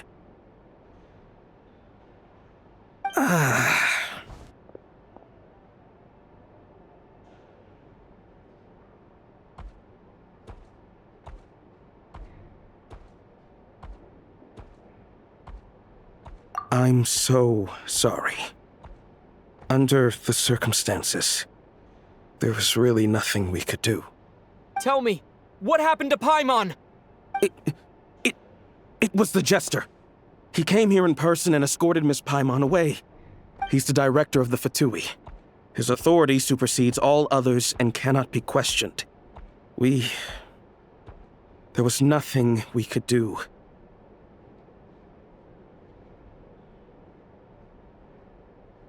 How long ago did he leave? And what was Paimon's status? It was about an hour ago. Miss Paimon was fast asleep at the time. The Jester simply walked off with her as if it was only natural. I assure you, he absolutely did not use any force. Do you know where they went? The Armory Palace, most likely. Lord Piero, the Jester, has been overseeing the experiments there lately, keeping a close eye on their progress. Everyone in the Fatui has heard about it by now. I'm surprised he came in person. Whatever his reason for taking Paimon, he'll most likely return to the Armory Palace first, which is exactly where we were headed anyway. Then lead the way, Odette. Okay, let's go.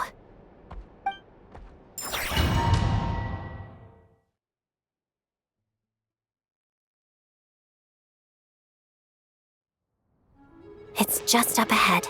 Quick, let's get inside. No, I'll go alone. You know I'm planning to force my way in. You're with the Fatui, so you should stay outside. I was hardly planning on taking you through the official channels anyway. I'm here to force my way in, just like you. I may be a Fatus, but I'm also Lelik, enemy of Project Stuzha. Paimon's safety is paramount right now. With me around, you'll have an extra pair of hands. There might be devices inside that are easier for an insider to deal with. If you say so. Let's go. There's no time to hesitate.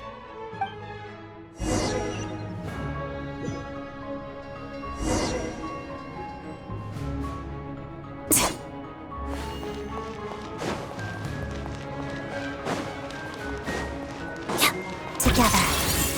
Hadada. Hey, who are you? This part of the Armory Palace is under restricted access. What do you think you're doing? No questions, please. We're short on time.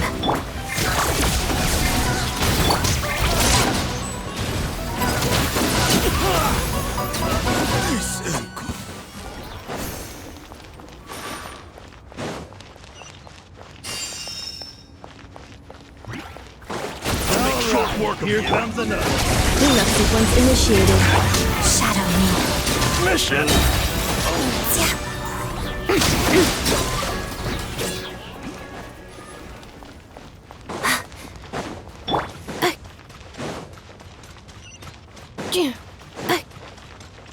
I spell. Defensive mode engaged. Can we still? Crystalline Adagio. Burn it down! Preparing for dust up. Shatters.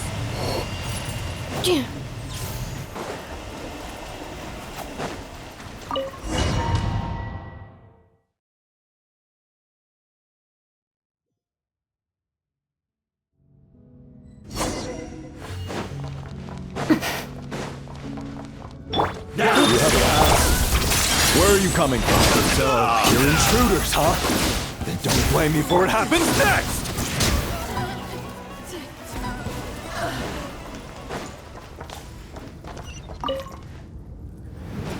The Armory Palace is hidden this deep in? This place is much bigger than I imagined. They're conducting top-secret research after all. The deeper it's hidden, the better, is standard Fatui logic. The style doesn't really look like the Fatui's handiwork, though. They must have requisitioned some structures from... Intruders! Stay alert!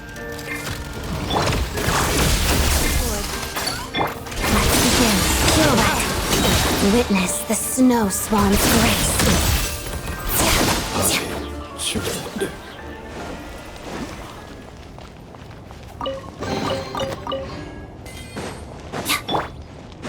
Full throttle!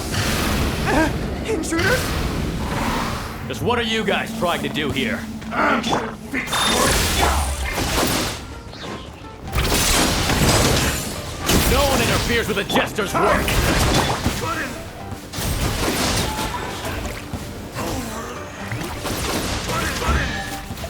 Fix it.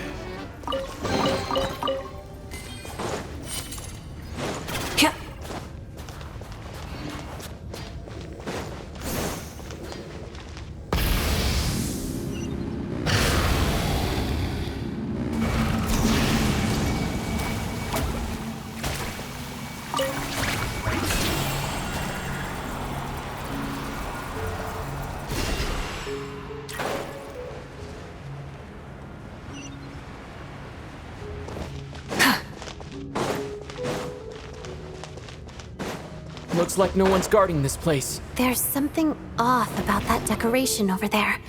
Look out! Let's deal with these before we move on. Accelerating.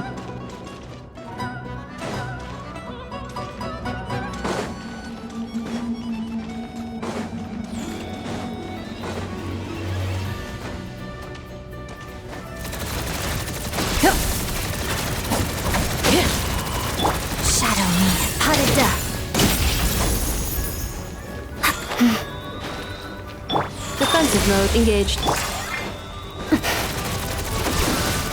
Walks of the snowflakes.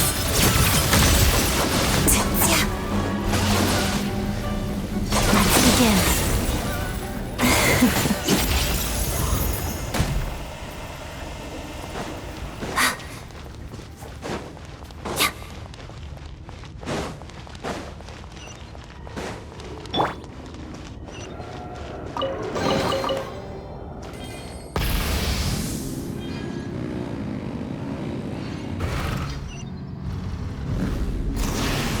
The researchers here probably don't know that we're uninvited guests. Let's try not to hurt them. What's the big star from the theater doing here? That's Miss Odette. She's a member of the Was the whole reason for Project Stuja to support the research here at the Armory Palace? Just what are the Fatui and the Tsaritsa planning?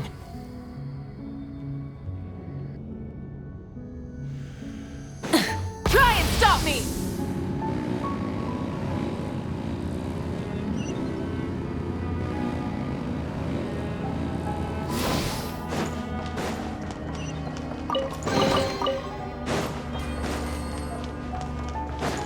Whoa! Who are you? Never seen you around here before. Looks like there's no way through here. Maybe using the power of this prism could help?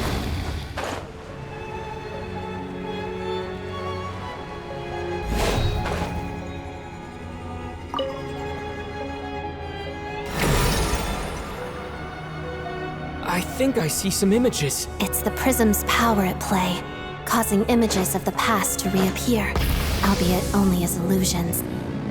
Paimon. And the Jester. Is this another scene from the past? Yes. It looks quite old, though. I don't think it happened in the recent past. What's going on here? What happened? The source seems to be the Armory Palace. They must have started some large-scale experiment. Wait, what if this has something to do with Paimon? We need to hurry!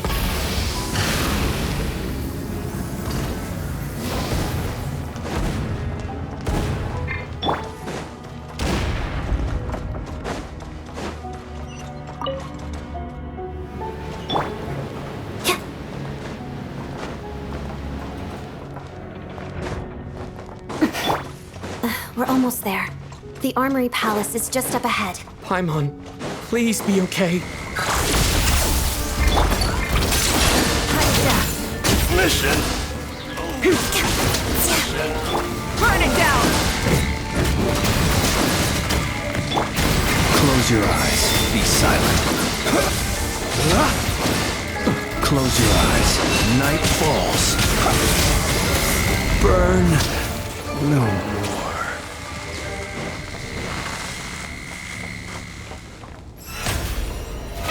How brilliant!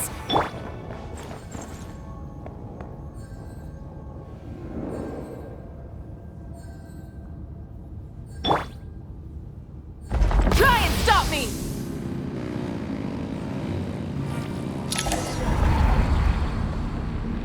What's going on? Wait, I remember this feeling. It's the curse of death. No, not now! Why is the curse of death striking again already? Odette.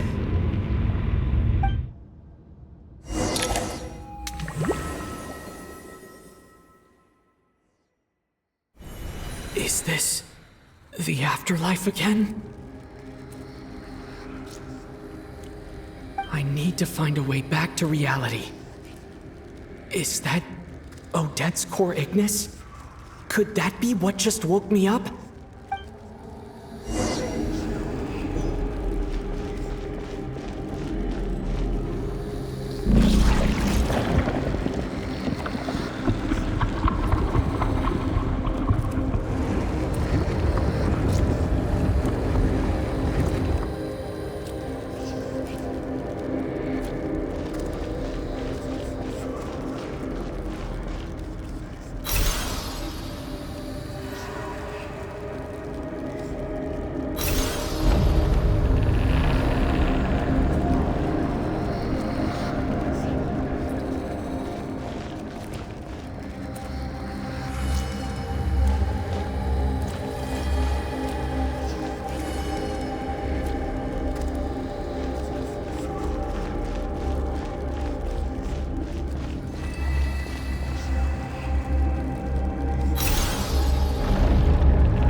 Odette? Odette! No signs of life. But past experience says that she should be resurrected before too long. Did Odette intentionally use her core Ignis to guide my soul? I feel like something similar happened in a dream I had before. Thank you, Odette. If not for you, my soul wouldn't have found its way back to my body so quickly. And I might not have woken up so soon. But I'm sorry. I don't have time to protect you. I have to use the time you bought me to get Paimon back.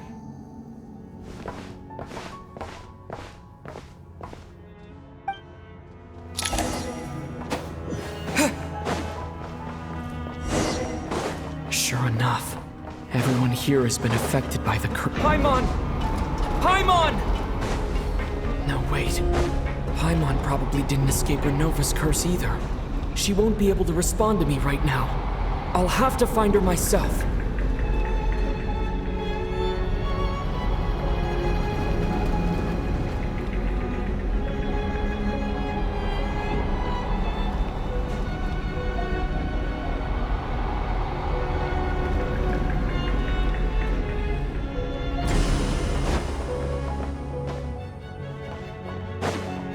Mitya!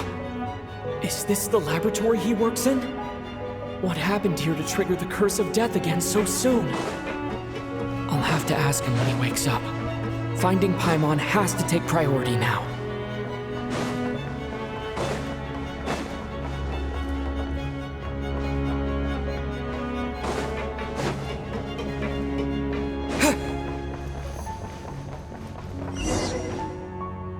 Found her! Paimon really is here!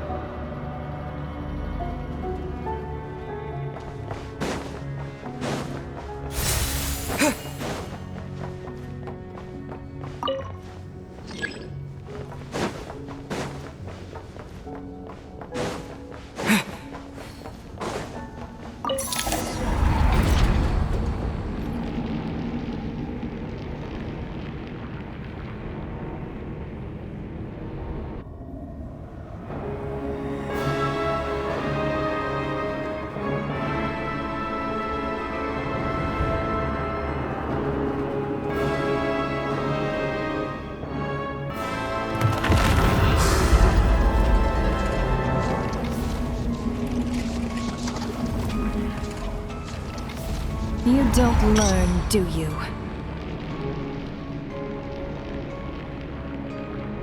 You've already been involved in one mass death, and now you show up at the scene of another. This might have passed for a coincidence the first time, but a second time? Am I to assume you are intentionally interfering in Snezhnaya's affairs? Judging by your expression, it seems that you understand little of what is going on here. In that case, a word to the wise. Do not interfere in Snezhnaya's affairs. A civilization that fails to learn its lesson constantly depletes its own worth. It will one day lose any reason for its existence. And as a descender, you are perfectly suited to be the lifeline to which a dying civilization might desperately cling. Consider your position carefully. No advice needed. I'll make my own judgments. Suit yourself. When the day of reckoning arrives, not even a descender can hope to escape unscathed. The time for resurrection fast approaches. The mortals here are not yet worthy to behold my form. So that will be all for today.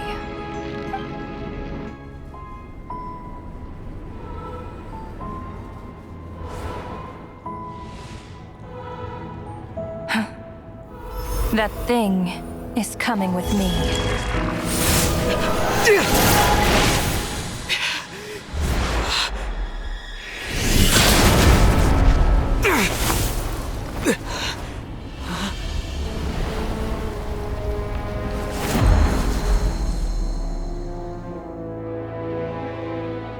You awoke sooner than I thought. The curse of immortality is stubborn, unable to enter the ley lines, yet not content to remain a spirit.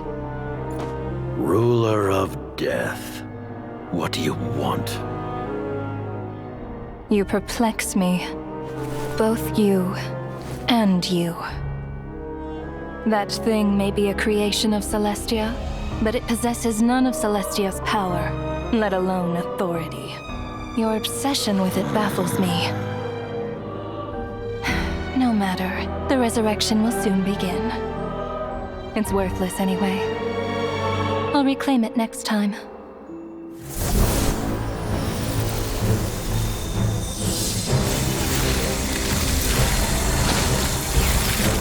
Hey, who says there'll be a next time?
I missed you, Paimon. What are you talking about? We haven't even been apart for that long, have we? It was different this time. You seem to be in pretty good shape. Yeah, Paimon's back in tip-top condition. It's the weirdest thing. Paimon fell asleep earlier, and when she woke up, she found herself here. The jester and that guy talking to him used some kind of energy on Paimon, and she could kind of feel it canceling out that other thing that was making her feel unwell. So, Mitya helped too? Apologies for leaving in such a hurry at the theater earlier. I was in a rush to verify some theories. Rest assured that your companion is perfectly safe. We reversed the effects that the experimental energy had on her. The jester specifically instructed me to do so. I suppose this is our first official meeting, Traveler. I could not let Paimon suffer in her condition for a moment longer, and so I simply took her without explanation. I hope you do not mind. But why would a big shot like you care about what happens to Paimon? As I said when you first arrived in Snezhnaya, we once spent some time together in the distant past. Oh yeah, you did mention that. And Paimon did think you seemed strangely familiar the first time we met. I'm afraid the reminiscing will have to wait. Mitya, let us continue with the report. What conclusions, if any, did you reach from conducting the final experiment of our energy research ahead of schedule? The good news is, my hypothesis regarding the Ruler of Death has been verified. As for the bad news, I recommend we suspend the experiments and Project Mistleton until further notice. I will trust your judgment. We shall put the project on hold until the Ruler of Death has been eliminated. Wait, what are you guys talking about? You want to get rid of Renova? Like, how? By killing her? By whatever means necessary, so long as it removes the threat she poses to us. Until then, everything we do will be in vain. After what just happened, I've ascertained Renova's goal. Or rather, the trigger condition for the Curse of Death. Okay, let's hear it. What she's doing is blocking Snezhnaya's technological progress, preventing us from possessing any means with which to threaten the heavenly principles. Just like the little lapdog she is. So, any ideas, research, or experiments that lead to technological progress can trigger the curse. Just now, for instance, I was set to launch a final phase energy experiment ahead of schedule. If the experiment was successful, we could have achieved a crucial breakthrough. As expected, though, the moment the experiment began, all the researchers, technicians, and witnesses died from the curse. All that effort, not to mention the energy and materials we relied on Project Stuzha to gather for us, went to waste. In the end, nothing was gained. Does that mean something similar happened when we were at the theater? That's right. During the performance, I thought of an important breakthrough regarding the experiment, and wound up dragging everyone into this. So the nature of the curse seems to be something like, when moments of technological progress occur, all life in the vicinity is taken away. What a violent method. Of course, that meant the curse was normally limited to the Armory Palace. Since outsiders are forbidden from entering, this mass death phenomenon went unnoticed. until Odette came along. I believe she was the first witness. The curse of death was triggered just before she infiltrated the Armory Palace that day. But you mentioned something about a final stage experiment. Doesn't that mean you've actually made some progress? That's right. Even with the gods locking certain key components out of reach, humanity can still advance technology in incremental steps accumulated over time. But, as I'm sure Renova anticipated, even incremental progress has its limits, a point where the truth you're seeking must be put to the test in an experiment. You mean the experiment you were just about to do? Yes, we were at a critical juncture, a moment where the quantitative was about to translate into fundamental qualitative change. With this single experiment, we could have brought everything we've worked for to fruition. But now, after already being forced to fumble around in the dark all this time, it feels like we've truly hit an impenetrable wall. As long as Renova's curse of death persists, we won't be able to advance the experiment or obtain any results. And with Project Stuja having been in effect all this time, at our nation's current strength, repeated trial and error is simply unsustainable. Only by eliminating Renova first will it be possible to continue advancing our plans. But she's the ruler of death! She can just kill whoever she wants, right? That's gotta be the scariest power ever! Is it even possible to beat her? We'll see. But one thing's for sure. She definitely can't just do whatever she wants. The best proof of that is me, standing here, very much alive. You're saying... Wouldn't it be easier to just kill all of us researchers for good? Why resurrect us over and over again? Why let us advance our technology to this point? So, you're saying even the ruler of death has limitations we don't know about? Exactly. And I think that's where the key to our breakthrough lies. Regardless, the ruler of death has always been an obstacle we must overcome. Indeed, we must face life, death, time, and space. After all, our goal is the heavenly principles. The Fatui want to challenge the heavenly principles?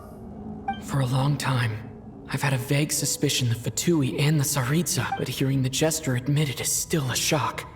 No wonder the Tsaritsa's goal has always been kept a secret from the people. What kind of road will that lead Snezhnaya down? In that case... Lord Jester, I would like to request some leave. I'd like some time to organize my thoughts and go over the data. Granted. Get some rest, put the experiment out of your mind, and take care that the curse of death doesn't affect any civilians.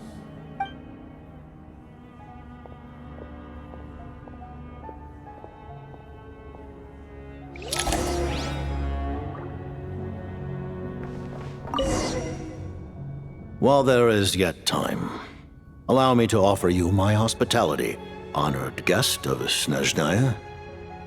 Is there anything you wish to know?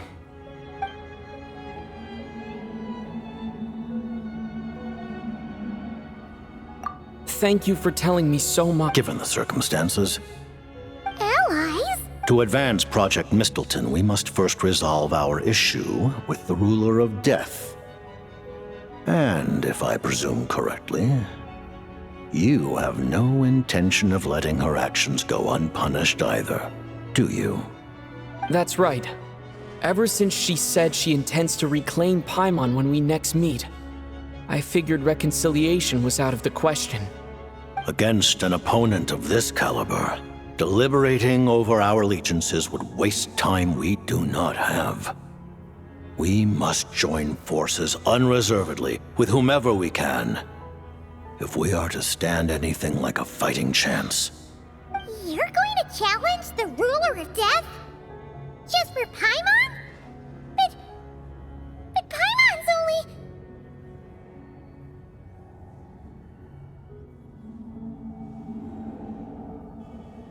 Thank you! Oh, thank you! Oh, gee! Now Paimon doesn't even know what to say! Anyway, Paimon's super touched! The Tsaritsa will return in triumph in short order, and the Fatui shall hold internal discussions regarding the enemy. The time for us to meet again will come very soon. Got it. Thanks for your help with Paimon. I'll be sure to look after her for you. There was just one other thing. Well, it's just a request, really. Paimon really wants to see what this Mistleton thingy you're gonna use against the Heavenly Principles looks like. Of course, Paimon knows it's top secret and stuff, but she just had to ask. It's okay if the answer's no. Certainly you may. Oh, for real? Actually, maybe it's best not to. What if her Nova suddenly pops up again? She might take this chance to... While the technology is not yet fully developed, it has nevertheless reached the stage where Celestia's creations are unable to damage it. In that regard, you may rest assured. Oh. Wow. No wonder Paimon felt so out of sorts recently, even though I was super far away. Alright then! Paimon's ready to take a sneaky peek at this top secret super weapon!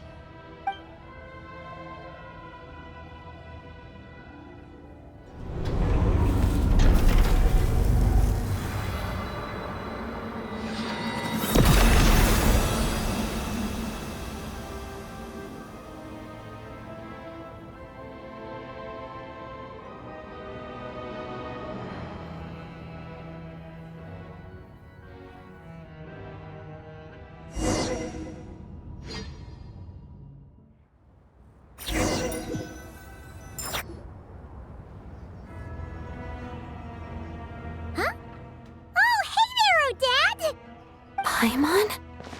You're okay. Thank goodness. You look well. Have you recovered? Long story short, yep, Paimon's all better. What are you doing here? Were you waiting for us? That's right. When I woke up, I wanted to go in after you, but the guards had woken up as well. It would have been tough to take them on alone, and there was no easy way to sneak past them. So I returned the way I came and waited for you here. It was thanks to you that my soul found its way back to my body so quickly. Thank you. Huh. That actually worked? Nice. I just figured I'd try my luck when that ominous feeling struck me. Really, you should be thanking this thing instead. Anyway, and now that things here are all taken care of, I have other things I should get back to.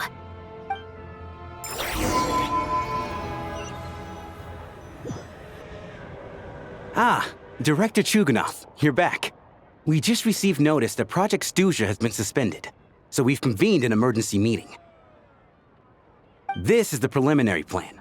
In addition to expanding production capacity, we've also discussed feasible layoff plans to optimize revenue and expenditure structure.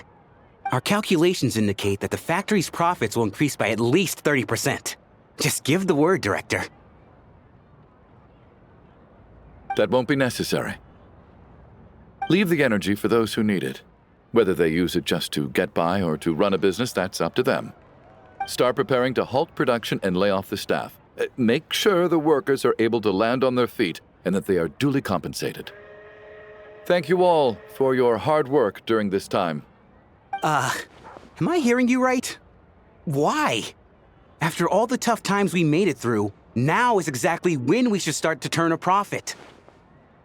I just suddenly don't want to do this anymore.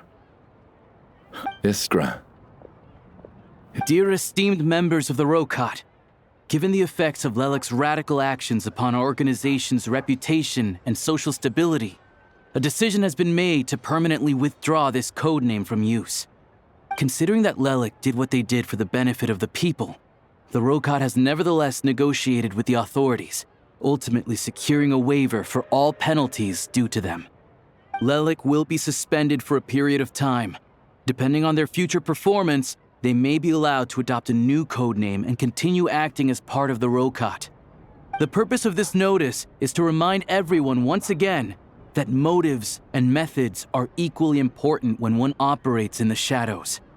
Even with Project Stuzha's suspension and our interim operational victory, we must guard against complacency and rashness and work to consolidate the progress we have made so far. We act only for the greater glory and solidarity of our nation.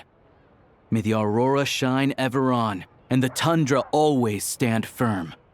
We act only for the greater glory and solidarity of our nation. May the aurora shine ever on, and the tundra always stand firm. Looks like it's finally over. You mean for us? Just thinking out loud. I've never seen the Snezhnaya Archon so lively before. I never once thought I'd come here. But I understand everything now, Rosaline.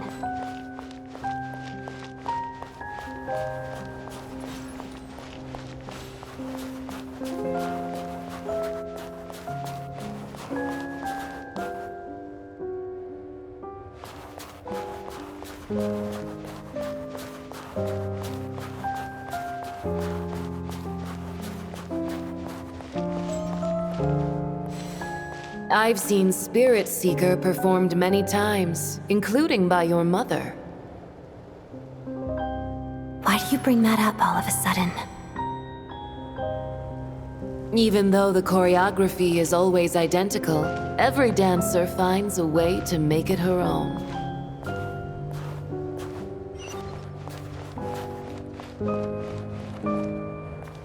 So you actually want to talk to me about ballet?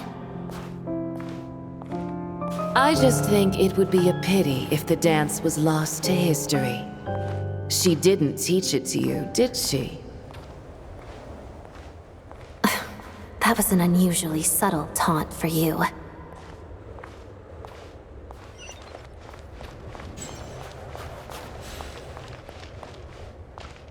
We embraced one another on the snow-swept plains, melting the ruthlessness of time. But when our bodies, in pieces, are cast to the winds, what of our love will remain behind?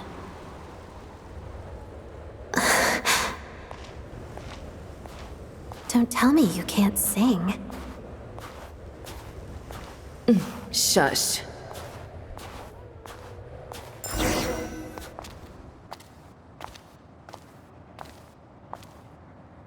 I understand her hatred.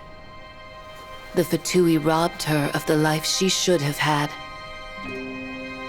I never opposed her dancing. Yet still I became an enemy of her ballet. I'll just keep my distance. Many despise me. I'm used to it. You're certainly not one to shy away from confrontation. But children, they need a different approach. I'm hardly the most maternal figure. Yet, she is a child. In my experience, while a father commands authority, he must still yield to love. You should tell her what you think about her dancing.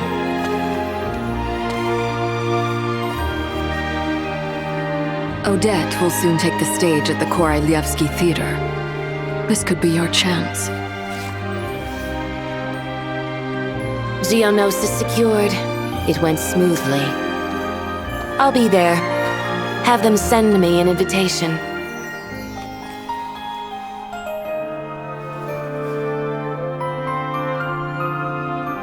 Sadly, things didn't work out. Her final words are inside that block of ice. This? Aren't these for monitoring her subordinates? Not yours. This one isn't her witch's flame, but my two worlds' flames. The two worlds' flames can burn away memories. It was my parting gift to Rosaline.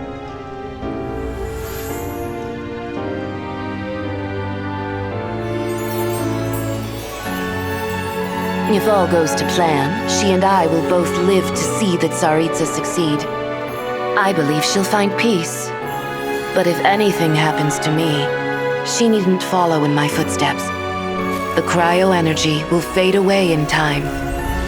Then the two worlds' flames will burn away all memories of the Fatui. She'll be free to dance. She deserves this. I will handle the aftermath. The choice is yours, child.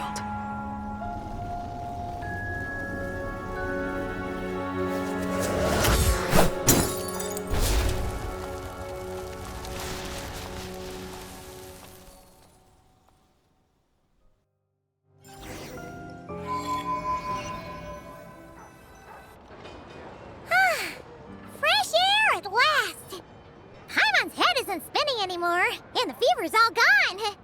Paimon's finally free to fly again. Oh, it's nice to finally know where Paimon came from, too. It did make Paimon a little nervous at first, but it's such a relief now. Like, who cares if Paimon's a creation of Celestia? She's probably not anyone that important.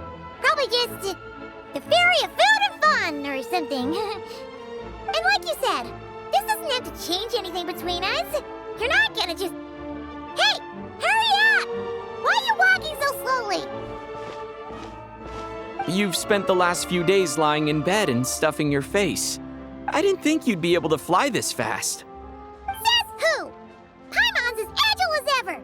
They don't call her White Floaty for nothing. Paimon originally wanted to check out the bookstores in Snezhnaya, but she's more in the mood for flying around right now, so let's save that for later. Wait, they've got light novels from Yai Publishing House here too. Huh? And this is Paimon's favorite mystery story from Fontaine. Wow, it got a sequel. The local Snezhnaya books look pretty interesting too, but also kind of heavy. Not the easiest things to look around. I thought you were in the mood for flying around. Paimon can read while she flies. Hey, look at these two dolls. Which do you like better? All right, boss, we'll take both. Paimon will have the other one. Oh, I thought we were only getting one. All right, fine. I'll pay. There you are. Thanks for visiting. Paimon will grab this and then... Huh? Huh? Huh? How many layers does this thing have? And what are you laughing at? Huh. You knew all along, didn't you? A whole bunch of people are gathered over by the plaza. Hey, look! That looks like Tartaglia! Hey, Tartaglia! I know that voice. Of course. If it isn't Paimon and my old comrade. You're looking well, Paimon.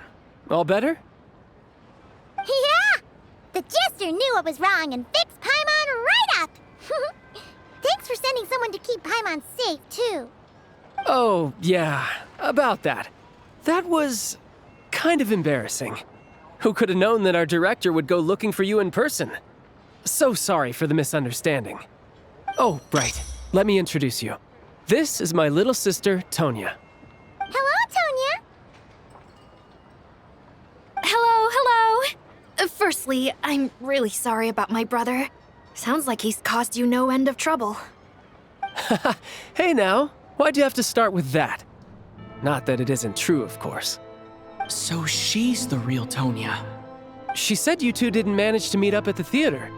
She waited ages for me, and when I didn't show, she got a little worried and went outside.